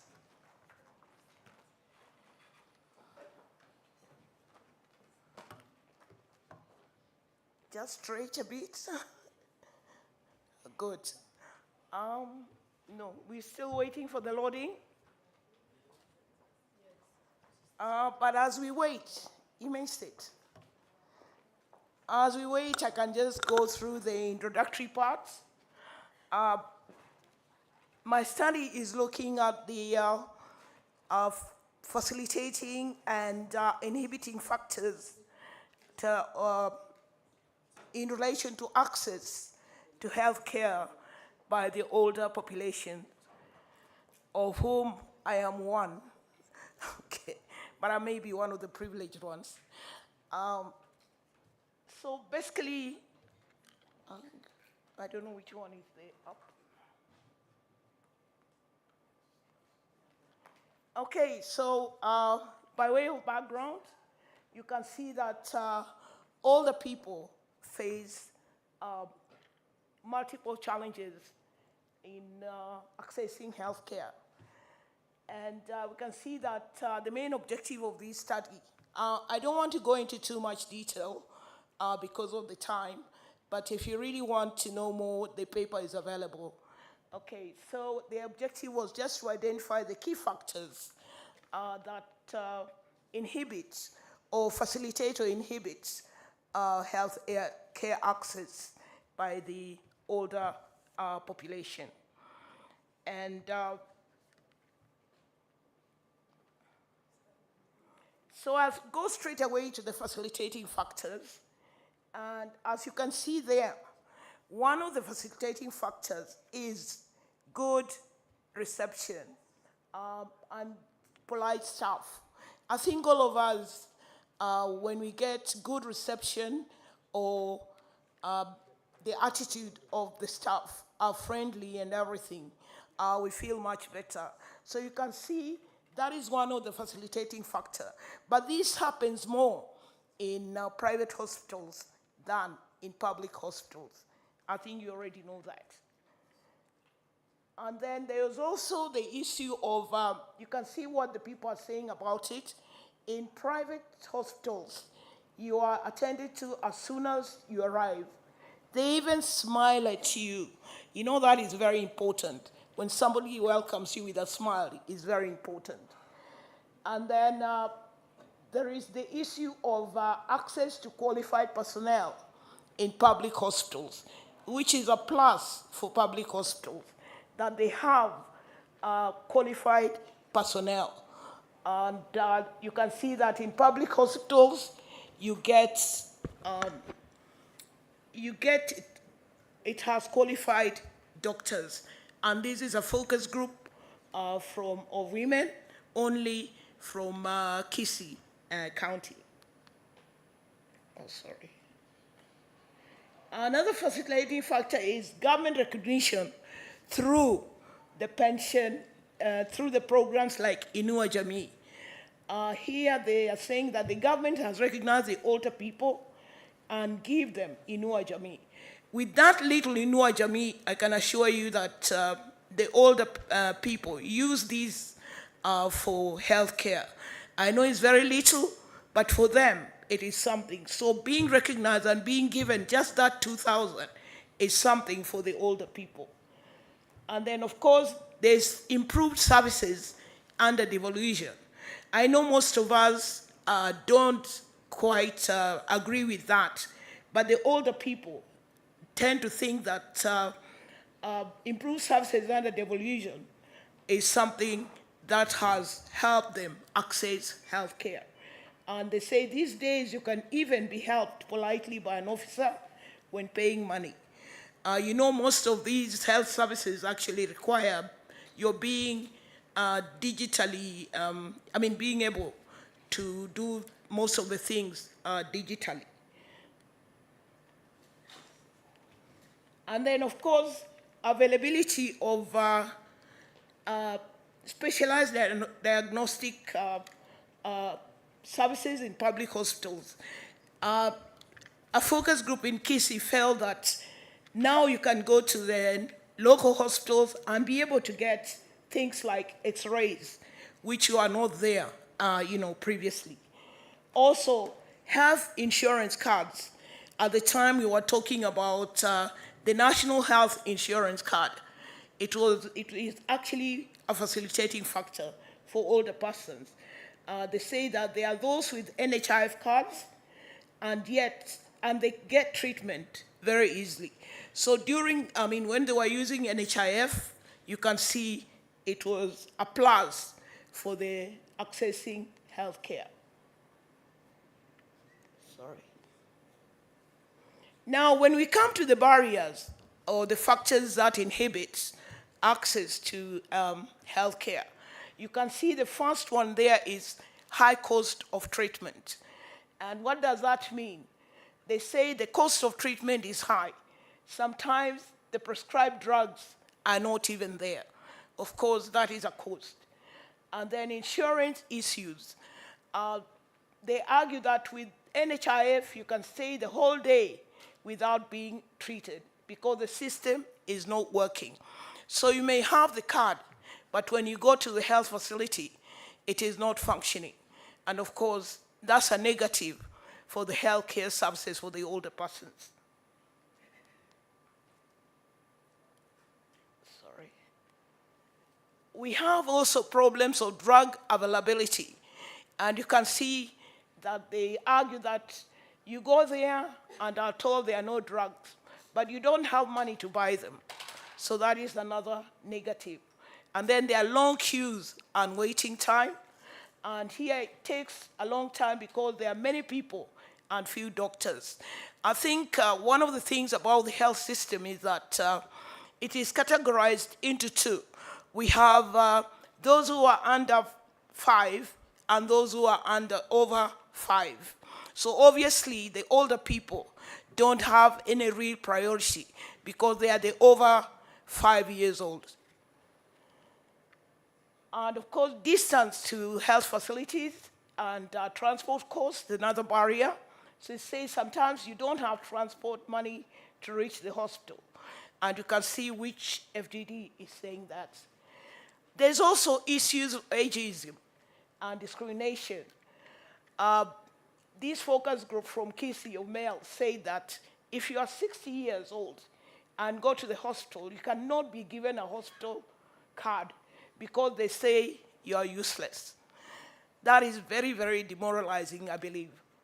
And then, of course, attitudes of healthcare is another negative. And here is their attitudes are poor. They go in for treatment and they look at you like they hate you. Please help. We don't have the medics here to tell us what happens there. So in terms of suggestions for improvement, we are saying that the older people, actually, this is from the older people, it's not from us as the researchers. We are saying that free health care for older people. The government should provide free treatment for people who are 60 years and above. And then they need better resource allocation. With this, if there are drugs in public hospitals, it will be better than having to buy them elsewhere. And then we have enhanced NHIF efficiency. I think now we have the SHA, so we are hoping that there will be more efficiency with the SHA, although we still see a lot of problems with that. And then, sorry. So in conclusion, you can see that all the people face financial, infrastructural, and systematic barriers to healthcare. Government programs and devolution have improved some aspects, but gaps still remain. Addressing these challenges requires policy changes, better resource allocation, and improved healthcare worker attitudes. So we are saying collaboration between the government, NGOs, and communities is essential for sustainable improvement. And I say thank you. Before I finish, I can say that this study was, again, another one which was undertaken by HealthAge and Population Studies and Research Institute. And it was only undertaken in 4 counties, and that was Siaya, Kisii, Embu, and Kilifi. And we did the study mainly in the areas where HealthAge has the presence. So we cannot quite generalize these results to the whole of the country, but to the areas where we did the research. But I believe a lot of what I've said, a lot of people can identify with it. So thank you very much. Thank you. I'm sure we still have some energy. Is that the case? One more. Okay, so we shall have Stephen. We'll have 5 minutes only, Stephen. 5 minutes to pass your message. Thank you. Okay, we will change the clock here.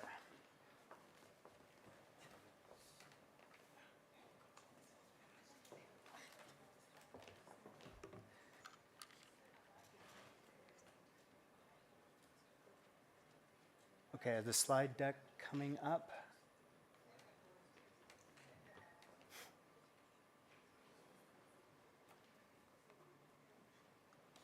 I'll begin when the slides come up.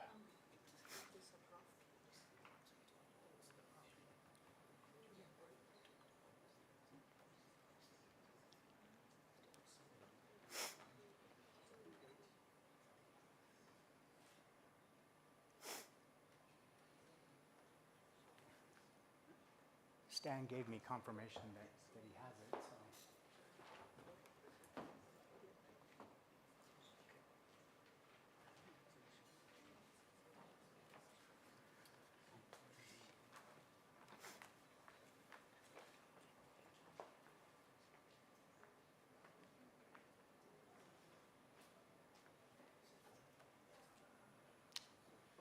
Okay, let's see if these are the...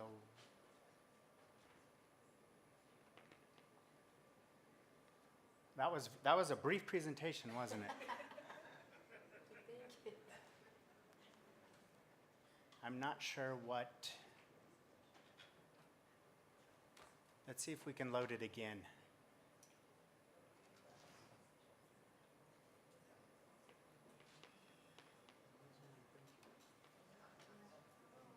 we can do it in reverse order. Start with the thank you and go backwards.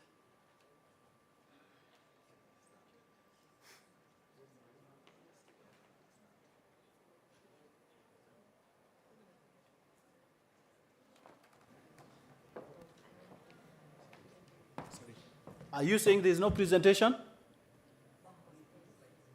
Only 3 slides. Do you have a computer with a flash drive? Okay, members, as we are sorting out this issue, is there any burning question to the presenter so far? Any burning question to the presenter so far? Who has a mic? Okay. Dr. Desta, are you in the house? Okay, so you're making points.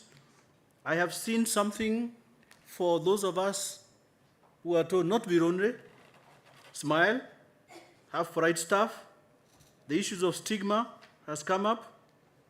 The issue of poor households and comorbidity, occurrence for comorbidity. Issues of hypertension and very low uptake of screening. Premature death. And Dr. Ogato, this is quite concerning that 17 counties do not have a mental health practitioner. Are we on? Please roll the slides, So this is pretty serious that we don't have the technical people. Any questions for the presenters? Desta will be coming to tell us very briefly what are the key messages, what are the key resolutions from this very engaging session. But as that is happening, I did mention that I come from Technical University of Mombasa, but I'm alumni of this university. This is my alma mater. And so I'm at home, and also at home somewhere else. So again, to acknowledge University of Nairobi for donating staff to go and support other universities.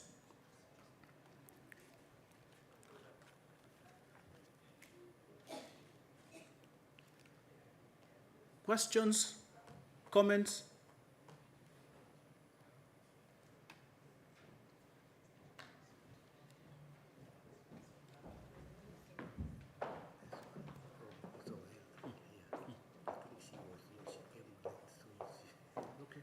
I understand there is somebody from Ministry of Health who is part of the presenting team. Yes? Your presentation is loaded? Not yet. You come and give some remarks. Thank you. We'll accommodate you. Okay, I think we're set. Okay, please go ahead. Sorry for the technical difficulties. I'm Dr. Stephen Lichty, and very short sort of presentation. It's mostly photos, so this is why presentation was really essential.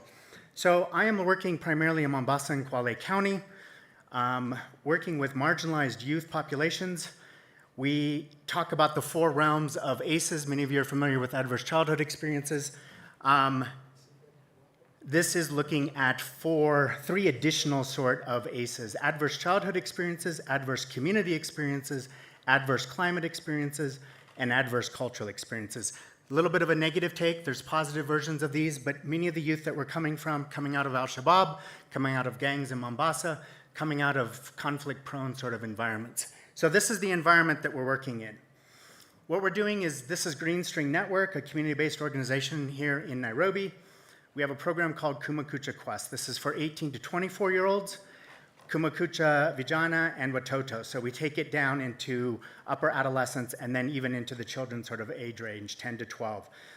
This is a 12-week community-led, youth-led healing journey that's approximately 3 months every Saturday, led by youth that we've trained and so forth, and we walk them through 12 weeks of training and helping them reconcile their past, re-engage with the present, and reimagine the future.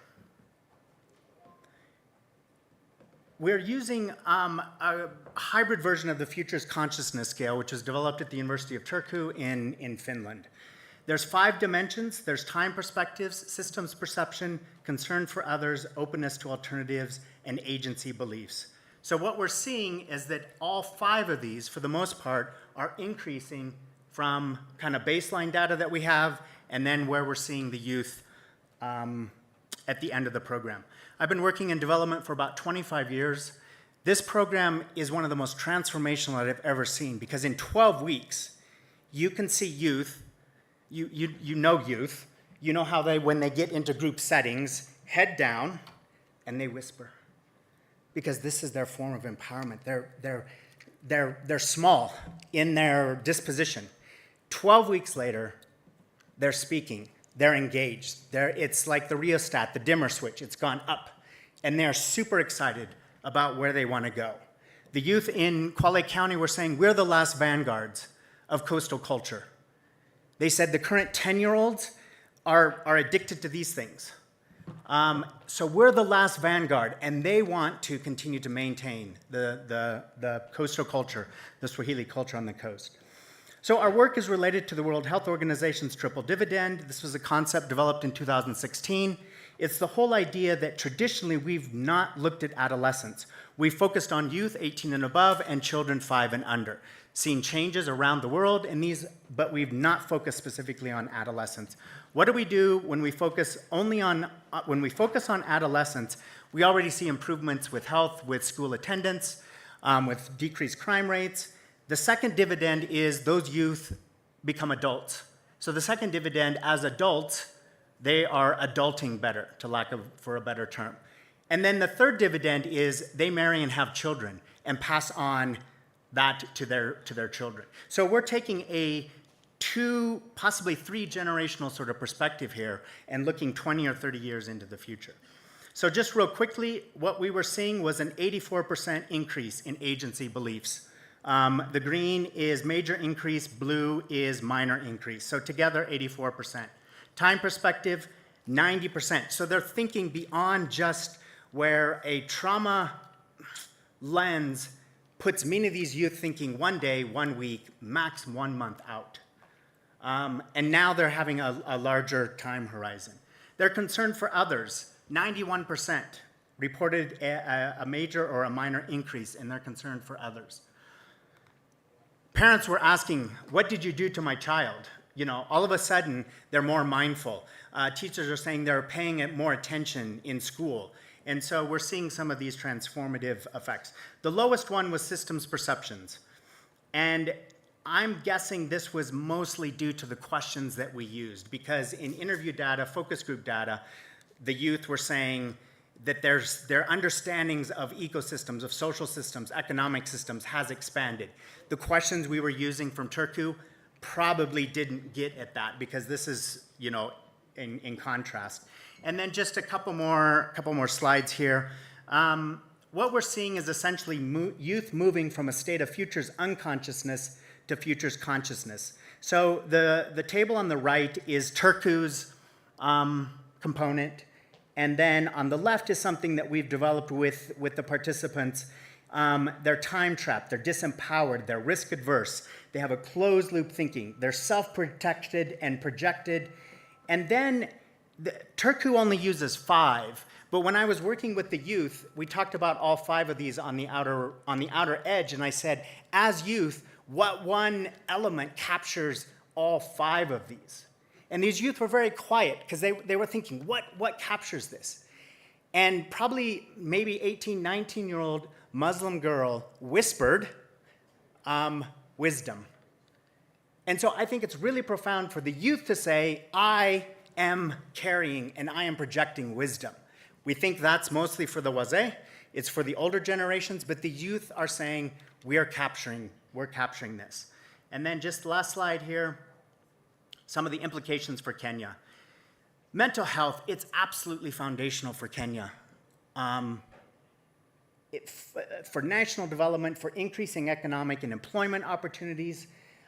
When we look at the World Health Organization mental health pyramid, it's easy to get focused only on that top bit of the pyramid, which is the psychological professional counseling. If anyone's here in the Ministry of Health or anyone in the professional psychological services sort of space, this is an important space. We're not competing with that. What we're saying is that down at the bottom of this pyramid is where, for about $10,000 over 12 weeks, 1.5 million shillings, something like that, we can reach about 300 youth and literally change their life. This is this sort of investment that has the long-term implications for Kenya. We have to deal with stigma, policy reform. As Kenya continues to face greater climate and environmental catastrophes or whatever, last year in Nairobi, I was seeing friends with this much water in their homes that had never had that much water. Trauma is going to be happening to middle class, upper class Kenyans because we're not dealing with climate change. And then peace building and conflict transformation is really important. So I think that is the end of the slides. So I'll turn it over to you. Thank you very much for that sharing. Agency is very important, empowerment, and our youth said they want to be in the decision-making space. I understand, and I may not recognize you, that from the ministry we have other staff who have statements to make on behalf of the ministry. This is your chance. Please.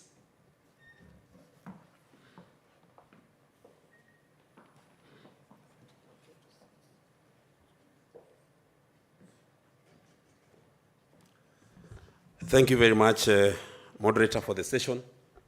Could I have my slides up? Yes, thank you very much. My name is Bosire Douglas from National Syndemic Diseases Control Council. We were previously known as National AIDS Control Council. We are a semi-autonomous government agency under the Ministry of Health, responsible for leading the response of the nation to HIV, AIDS, and other related syndemics. I'm going to be a bit quick so that we can let you also have a break. I see faces. In my previous life, I also used to be a classroom tutor at the university, so I can see, I dealt with a lot of adult students. And from where I stand, I can see sugar levels have gone down. So I will not bore you with a lot of data, just to remind you that this epidemic is still with us. Kenya has the 7th largest treatment program for HIV and AIDS globally, and the 6th in Africa. Actually, if you remove India, then we become the 6th country. We are behind countries like South Africa, Mozambique, Tanzania, and Zambia. And as you can see, those figures are disproportionately affecting the eastern part of Africa. When you look at the progress that we have made over the years, back in the 1990s, an infection with HIV used to have an equal sign with death. In between the HIV infection and death, if you put the two words, you could put equal signs between the two. If you came to a place like this and stumbled across an individual who's genetically predisposed from a family where hata ukikula there is no weight you add, and that person has a cold on that day, sneezing, has a flu, you run away.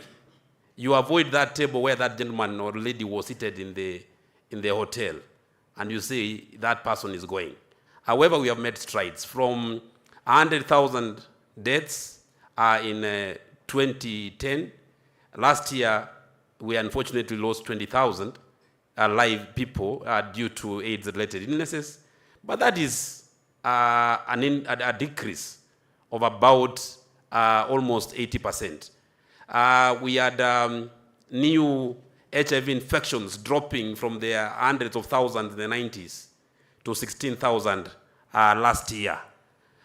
Prevalence last year stands at 3.3%. Back in the 90s, especially in the mid-90s, if you happen to walk along the villages of Homa Bay, 1 out of the 3 individuals that you met was likely to be HIV positive. Those strides, the investment that the country has made has reduced that to about 15%. We don't want people living with HIV to die out of AIDS-related illnesses, but we want them to live a full life and die a natural death. And therefore, those are the counties that we really celebrate, the counties that had a very high burden, but have made serious investment towards reducing this, the burden. Currently, as I've said, our prevalence stands at about 3.3%. 1.4 million Kenyans are living with HIV, out of whom 65% are women and 35% are men. So it is a virus that is still and disproportionately affecting women more than men, and you and I know the reasons. Among the prevalence, among women, the prevalence is 4.5%, and in men is 2.2%.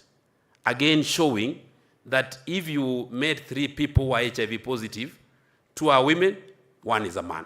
That is what it says. About 8 counties have 50% of the HIV, people living with HIV in this country. Those counties are there: Kisumu, Homa Bay, Migori, Siaya, Nairobi, Nakuru, Mombasa, and Kiambu. However, it is not that those counties are not doing anything. In fact, those are the counties which serve as examples for the other counties to learn from as we manage this epidemic. This slide, and I don't want to belabor, if you look at if I listen to the presenters who are presenting here before, they were talking about issues that come with the elderly, issues that come with age.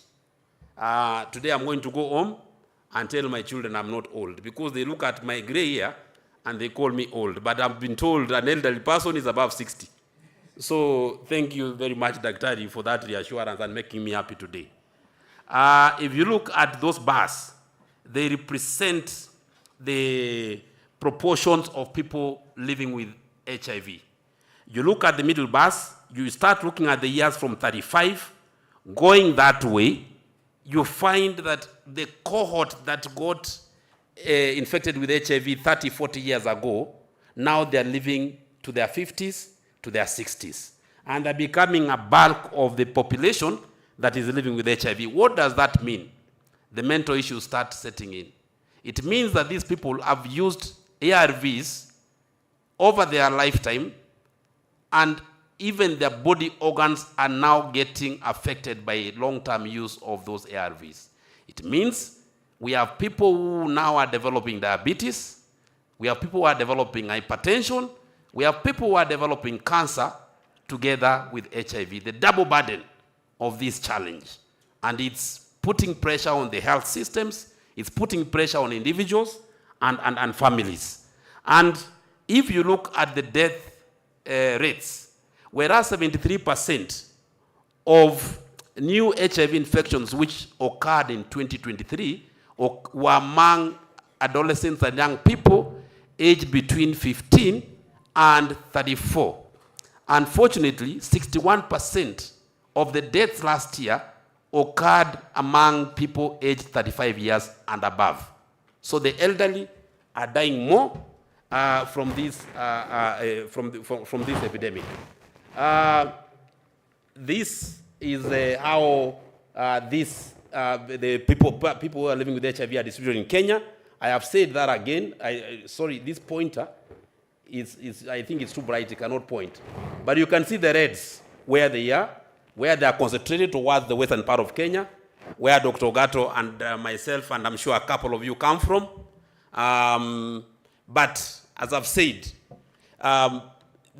where we before thought the virus will not present itself, I'm going to show you in a minute what's happening in those places. I'm going to show you in a minute what's happening in the northeastern lands, the northern frontier of the country, where people thought the virus would not be found. Before, for us who come from the islands of Kisii, we said the virus cannot climb the mountain from the lowlands to the hills of Kisii. But right now, if you look at the incidence in Kisii, in Nyamira, it's almost as close to the incidence in the former high-burden counties. Again, if you look at the typology of the epidemic, as in where does it occur, and you try and correlate it with that map, they are very closely related. But what this slide is saying, and I'll be able to share it, Bwana Moderator, is that a bulk of the country, the new HIV cases are from concentrated populations. Concentrated populations who are highly vulnerable and at higher risk. Who are these? The key populations. Key populations of female sex workers. The prevalence among female sex workers alone is almost 28%. Prevalence of HIV. The prevalence of HIV among men who have sex with men is 19%. The prevalence of HIV among people who inject drugs is 19%. That tells you, as compared to the general population of 3.3%, you must put certain interventions in those populations, in those key populations, to avoid them affecting the general populations, because they are with us. If you go to a meeting such as this of men who have sex with men, and I'm going to surprise you, and you ask them how many of them are married, almost 70% of men who have sex with men are married. 70%. And this data that we have. So you can imagine, and the prevalence is 19%. If you not program for these people, if you don't give them condoms, if you don't give them pre-exposure prophylaxis, if you don't give them lubricants, they'll carry that virus and they'll take it to their spouses. Those are facts. For us, as a program, as a response, it's not our work to judge the morality of what you're doing, but it's our work to make sure that you as an individual, you do not affect the public good of the nation and of other people by letting you spread that virus. That's why we have to care of you, to try and take care of you. If you look at the new infections, the estimated infections last year of 16,752, what I want you to take from here is that 39% of the new HIV infections among the adults, 15 plus, occurred in adolescents and young people aged 15 to 24 years. Here we are talking about population and development. So the demographic dividend that will not be harnessed by having a 16-year-old son or daughter of yours living with the virus for the rest of their lives and therefore being on treatment cannot be overemphasized or underestimated. When we move broader to 34, I've told you 73% of all the adult new infections come from this population of adolescents and young people between 15 and 34. This is the population that is either finishing school and becoming productive to the economy of the nation, and therefore we have to safeguard. If you look at the county progresses, some counties have made strides over the last decade or so, and some actually, many counties have made strides. Some are parking, and a few are reversing. You can see the ones which are reversing, Kakamega, Busia, Bungoma, Viga, Wajir. What they have done is that they have increased the number of new infections over the last decade instead of reducing. We need to ask ourselves what's happening in those counties.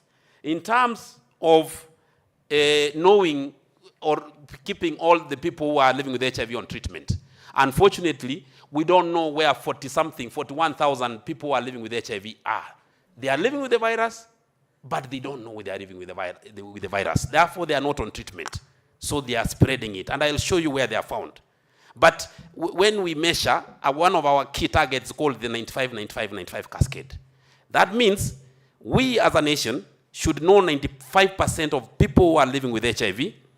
Out of those whom we know 95% of them should be put on antiretroviral treatment. And among those who are put on antiretroviral treatment, for us to control the epidemic, 95% of them must be virally suppressed so that they can stop spreading the virus. So if you look at the 95-95 cascade, there are counties which are doing pretty poorly, and those counties are counties of Mandera. You can see Mandera. You can again see Marsabit. You can see Wajir, where the population of people who know their HIV, who are on treatment, are very few. Where are the people who do not know their status? Where are they found? Again, I said earlier, where we thought the virus was not. So you ignore, you don't test, because you think the virus ni kitu ya nywele ngumu. Look at this. Mandera, Wajir, Marsabit, Samburu, Elgeyo Marakwet, Baringo. Those are the counties where these 41,000 people are found. Persons who are living with HIV, with the virus, but they don't know their status, therefore they cannot access care. Because we say knowing your status is the pathway to entry to care. This, ladies and gentlemen, what I'll just tell you, these are age cohorts, different age cohorts. What I'm leaving with you, for you on this, from this slide, is that we are leaving children behind. If you look at the 95 cascade, most of the subpopulation cohort that is most left behind in terms of accessing treatment, knowing their status, and being virally suppressed are children. So we are leaving our young children behind, and that's why His Excellency the President committed to ending AIDS in children by 2027, about 2 years ago, and we are on a course towards that path. Unfortunately, you can see in 2023, we lost 2,607 children aged between 0 and 14 due to AIDS-related illnesses. Mother-to-child transmission, which is closely related to what I've said. Again, if you look at the counties that were hither to low burden, counties of Mandera, Wajir, Samburu, those Marsabit. In Wajir, among 100 pregnant mothers who are HIV positive, 33% of them will transmit the virus to their children. 33 out of 100 will transmit the virus to their children. Our national average right now is about 7.6%. We want to be at below 5% to control what we call mother-to-child transmission. So it is, we have to ask ourselves, what is it? What is happening in those? Is it culture? Is it health-seeking behavior? Is it the health facilities are not available? And we are working very, very closely with those counties to reduce that. And the reason that we have found for about 62% of the infections is either the pregnant mother is not on treatment, or the pregnant mother starts treatment but then drops off treatment. As a result, they pass the virus to their children. So we need to intervene by making sure they are on treatment. In terms of deaths, I told you 65% decline from about 58% in 2013 to 20,480 last year. We are not proud of this. We are not proud of this, fellow colleagues. You can take your phone and calculate. 20,480 divided by 345, just to know how many people we are losing in a day due to AIDS-related illnesses. A disease that we know we can prevent and we can stop deaths by keeping people on treatment. Unfortunately, I told you earlier, among the 1.4 million who are living with HIV, 65% are men. However, among the deaths that we had last year, the 20,480, 50% of those who died were men. So more women are living with the virus, but an equal number, an equal proportion of men are dying due to AIDS-related illnesses. Your guess is as good as mine as to the reasons. Mwanaume kukufa kiume. You know, you are coughing, you are being pained, you are diarrheaing. You wait to the last stage. That's when you go and seek healthcare services. And speakers before, the behavioral scientists who are here alluded to some of the drivers of the reasons towards this.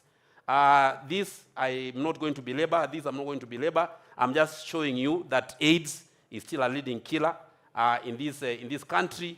The problem with an interrupting treatment is that you are twice as likely to die when you interrupt treatment other than when you don't interrupt treatment. Let me pause on this slide because this is something that we have been doing together with the National Council for Population and Development as NSDCC, and as ministries, the Ministry of Health and the Ministry of the National Treasury through the State Department for Planning. Something we call the multi-layered challenge of new HIV infections, unintended pregnancies, and sexual and gender-based violence among adolescents and young people. What we are collectively terming as the triple threat. And the PS is actually the convener of the national team. The PS Mwati is the convener of the national team that is working on this. Without taking too much time, I want you to take your, I don't know if you discussed about adolescent pregnancies in the morning. Have you guys, was it discussed? Just take your calculator. There's something that I want us to do. Take your calculator. Type that number, 252,660. 252,660. Divide that number by 365. What do we get? What do we get? 692. 692 is the number of children, let me call them children, girl children aged between 10 and 19 who presented pregnant at our ANC clinics in the year 2023 per day. Per day. So every day we were seeing 692 children who are supposed to be in school presenting with their mothers at the ANC clinic in facilities across the country. Last time I checked, you cannot be pregnant by, let me use an example of Dr. Mercy. I cannot impregnate Dr. Mercy from where she's seated and where I'm standing. And there has to be a barrier in between ourselves. That barrier to avoid that virus, to avoid my sperm from going into her. What else does it prevent? The HIV virus among the other sexually transmitted infections. That is why this is crucial for us. So we came together in a whole society, whole of government approach. And we said, let us not work in silos, let us work together. So that when NCPD is addressing adolescent pregnancy, we are also there addressing issues of new HIV infections so that we can stretch this coin that we have, which has become very scarce. I'm just finishing. And then the issue of also sexual-based gender violence, which is intertwined. Actually, any form of sex with an under 18 girl is defilement, is sexual gender-based violence. You can call it, not call it another name. So I will surprise you that 50% of the SGBV cases that were reported in our health facilities last year were among children between 10 and 17 years. 50%. Those numbers are not very interesting, and we need to do something about it. So as I come to a close, what I am saying is that new HIV infections pose a development challenge to this country, which we must address, and we must address it collectively with you people in the population development space and with us in the healthcare space. Lastly, this is my last one. You have heard of the USG orders, the orders by President Trump, where funding has been cut. What has been affected? There has been a number of orders that came in January, on January 20th, stopping various interventions that were being supported by the Presidential Emergency Plan for AIDS relief, restricting testing through a waiver, restricting support through a waiver to only testing, pre-exposure prophylaxis among pregnant mothers, and life-saving medications. So the support that we are getting for the orphans and vulnerable children, the socioeconomic support that we are getting for mothers who are living with HIV and forming social groups, the support we are getting for the key populations has been affected. 41,000 health workers across the country who are offering services under the PEPFAR support at a tune of about 17 billion shillings have been affected. The data management system that we were getting support for from the US people, from the US government, has been affected. So what this tells us is that our response is fragile. We are trying, of course, to mitigate. There are measures. Tomorrow we are meeting governors. We are meeting the National Parliament, both houses, National Assembly and Senate, to try and break down this data for them so that as a country we can walk the journey towards self-reliance, we can walk towards the journey of closing this tap of new infections, reducing the number of deaths, and virally suppressing the 1.4 million who are living with HIV so that they can live a healthy life and grow up their families and become economically productive just like you and I.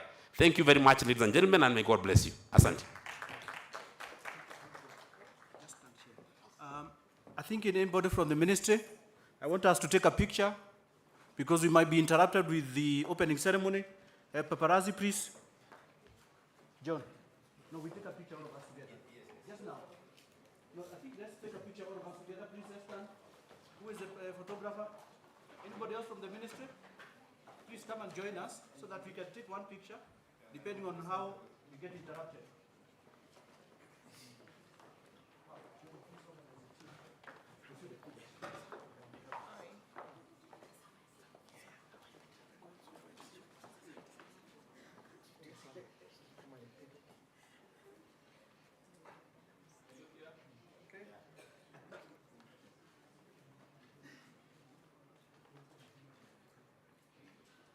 Good.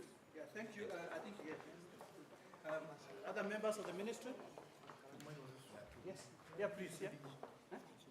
Yeah, yeah. And then, yes. Yeah. We'll finish. I think the other members take their seats. Yes, we will do a presentation. Yes. The DG. Please have a seat. The other members will take a seat. We're waiting for the opening ceremony. Yeah, we can go. Yeah, yeah. Members, we shall have a statement from the DG read on his behalf. Please. Yeah, good afternoon. This is a speech by the DG. Ladies and gentlemen and esteemed delegates, distinguished guests, representatives from various sectors, I stand before you at this pivotal Kenya Population Development Conference with great honor and a sense of profound responsibility. The theme of our conference, Navigating the Future Population Dynamic and Sustainable Development in Kenya, resonates deeply with our endeavor at the Ministry of Health and our progress towards achieving universal health care, particularly as we face the dual challenge of providing quality health services while grappling with the dwindling donor funding landscape. The commitment to achieving universal health coverage is not merely a domestic goal, but a global aspiration enshrined in the United Nations Sustainable Development Goals, particularly Goal 3.8. UHC embodies the ethos of equitable access to quality essential health services and safe, effective, and affordable medicines and vaccines.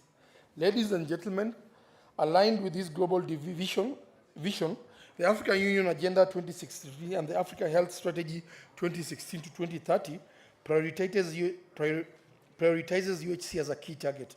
Vision 2030 and the government beta transformative agenda for Kenya recognizes UHC as a fundamental component of our national development strategy. Approximately 60% of individuals in Kenya lack access to essential health services. Societal factors inclusive of pervasive poverty and gender inequality, compounded by the geographic barriers that remain significant, particularly for individuals in rural and underserved areas who often have to travel long distances to reach health facilities.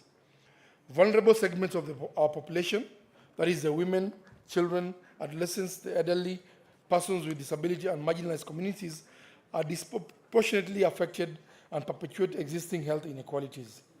Ladies and gentlemen, compounding the problem is the considerable burden of communicable diseases in Kenya, including HIV, malaria, and tuberculosis, and the emerging challenges at the moment of the rising burden of non-communicable diseases, including cancer, cardiovascular disease, violence, and road traffic accidents, which are responsible for 41% of reported deaths complicating for UHC landscape. Devolving healthcare services to county government has produced variable services quality worldwide, nationwide. While some counties have commendable progress in delivering health services, others struggle with inadequate infrastructure and inadequate human resources for health. We as a country continue to face shortages of health professionals, including doctors, clinical officers, nurses, and specialists. Our health work density is significantly below the recommended level, with about 1.5 to 1.8 workers per 1,000 population compared to the WHO recommendation of 4.45 health workers per 1,000 population for effective UHC delivery.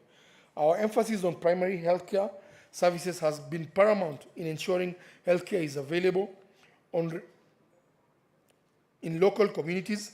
This strategic alignment reduces the burden on referral hospitals and enhances the overall healthcare access. Additionally, the integrating of digital health tools, telemedicine, and health records has supported greater access to healthcare information services, particularly in remote and underserved areas. Ladies and gentlemen, Kenya imports over 70% of the health products and technology it consumes. This means that only about 28% of our health products we consume are locally produced, further increasing the cost of healthcare provision. Despite this, the local pharmaceutical manufacturing processes the potential to increase the capacity utilization, particularly as we move towards His Excellency the President William Ruto's commitment to achieving at least 50% local sourcing of medicine listed in the Kenya Essential Medicines List. High out-of-pocket expenditure continues to be a substantial barrier for many Kenyans in accessing healthcare they need tragically. Nearly 1/3 of our population experience financial difficulties when accessing healthcare services.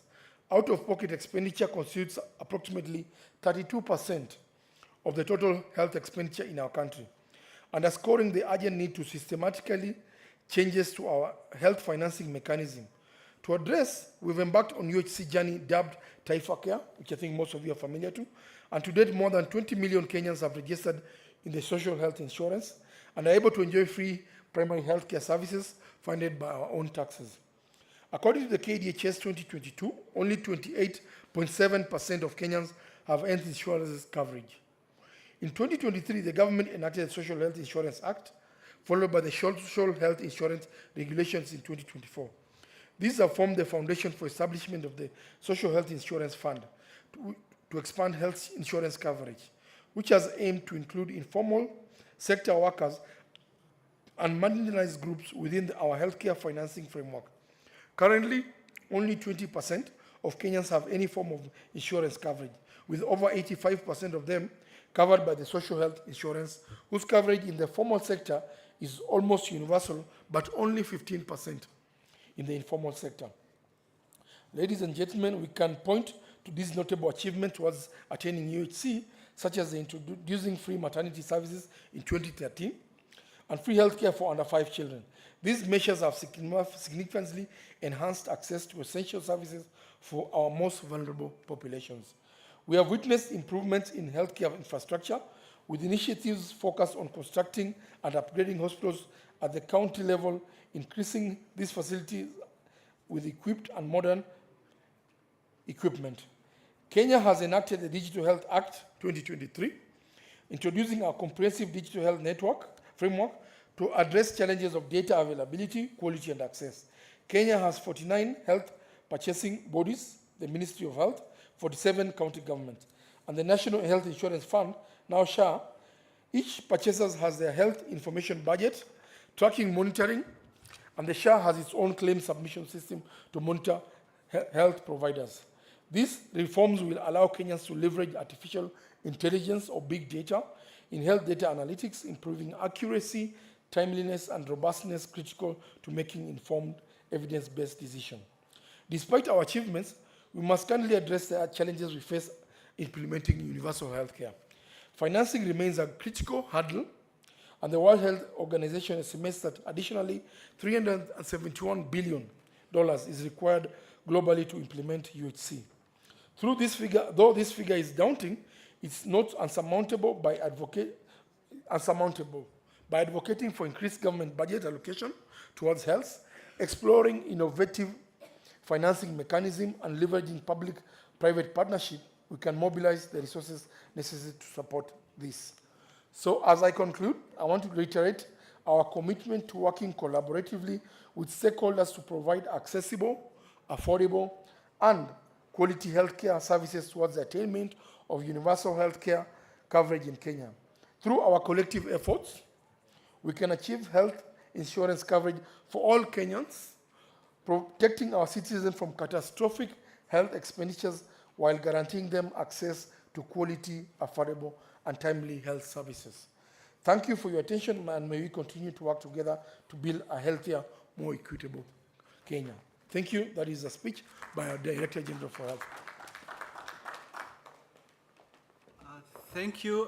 That's a speech from our DG, and it indeed highlights key important issues. We have one more presentation.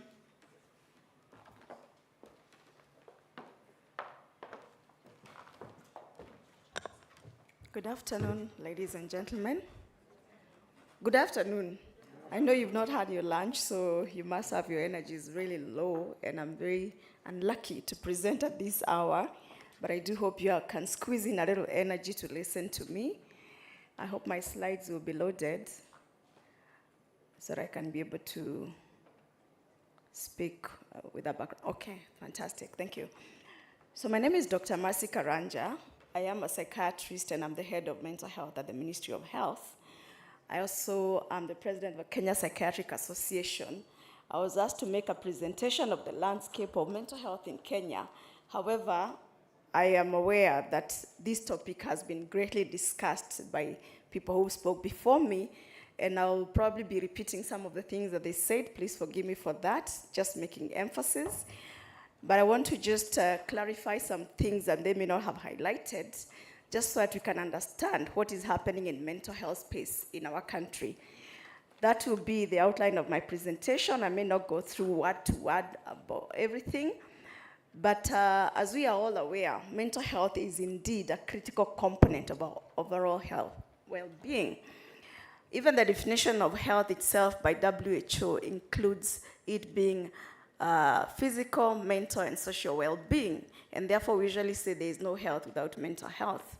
As you can see, the definition of mental health also is a state of well-being where a person is able to realize their potential, cope with normal stresses of life, work productively and fruitfully, and you're able to contribute to your community. So your well-being, mental well-being, is very essential to be able to fulfill what it is that you're supposed to fulfill in this life.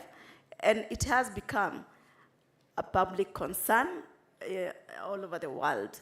As Dr. Wesley has mentioned some of the things in the speech from the DG, there are various emerging issues in health, and mental health is indeed one of them, as we saw especially during the COVID season. Now, mental health is a global challenge, and it affects significantly quite a number of people.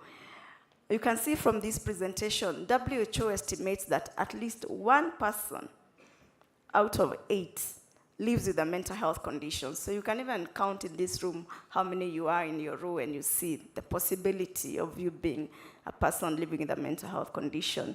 And over 700,000 people globally die from suicide every year. And unfortunately, suicide is the leading cause of death among young people between the age of 10 and 29 years old. The youth are disproportionately affected by suicide-related deaths, yet they are the future of our world. And mental health is associated with significant cost, as I will highlight later in my presentation. In Kenya, it is estimated that at least 1 out of 4 Kenyans at any time in their life will experience a mental illness. 1 out of 4 in their lifetime will experience a mental illness. And we have found in various studies, it is estimated that 25% of people who will be seen at any health facility at outpatient level are suffering from a mental illness, but they may come with other symptoms that do not really sound like mental illness, but it's symptoms that really a disease cannot be pinpointed. Then about 40% of those inpatient are also suffering from a mental illness. So this is quite a heavy burden. The most common illnesses we see is depression, stress-related disorder, anxiety disorders, and substance use and alcohol use disorders. Those are the most prevalent. And suicide also being quite high. It is estimated that in Kenya, 6.1 of 100,000 in the population die by suicide. So again, quite prevalent, and again, even in our situation, it affects mostly the youth between 10 and 24 years old, and we've seen these statistics rising in our community. The unfortunate thing, as Dr. Ogato highlighted earlier, is that despite this high burden of mental illness, only about 20% of Kenyans are able, or even less than 20%, are able to access mental health services. So that's a very big gap. The economic burden of mental health in Kenya, we did an investment case in the Ministry of Health, and we found that we are losing about 62 billion shillings. That's about 0.6% of the GDP because of mental health problems.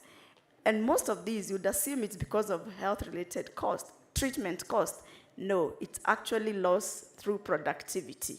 That a majority of these persons, 49%, is because people are absent from work because of mental illness. 30% is those people who show up to work, what we call presenteeism, but they are not productive.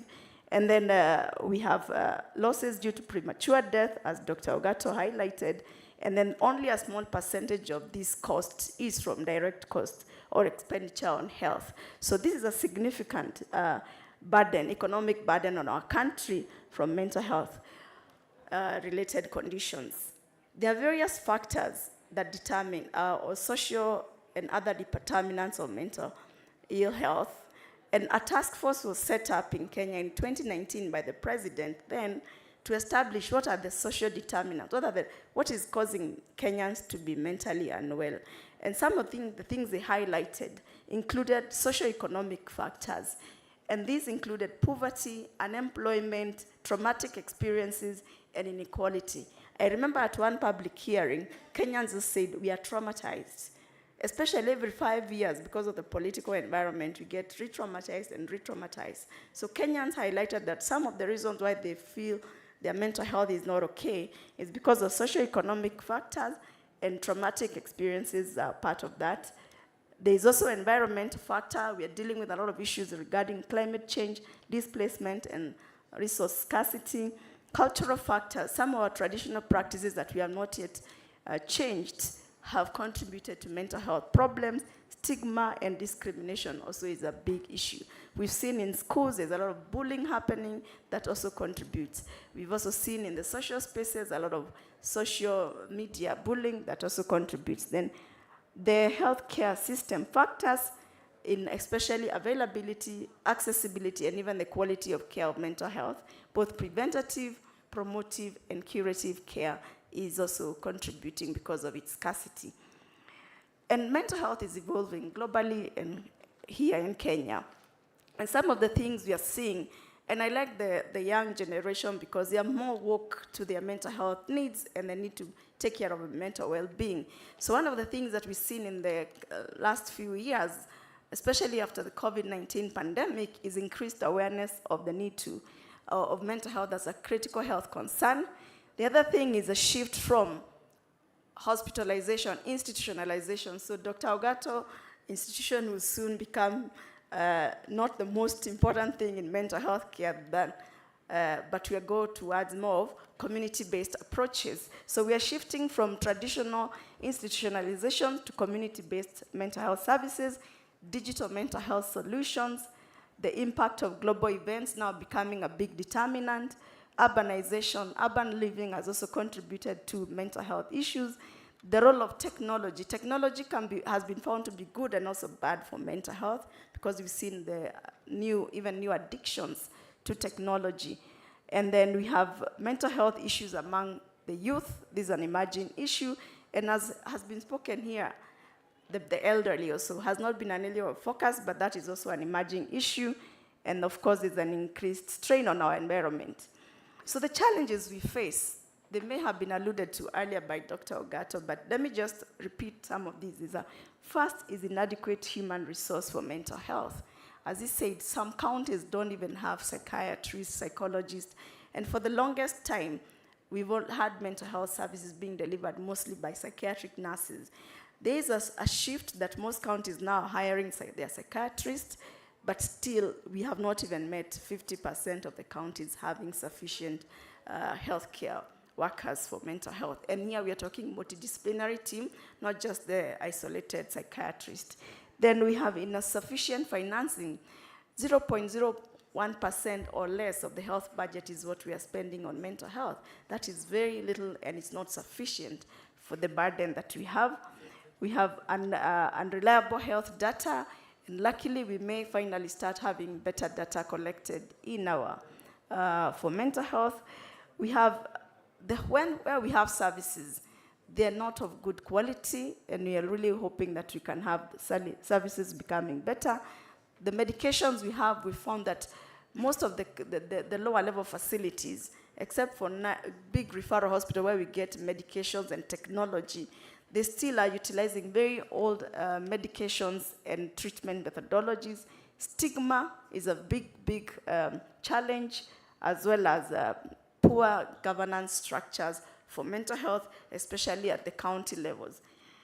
But we do have some current efforts that are ongoing and have been accelerated in the last years. One of the things that we are proud of as a country is that we have a very good legal and policy framework for mental health.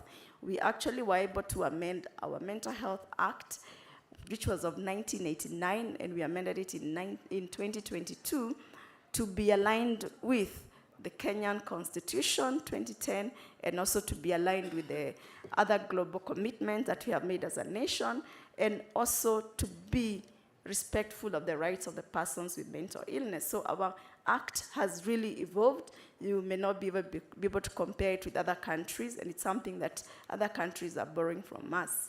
We have also seen a shift in the way some sections of the law have changed. On the 9th of January, they had the High Court ruling that criminalization of suicide actually is unconstitutional, and that therefore persons who attempt suicide should not be diverted to the criminal justice system, but rather they should be diverted to the healthcare system. That was a big win for us in the mental health space, because finally we can start looking at people who have suicidal behavior as people who need help and not criminals. We have a mental health policy and several other guidelines that are guiding implementation of mental health services in Kenya. We have robust multi-sectoral collaboration on mental health, and we've seen a lot of interest and investment in mental health with our stakeholders. And we also are embracing innovative approaches. One of the things that we are seeking to ensure that we have is provision of telemental health services, which was also brought to the peak during the COVID-19 system as a pandemic. Community-based programs, our community health promoters are also empowered to be able to screen for mental health conditions and even do brief interventions. But as I said earlier, we are moving more away from the hospitalization, institutionalization to community-based programs so that we also empower communities and families. So these are some of the documents that we have. I'll not belabor them. This is the investment case I referred to earlier. And other people said here that we need to invest in mental health.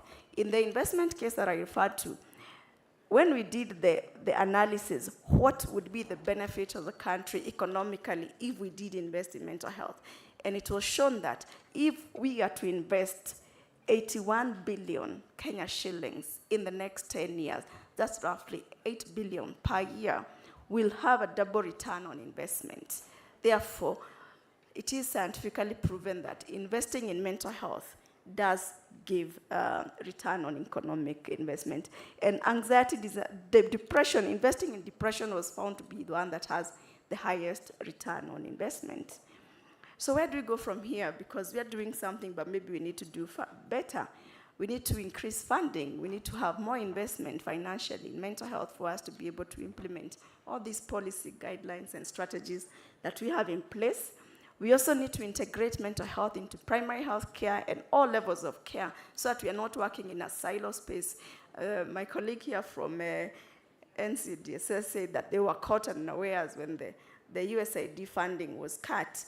And for us now in mental health, we are thinking integration for sustainability, and also as a way of reducing stigma towards mental health. Then capacity building and training of more healthcare workers and professionals, advocacy and awareness campaigns so that we can build resilience in our communities and we can reduce the stigma, and also embracing innovation and technology. This will help us improve access. If we have call centers, people who are in marginalized areas are able to even get help when they are far away. Then finally, also undertake more research so that it can inform policy and practice of mental health. Thank you very much, and let's work together to create a mentally healthy Kenya. Asanteni. Thank you very much, Dr. Mercy Karanja. At this moment, I want to appreciate all the presenters. We are going to do 5 factorial. Means we clap 5 times 4, 3, 2, 1. May we appreciate our presenters?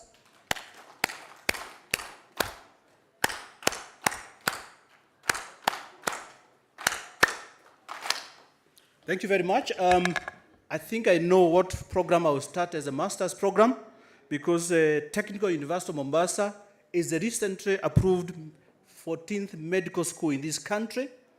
And I'll be working with Dr. Mercy here to see whether we can start masters in psychiatry so we can address that particular need which has just been expressed.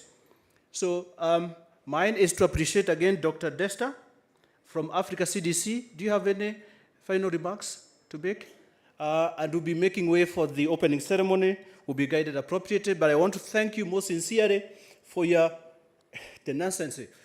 Being here as almost 2.5 hours, it really a demonstration of that you are really committed to this conference, and to really the presenters for the wonderful job you have done. And to all of us, I thank you very much for the opportunity, the organizers, for me to be able to chair this particular session. Thank you very much, Dr. Desta.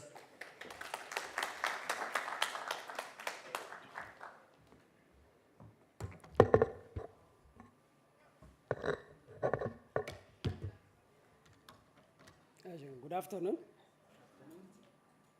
Good afternoon again. Okay, thank you for your attention. My name is Hansa Hadush. I work for Africa CDC as a national coordinator supporting the Africa CDC operations in the Eastern Africa region, focusing in Kenya. And I'm honored to be here in front of you representing the Africa CDC and to shed some light on the very important presentations made by our scholars, scientists, and I want to appreciate all the sector ministries, the government of Kenya, and partners who collaborate for this very important conference. In this issue, the Africa continent is encompassing Kenya, the Eastern Africa, as well as all regions, is experiencing a complex epidemiological transition characterized by dynamic interplay of persistent communicable diseases and growing burden of non-communicable diseases, as well as climate change challenges. The situation is further complicated by the emergence of re-emerging infectious diseases driven by co-influence of the environmental, demographic, and socio-economic factors, including poverty. Key trends of this pattern includes persistent communicable disease. Despite progress in infectious disease prevention and control in the support of all our partners, especially the HIV/AIDS, tuberculosis, malaria remains significant public health challenge in Africa, including our Kenya. Outbreaks of vaccine-preventable diseases, including measles, polio, and others, occur a gap of, this indicates a gap of immunization coverage, immunization efficacy, and accessibility to potent vaccines, and the issue of cold chain systems across the member states, especially the Eastern Africa region. Neglected tropical diseases disproportionately affect vulnerable populations, contributing to morbidity and disability in our continent. The emerging and re-emerging infectious diseases also include the re-emergence of this Ebola, Mpox, Marburg, and other viral hemorrhagic fever diseases are also some of the factors that are affecting this region. Factors contributing to the outbreak include climate change, deforestation, increased human-animal interaction, and urbanization are also the other factors, especially affecting our livelihoods and causing this communicable and non-communicable disease, especially non-communicable disease in particular. And the rising of the non-communicable disease is also the other triple burden. We call it triple burden because communicable disease, non-communicable disease, and the climate change is the third factor that is affecting. So that is also tripling the burden. This includes the cardiovascular disease, cancer, diabetics, chronic respiratory disease, and rapidly increasing, driven by lifestyle changes, urbanization, and aging populations. Mental health disorder is also the other very important factor that is affecting our livelihoods and our health, including depression, anxiety, and also becoming increasingly prevalent. The dual burden of the communicable disease and non-communicable disease places a significant strain on how our health systems, especially as we are also struggling with these recurrent outbreaks. This is also burdening our systems, overwhelming our healthcare workers, overwhelming our medical and supply chain systems. Those associated factors have been discussed by many of the researchers. That includes the climate change, urbanization, socioeconomic factors, especially poverty is the most important contributor to this, inequality and limited access to different healthcare resources, health system weakness, and behavioral factors are the most important contributing factors in this issue. When I come to the regional and national context, Kenya is experiencing a similar trend with focus of strengthening surveillance and response capabilities for emerging infectious disease and addressing the growing burden of communicable disease by integrating to the routine primary healthcare systems, not only to the healthcare systems, but also to other multi-sectoral approaches. The other regional context is the East Africa region, faces a unique challenge of related to cross-border disease transmission and the impact of conflict and displacement on health. This is also contributing. No country is safe if the country is also surrounded by countries which owns weak health systems. So this also implicates that we need to be also strong enough in addressing the regional health challenges. The other big agenda is now Africa requires a coordinated continental approach to address the complex health challenges, including strengthening regional collaboration, enhancing surveillance, laboratory, and promoting research and innovation, especially in non-communicable diseases and mental health, in coordination with the prevention and control of communicable diseases. And when I come to the conclusion, addressing emerging disease patterns and trends in Kenya, in East Africa, and Africa requires multifaceted approaches that encompass strengthening surveillance of the health systems, investing in human and infrastructure of the human resources, promoting health promotion and disease prevention strategies, practical, that addresses the health challenge, addressing social determinants of health. Health is not only a health aspect, it has all the social determinants. So researchers, actors, and different local and international actors should also address the social determinants of health so as to address these complicated challenges. Enhancing regional and international collaboration. As soon as we are experiencing some setback, especially in the global health landscape, because of the U.S. government suspension of this USAID and other fundings, we need to be also innovative enough to cope up and produce some local resources to address our challenges. The other one is also promoting One Health approach. One Health approach is also the other best solution that can address most of these challenges. This situation necessitates a proactive and integrated approach to safeguard public health and promote health and well-being of our continent. When I come to reflect some of my views, as especially non-communicable disease is common in old age people, and there are so many factors that have been discussed by our researchers, and we need to also work in addressing some of our social challenges. Nowadays, single mom, single dad are common.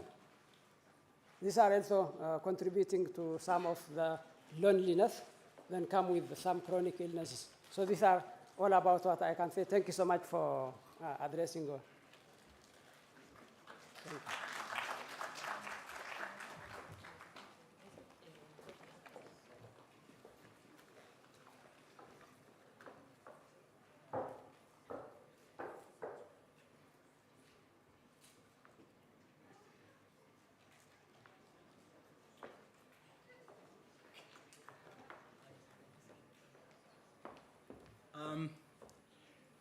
Very happy to note that we have come to the end of our session, having had those resolutions read to us by our person who has taken the notes.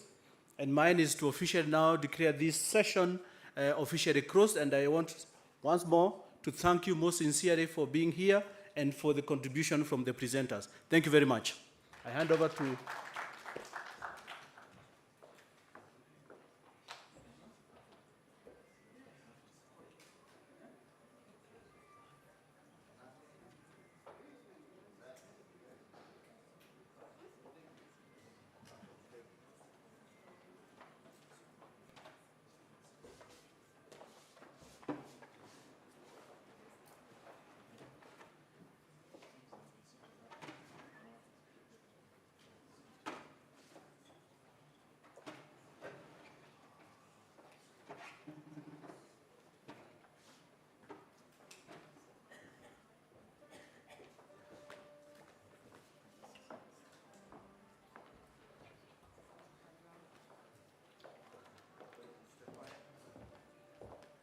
Ladies and gentlemen, karibuni sana. I can see smiles that say the menu was okay. Mko salama? Hamjamboni? How are you? Gen Z. We're so glad to have you back for our final session for the day, where we will have our guest speakers, our hosts, leading us to the official opening of the ceremony. The choir is getting ready to usher us through the national anthem and prayers, and then we'll be hearing from our Director General, the host of Nairobi University, who is hosting us here today, and the Ministry of Treasury and Planning. So as we await for them, let us allow the choir to prepare. Thank you.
Piano, please.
watesi wako wamekuzidi ndugu, Mwachie Yesu.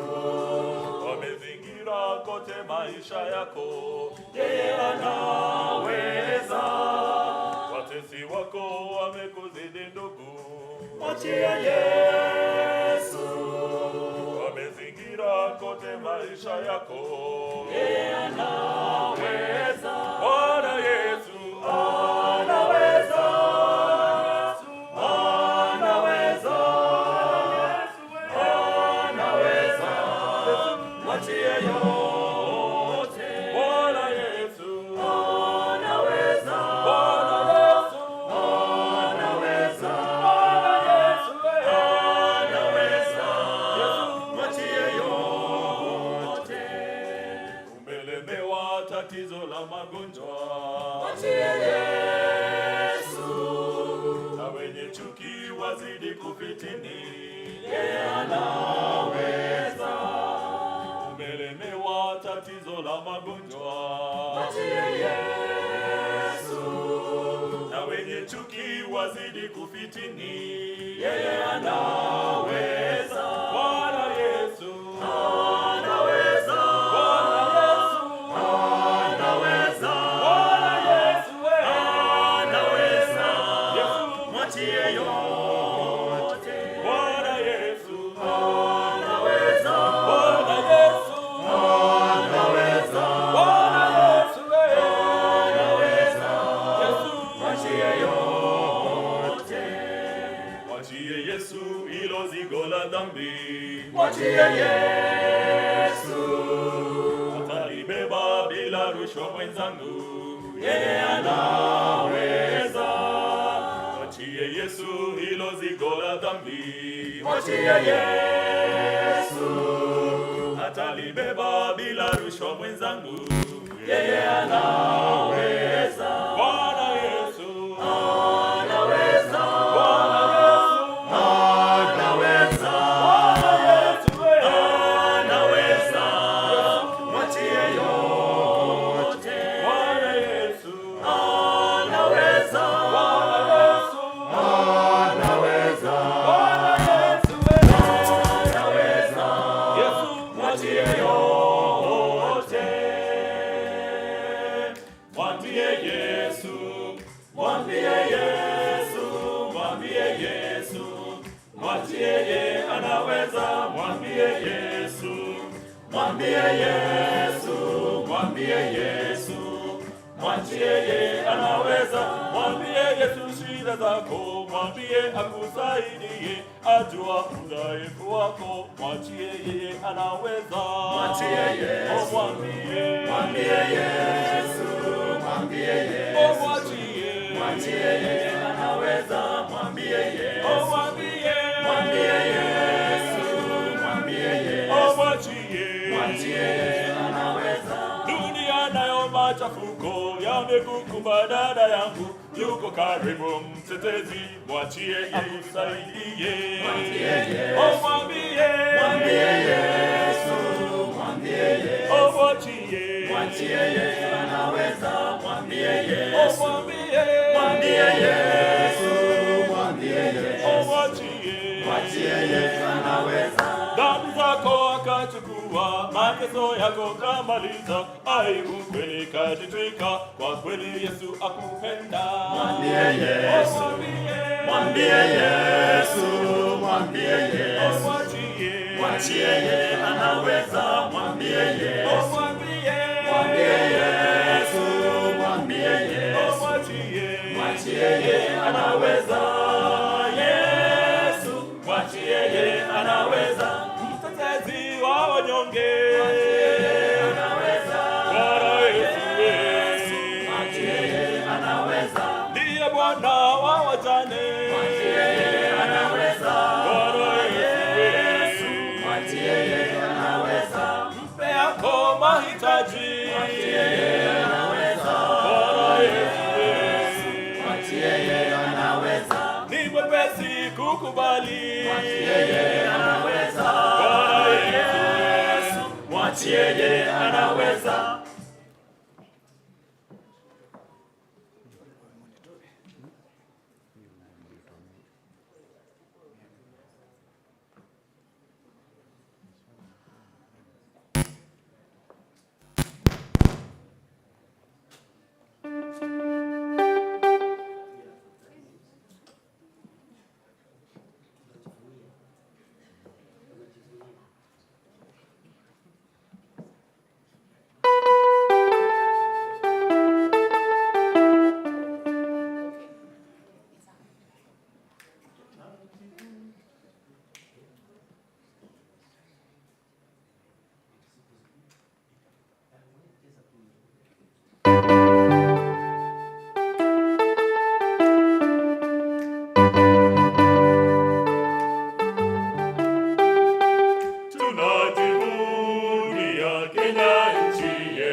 Lutendo lumwe guru handalala, lutendo lumwe guru handalala, lwenyangani sana no wikanira.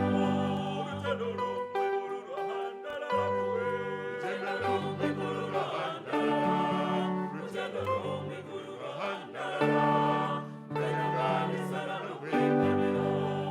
No wano wachaya katikare o, katikare, katikare. Novano wachaya katikare o, katikare muliro kusambe. Novano wachaya katikare o, katikare, katikare. Novano wachaya katikare o, katikare muliro kusambe. Lutendo lumwe guru handalala iwe, lutendo lumwe guru handalala, lutendo lumwe guru handalala. Lwenyangani sana no wikanira. Lutendo lumwe guru handalala. Lutendo lumwe guru handalala. Lutendo lumwe guru handalala. Lwenyangani sana no wikanira. Novanu wachaya katikare o, katikare, katikare. Novanu wachaya katikare o, katikare muliro kusambe. Novanu wachaya katikare iwe, katikare, katikare. Novanu wachaya katikare o, katikare muliro kusambe. Novanu wita mundu we, novanu wita mundu, novanu wita mundu. Imeri wa Yesu miremeta. Novanu wita mundu, novanu wita mundu, novanu wita mundu. Imeri wa Yesu miremeta. Awo miremeta, miremeta, miremeta. Imeri wa Yesu miremeta. Awo miremeta, miremeta, miremeta. Imeri wa Yesu miremeta. Novano wita mundu, novano wita mundu, novano wita mundu. Imeri wa Yesu miremeta. Novano wita mundu, novano wita mundu, novano wita mundu. Imeri wa Yesu miremeta. Awo miremeta, awo miremeta, awo miremeta. Imeri wa Yesu miremeta. Awo miremeta, awo miremeta, awo miremeta. Imeri wa Yesu miremeta.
Tusimame kidete wakati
litanawiri, tukiajibika sote.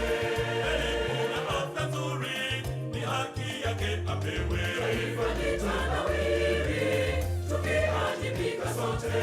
Tukatae ukatili, haki zetu tuzilinde. Tusikubali dhihaka, adui wa maendeleo. Wanaume, wanawake, vijana hata watoto. Tusikubali dhihaka, adui wa maendeleo. Nguzo yetu na iwe usawa kwa kila mtu. Tusikubali dhihaka, adui wa maendeleo. Tushirikiane sote, tujenge udugu wema. Tusikubali dhihaka, adui wa maendeleo. Umoja wetu, the future of a nation, Kenya. The future of a nation. Udugu wetu, the future of a nation, Kenya. The future of a nation. Na uwiano, the future of a nation, Kenya. The future of a nation.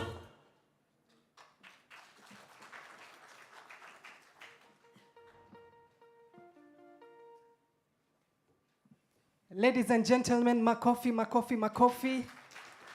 Thank you very much, choir, for that beautiful opening. Nimesikia mkisema Wakenya ni sawa wote, ugali, sukuma. There's something they've forgotten that Kenyans love most. Avocado. Thank you very much.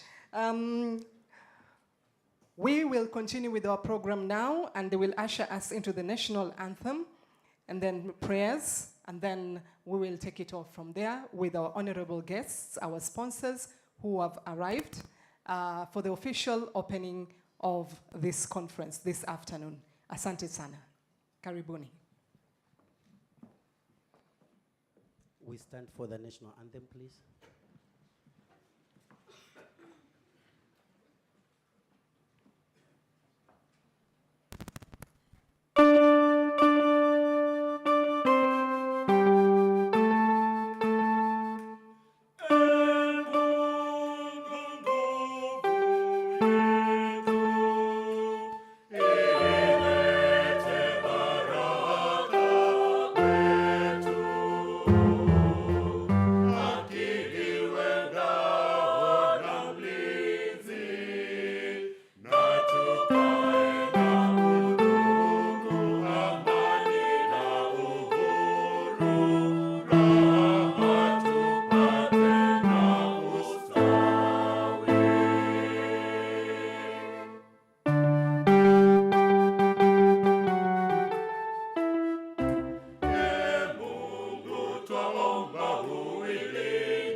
Thank you very much, choir.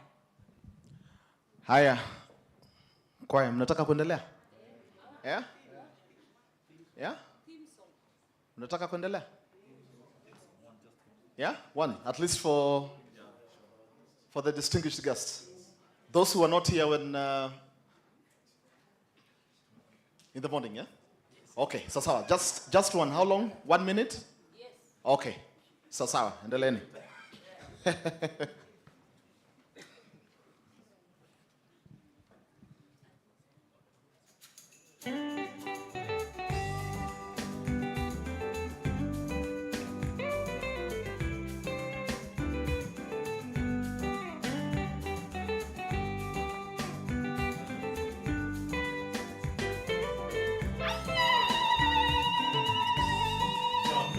Ninalo jambo, nataka ufahamu,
vijana hata wazee na kina mama pia na mahasla matumaini, vijana hata wazee na kina mama pia na mahasla matumaini, wakubwa hata wadogo bila kubagua tutawainua maishani mwenu, wakubwa hata wadogo bila kubagua tutawainua maishani mwenu.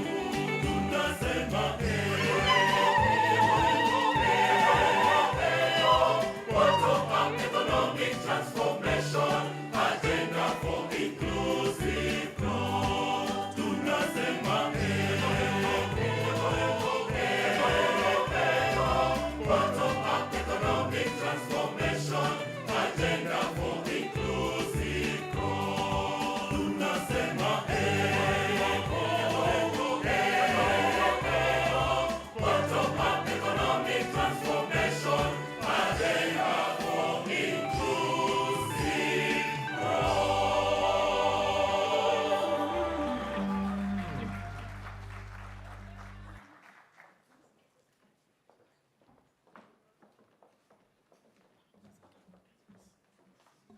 Wapigeni makofi. Thank you so much. The NCPD choir.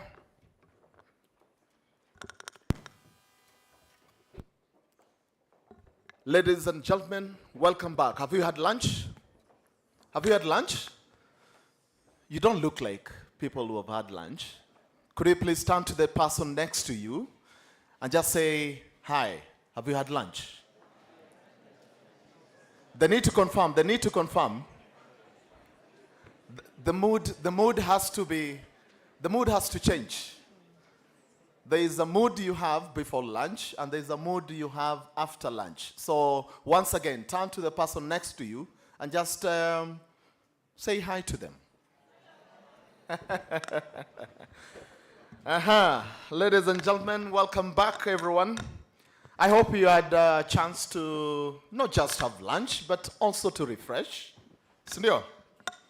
Very good, very good. And we are lucky and also privileged and honored to have our distinguished guests who have come for the official opening, as we had mentioned earlier, and who are present as we speak to grace this occasion. I'm here as your MC, Norman Mudibo, but also I'm accompanied, and in this day and age of gender balance, you can see the beautiful lady next to me. Thank you very much, Mudibo. Where are you heading to? I'm just letting the distinguished guest know. Have you that- eaten? Yeah? Have you eaten? Oh yes, oh yes. I had some very sumptuous meat. I can and sense also the some mood. chapati. But there was no avocado. Please, next time, just make sure it is there. There was no avocado, but I'm sure it will be there tomorrow. Okay. Yeah. Okay, ladies and gentlemen, these are eminent personalities that are going to be here.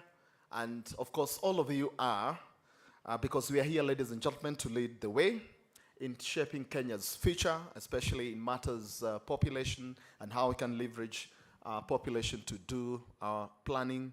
And of course, all other attendant issues that are there. Indeed, as you've heard in the different panel discussions, there have been hot discussions. We've gone round together with my colleague just to get a glimpse and also to hear what is it that Kenyans are talking about, what is it that the researchers and also other experts are sharing. And indeed, we can confirm they've been very, very insightful. They have been very informative. We continue. And of course, we have the next 2 days, or 3 days rather, to really get a feel of all that we are talking about. And of course, this is not just a talking shop.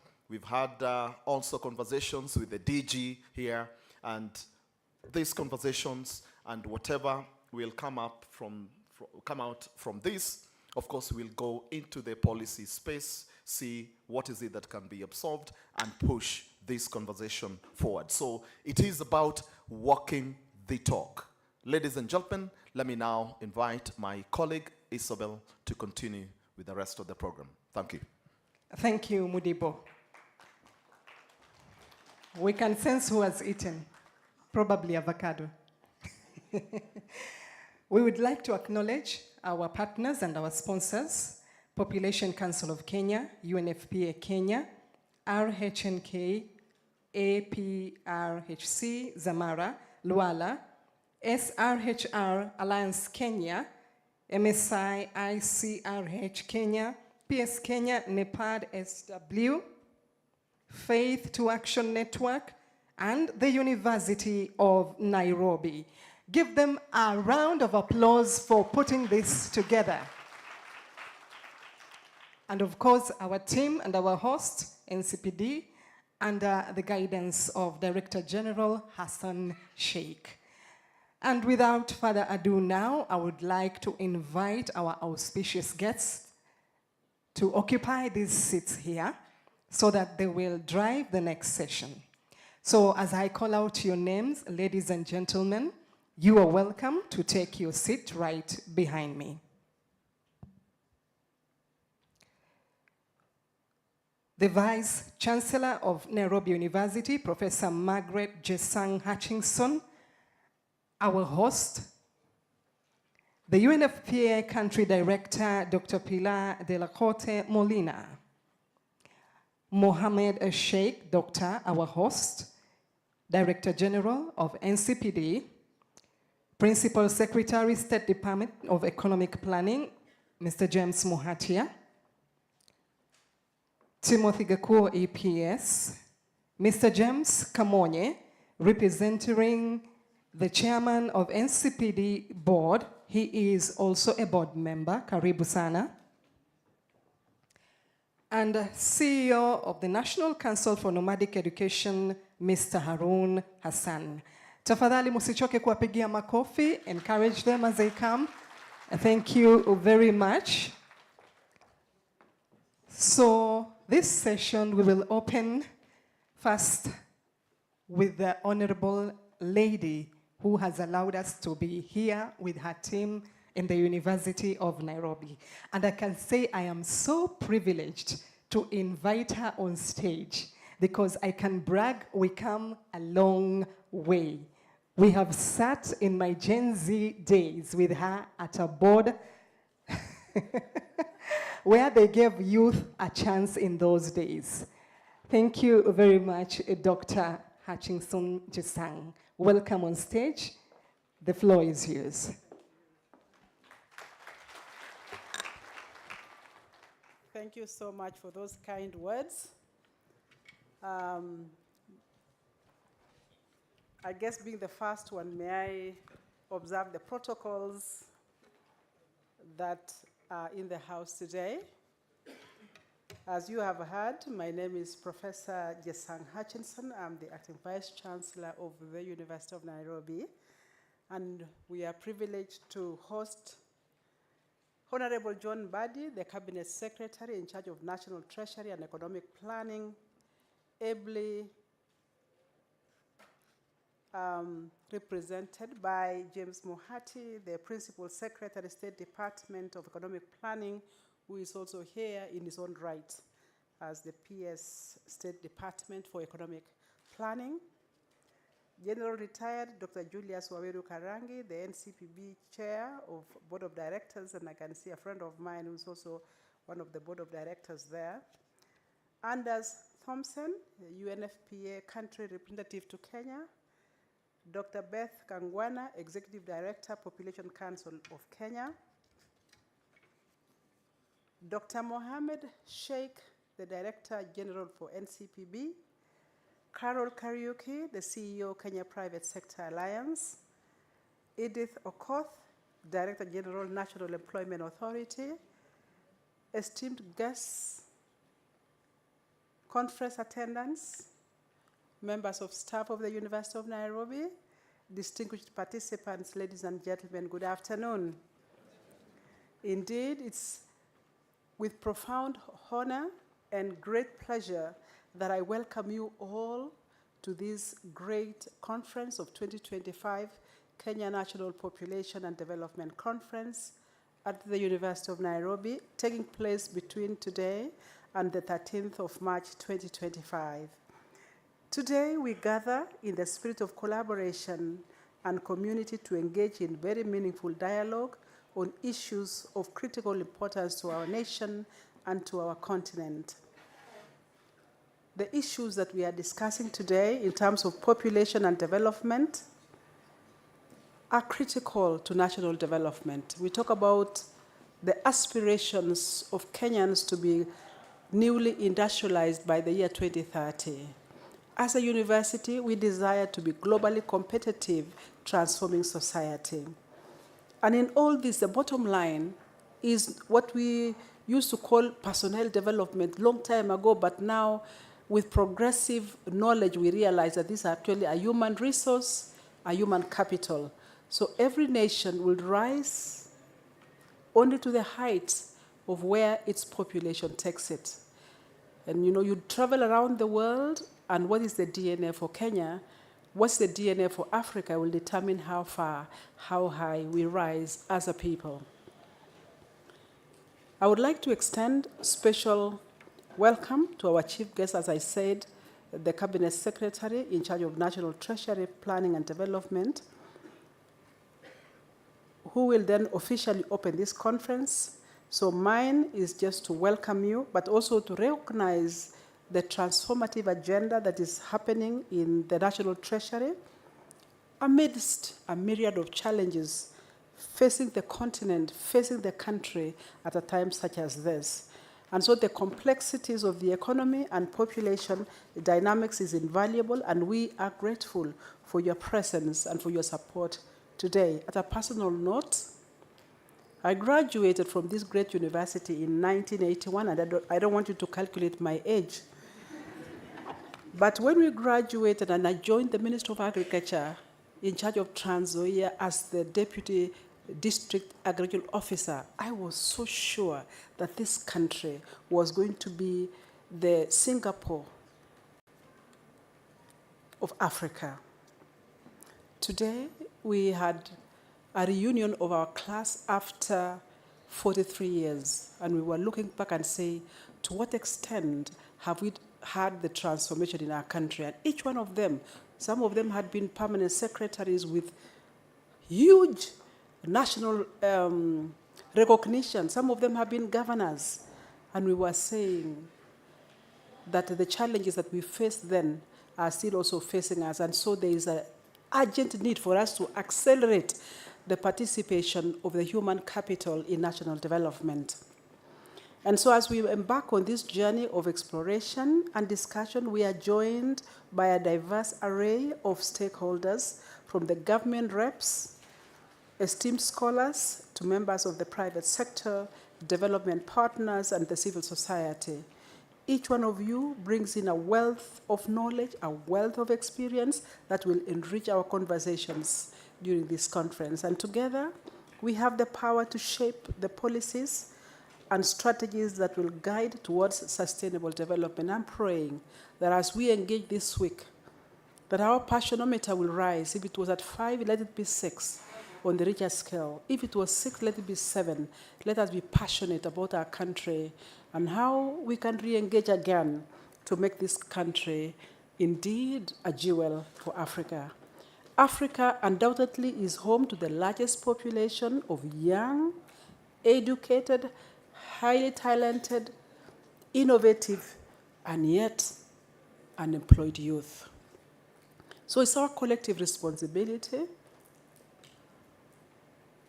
to correct the sins of omission and the sins of commission, to understand the landscape of population dynamics so that we can plan effectively for services and national development that befits a country such as Kenya.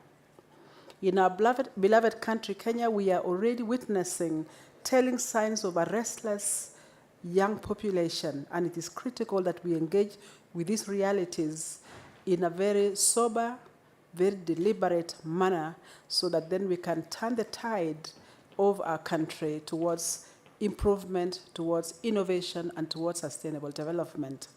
The current population dynamics compel us to formulate effective and inclusive policies that embrace the changing family structures, shifting fertility rates, reproductive health challenges, and patterns of migration.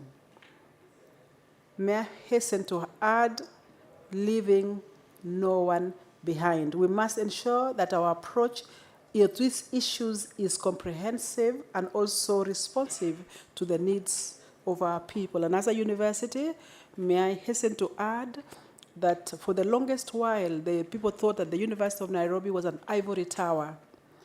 I'm happy to report to you that we've actually shifted and we decided that we were going to transform so that we might be relevant for our society, relevant for our national needs.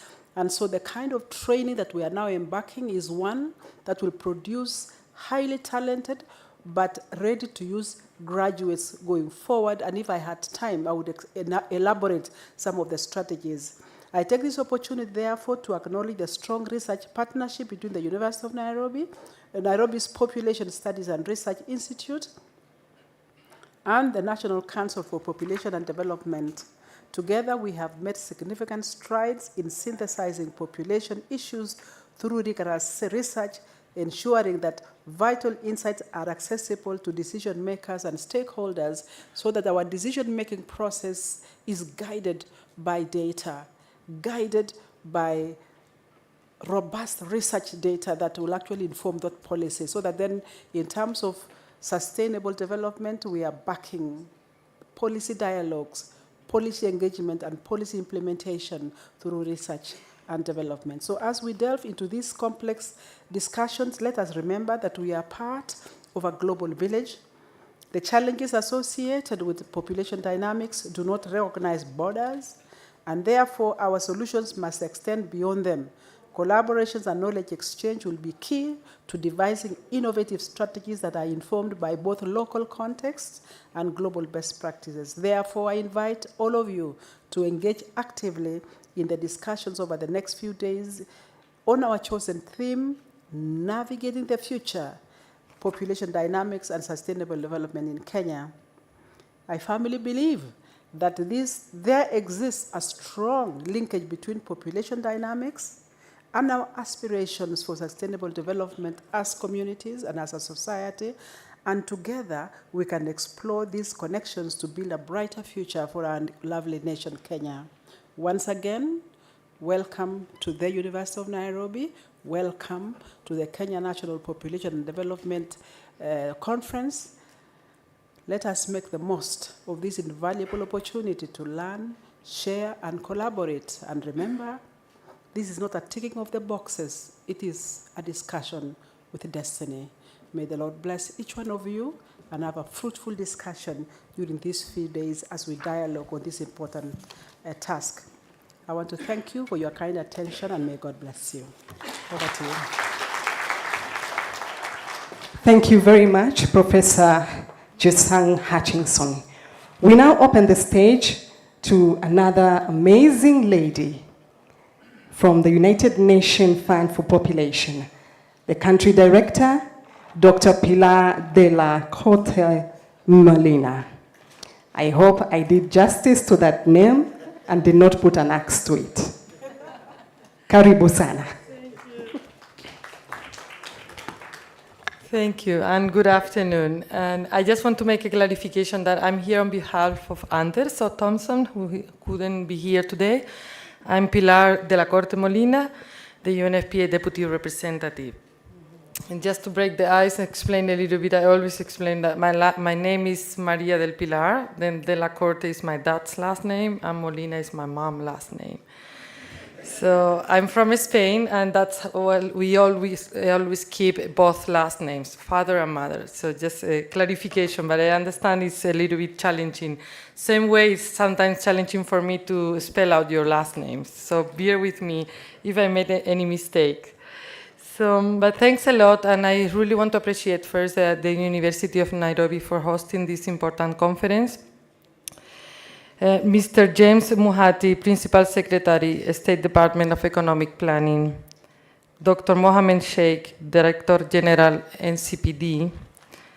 Vice Chancellor University of Nairobi, Professor Jason Hutchinson, all the guests, all the participants, students, professors, and all of you here today with us. I would like to start commending the government of Kenya through the leadership of the National Treasury and Economic Planning and the National Council for the Population and Development for organizing this conference to deliberate on how Kenya navigates the future to attain sustainable development.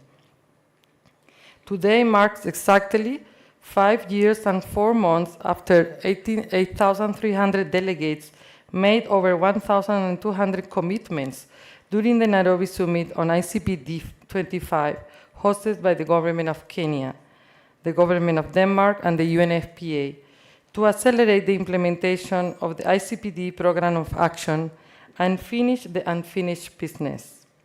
It also marks 31 years after a promise was made by 179 nations and territories to put the population at the center of development.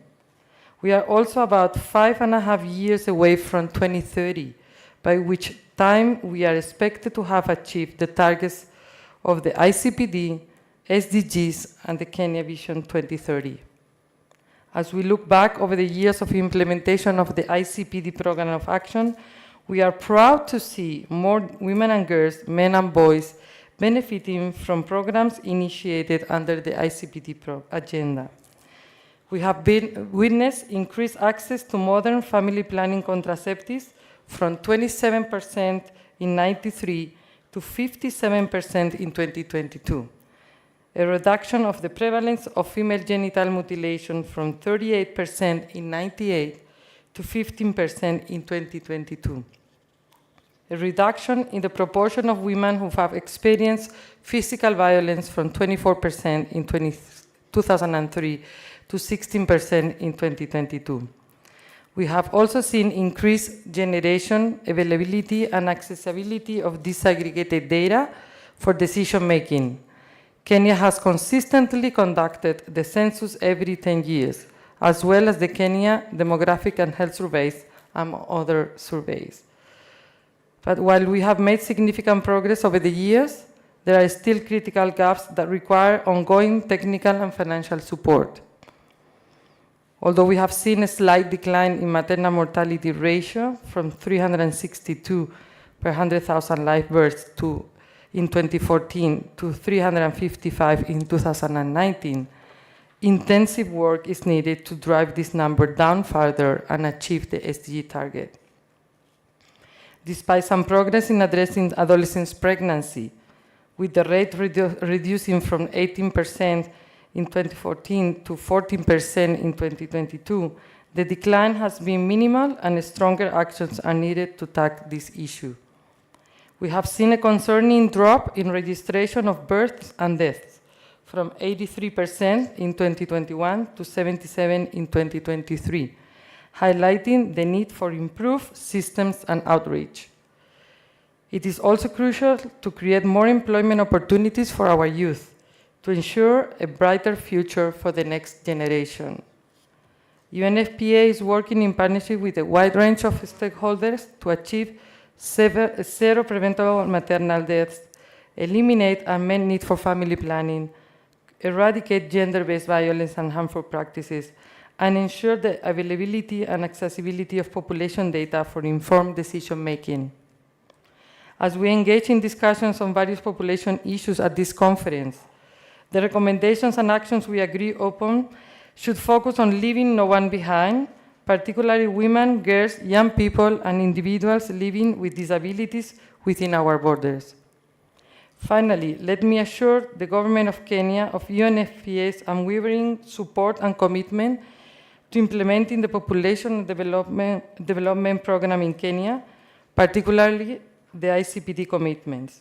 We are dedicated to ensuring that population issues are the heart of development because everyone counts. Asante sana.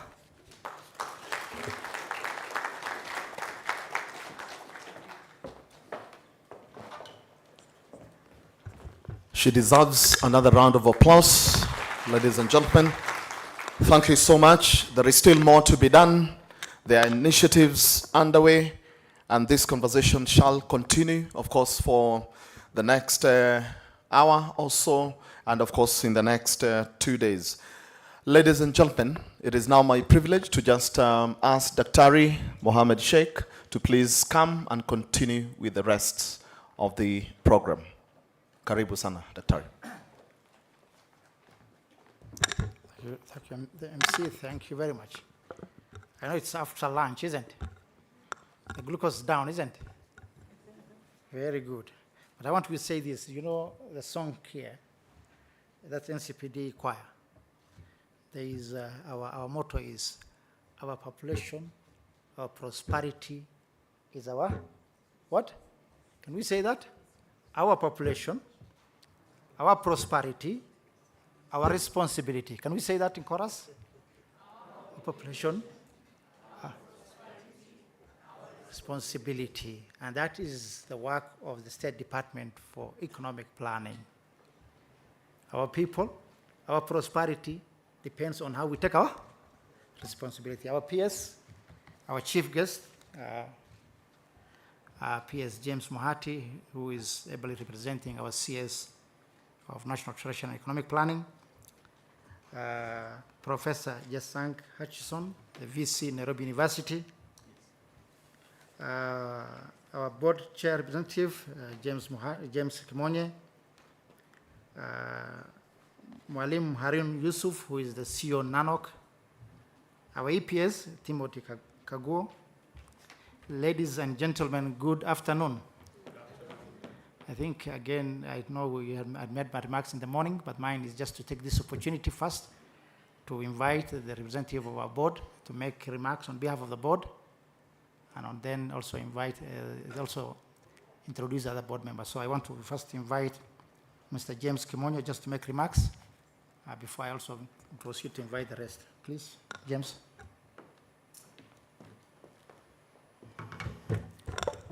Good afternoon. And happy Ramadan to our brothers in Islamic world. This is the season. Our PS, Mr. James Mohati, the Principal Secretary in the Department of Planning at our National Treasury, who is here today on behalf of the Minister also, the CS, John Buddy, but he is actually our direct boss as NCPD. I think we know this. Yeah, mine is actually to say thank you very much, the NCPD, for organizing this. And with us this morning, we are several board members, some are around somewhere, but we have Director Sige here. Just rise and say Njambo.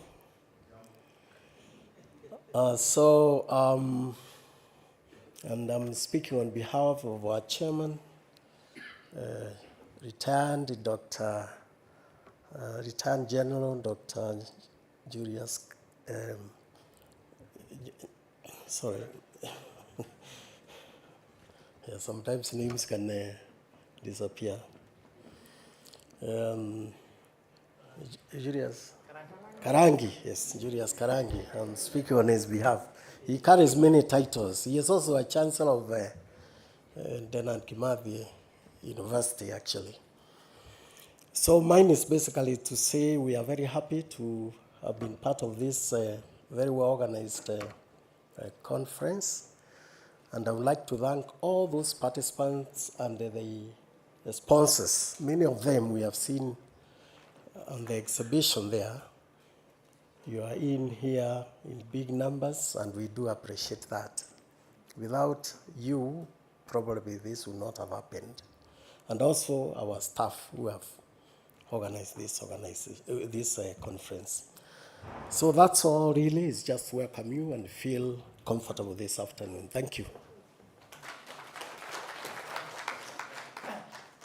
So also we have our EPS, Timothy Kago, you don't want to say anything, but also with me here is also the CEO, Nakonek, Mwalimu. You want to say something, please? Yes, you okay? So I think that's fine. I just want to recognize other colleagues who are here, but who have supported this function. PS.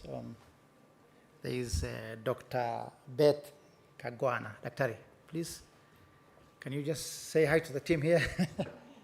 There is also other members from ICRHK. Do you have here Dr. Gachangi, Professor Gachangi, PMA? Good.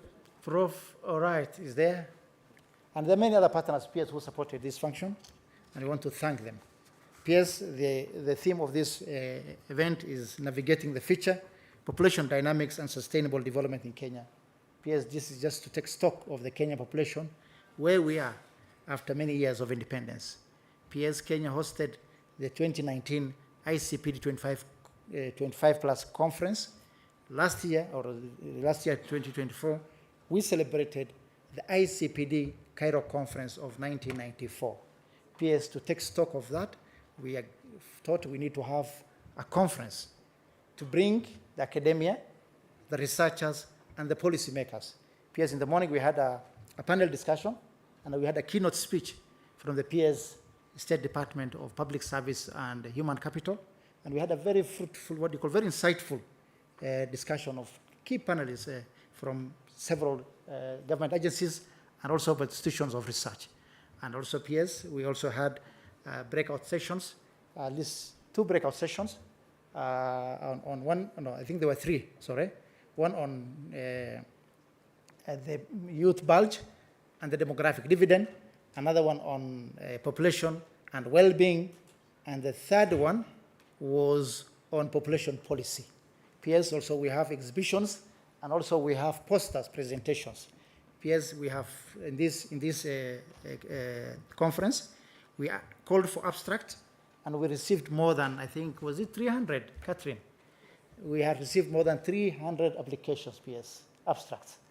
But because of the space, we only selected 93, and I think 72 are presenting, and the rest have converted them into poster presentation. PS, this is going to be 3 days conference, starting from today. Tomorrow, again, we are going to have, panel discussions together with breakout sessions. And on Thursday, which is the closing session, we are going to have the same PS. So PS, I want to take this opportunity really to thank you for your support. PS have been very supportive in issues of population and development. When other institutions were merged, he said NCPD is the principal institution that stands for population and development and should stand alone. Let's clap for our PS. Because PS, the NCPD staffs were worried that we will be merged with others. But because of you, we were not merged, isn't it? And we want to thank you for that, PS. Thank you very much. I know NCPD, there are no institutions that can do what we do. Our work is to look at population matters, analyze population issues, and advise the government. And that's why we have this conference, to make sure at least we take stock of our population and give or come with solutions toward our population matters. So with those few remarks, PS, I want to take this opportunity to welcome you and address this gathering. Tafadhali tusimame, tupige makofi PS akifika kwa podium. Apige. PS, karibu sana.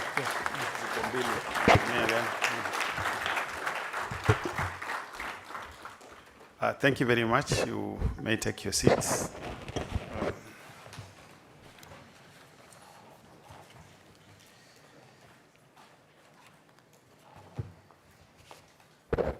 Good afternoon. Habari zenu. Now, I'm here to represent the CS for National Treasury and Economic Planning, Honorable FCPA John Badi, who was supposed to be the chief guest today, but because of other commitments this afternoon, he was not able to make it to come. So he asked me to come and stand in for him. So I can only speak to what he has delegated to me, as much as I had, in my own capacity, thought probably I could be able to make 1 or 2 comments, but because of government protocol, I can only stick to what the CS has asked me to speak to this afternoon. So I want to start by, first of all, recognizing the Vice Chancellor for the University of Nairobi, Madam Professor Hutchison, and also appreciate her very much for her hospitality and the kindness that she has made it possible first to be able to host us, and also because of her interest in this subject of human capital and population matters. You can see she has taken her time. We have walked around with her. She's been with us. She's hosted us in her boardroom. And we want to say thank you very much, Professor.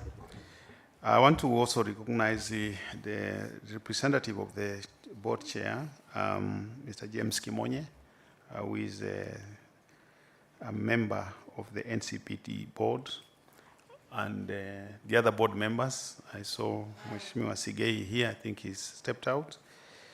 And of course, Dr. Mohamed Sheikh, who is the DG for NCPD, other CEOs who are present here, and our esteemed development partners who are present, and all invited guests, ladies and gentlemen.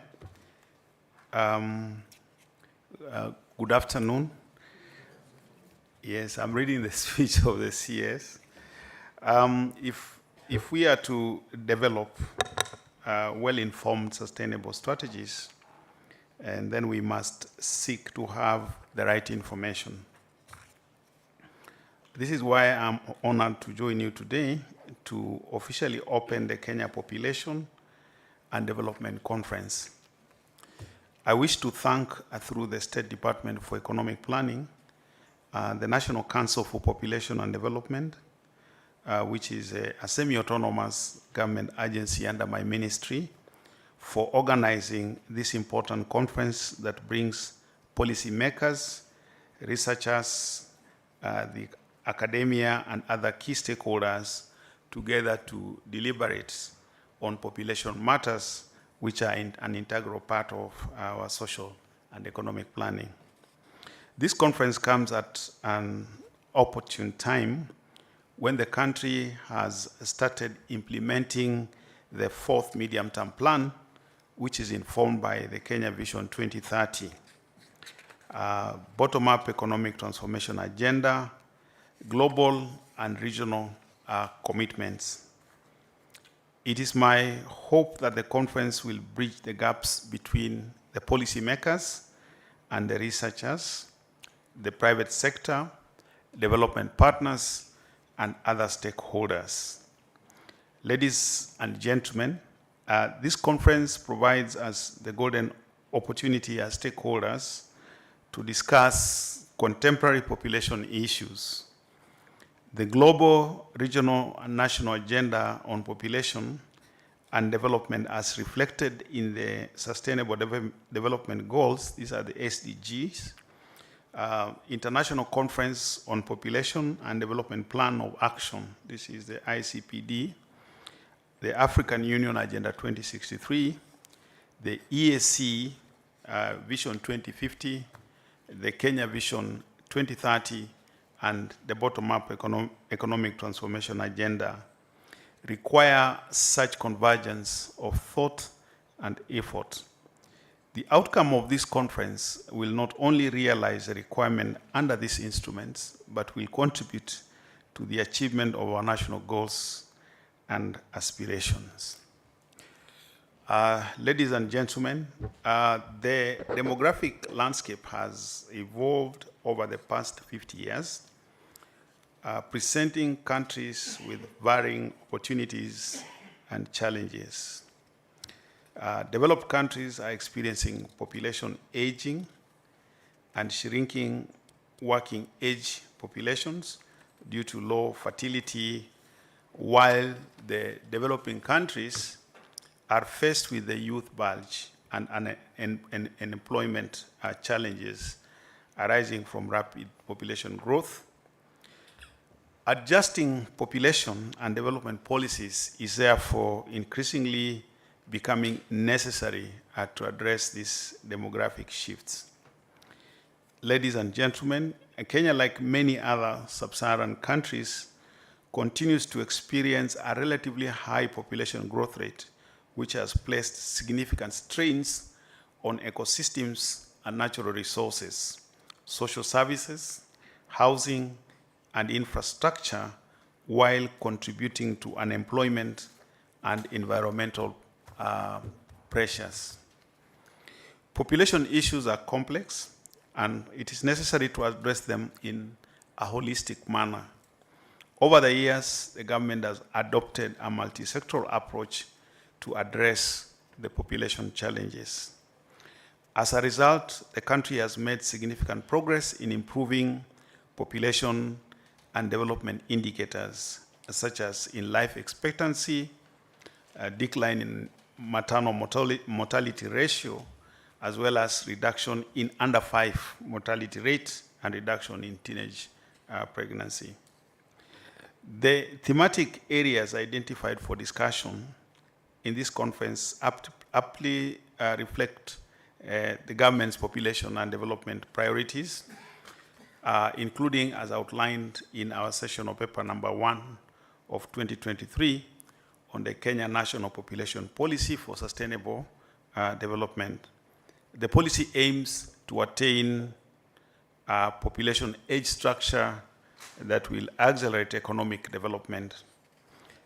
Ladies and gentlemen, Article 43(1)(a) of the Constitution of Kenya guarantees the right of every Kenyan to the highest attainable standard of health, including reproductive health care.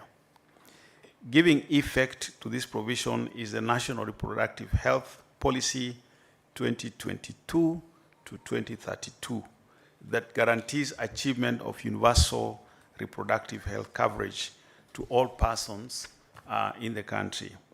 The government has also demonstrated its commitment to the FP 2030 by increasing the budget allocation for FP.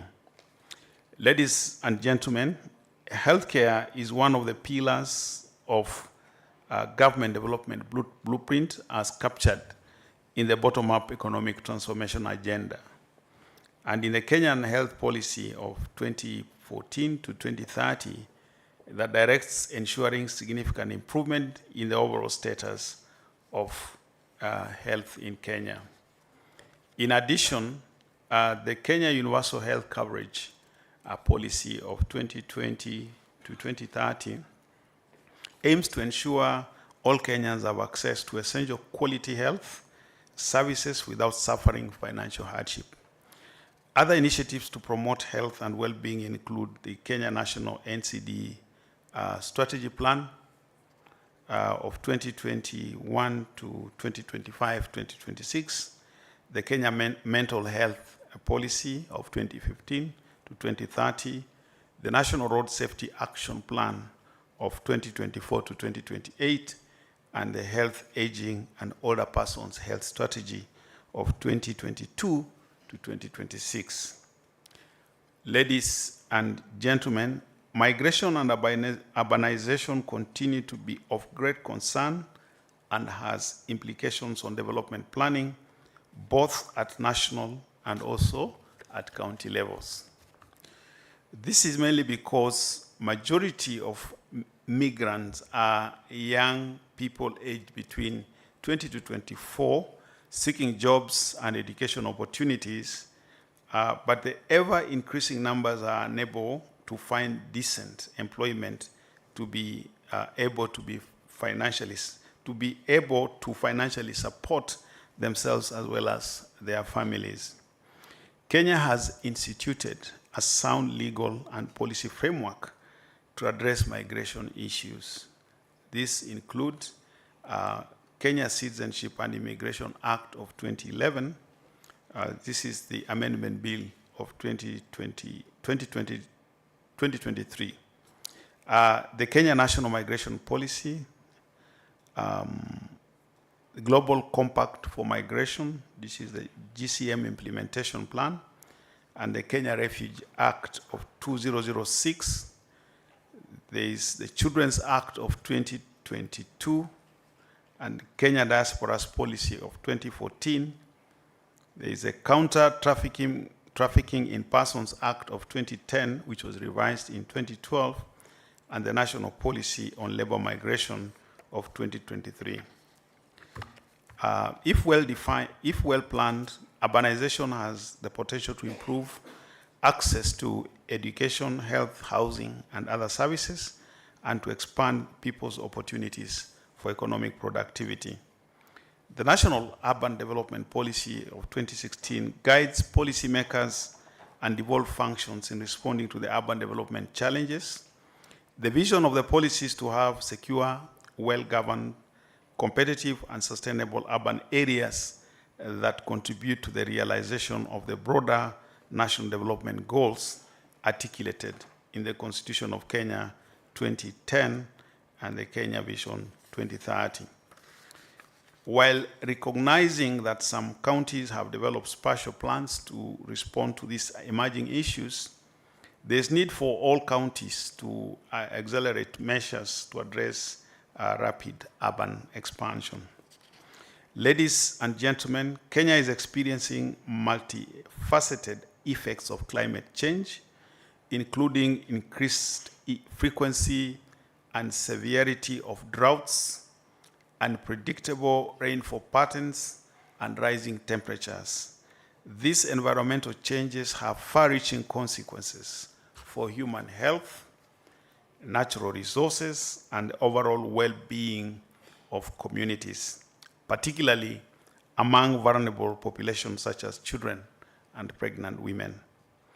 To mitigate the challenges of climate change, the government developed the sessional paper number 3 of 2016 on National Climate Change Framework Policy, which aims to enhance adaptive capacity and resilience to climate change and promote low carbon emissions.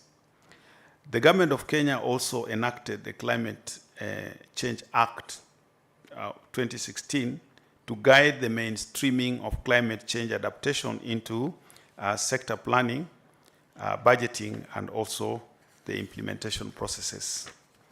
Ladies and gentlemen, the significant role of science, technology, and innovation in addressing population issues cannot be understated.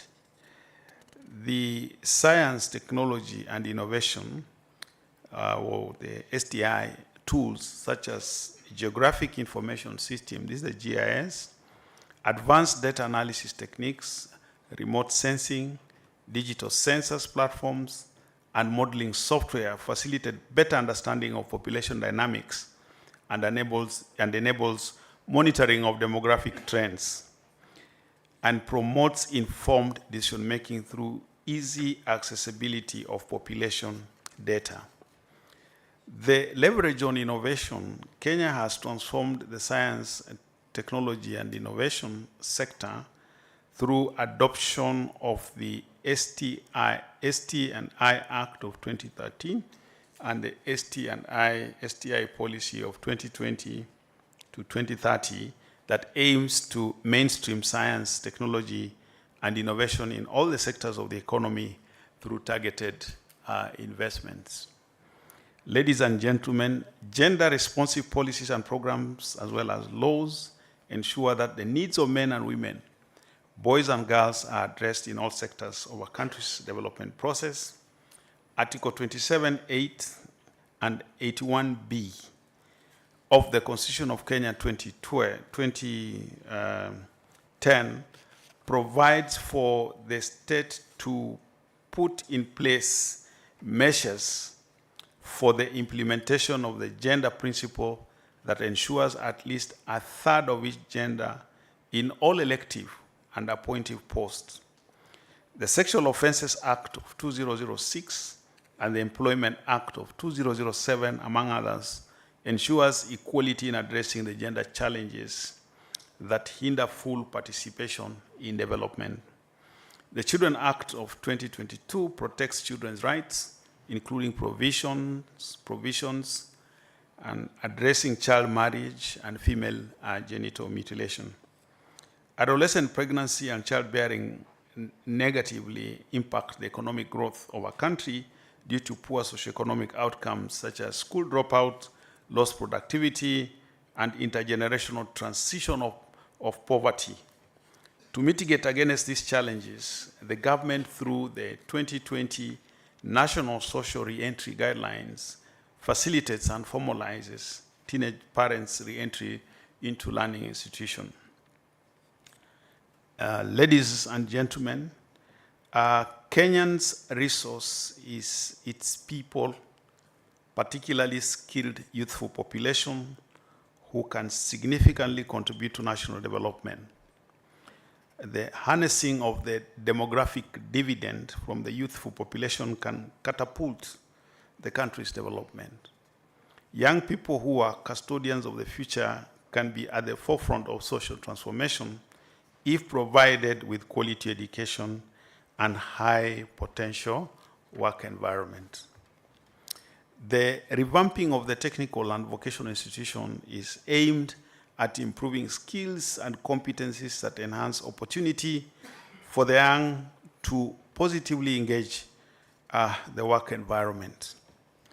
The Kenya Youth Development Policy of 2019 was developed to give youth equal opportunity as other citizens, to realize their fullest potential and productively participate in economic, social, and political, cultural, and also religious life.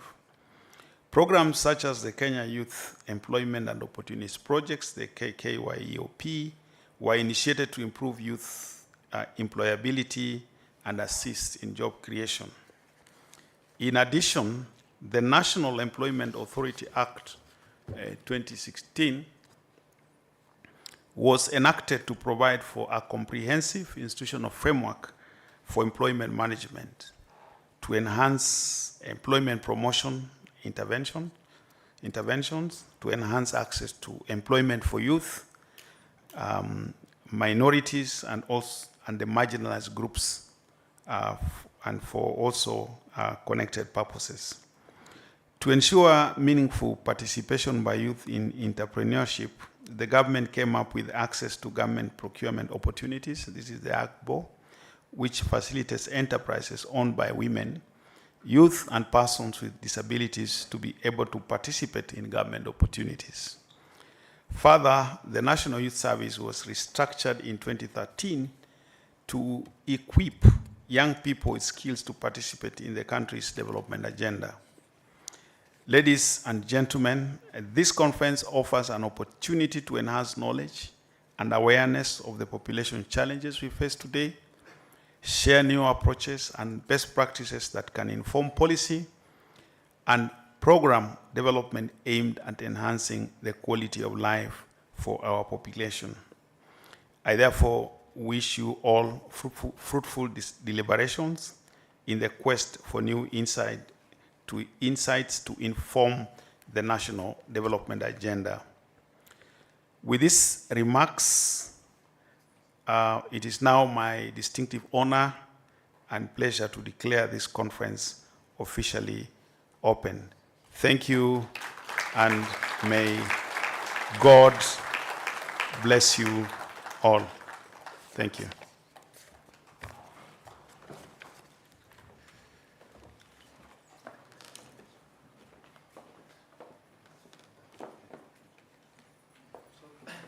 Let me hand over to the MC, but we will have a group photo, I think, of the team here. So I think the cameramen and the ladies to be here. Let's have a group photo. Dr. Bett.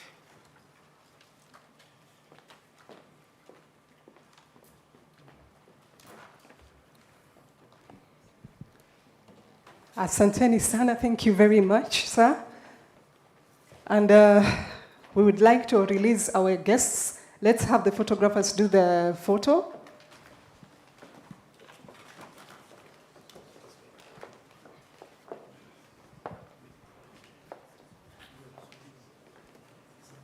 Okay.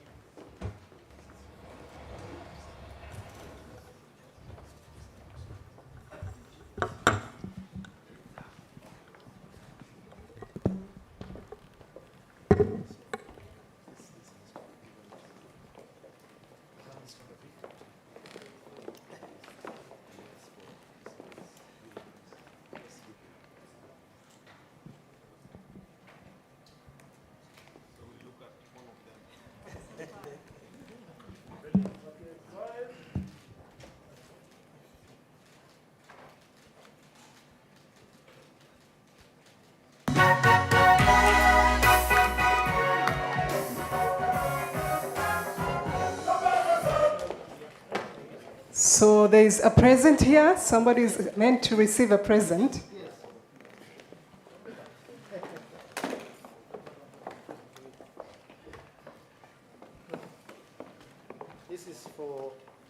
This is on behalf of the CS.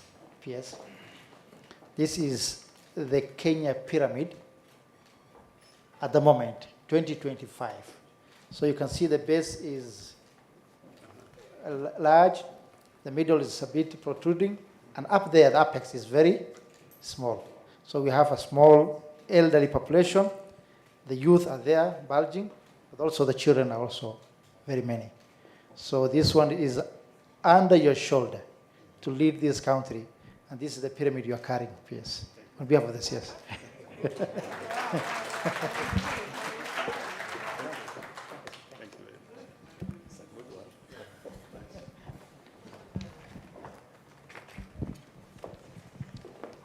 Thank you very much, ladies and gentlemen. All you who have graced this occasion with your presence. We meet again tomorrow, day 2. And there's going to be a breakout session. It's going to be a different way tomorrow. There's going to be a breakout session that starts from 6:45 about fertility and sexual reproductive health. Then we will meet back here at 9 for our plenary session. So without further ado, I am told the tea is boiling and that it just requires us to be there to partake of it. Thank you very much kwa kuwa hapa. We will see you again tomorrow. Asanteni sana. There is a QR code right behind that you can scan from your phones also for more information. Please scan the QR code so that you can have all the information you need. There are earpods that have been found, lost and found. You will leave them with Mr. Robert Ndwiga of NCPD. Earphones, are they earphones or earpods?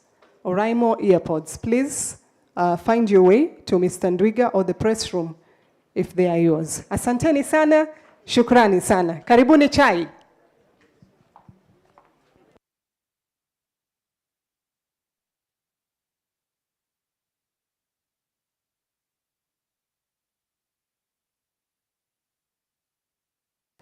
Are there any breakout session groups that did not finish their discussions? I am told you should feel free to continue with your discussions.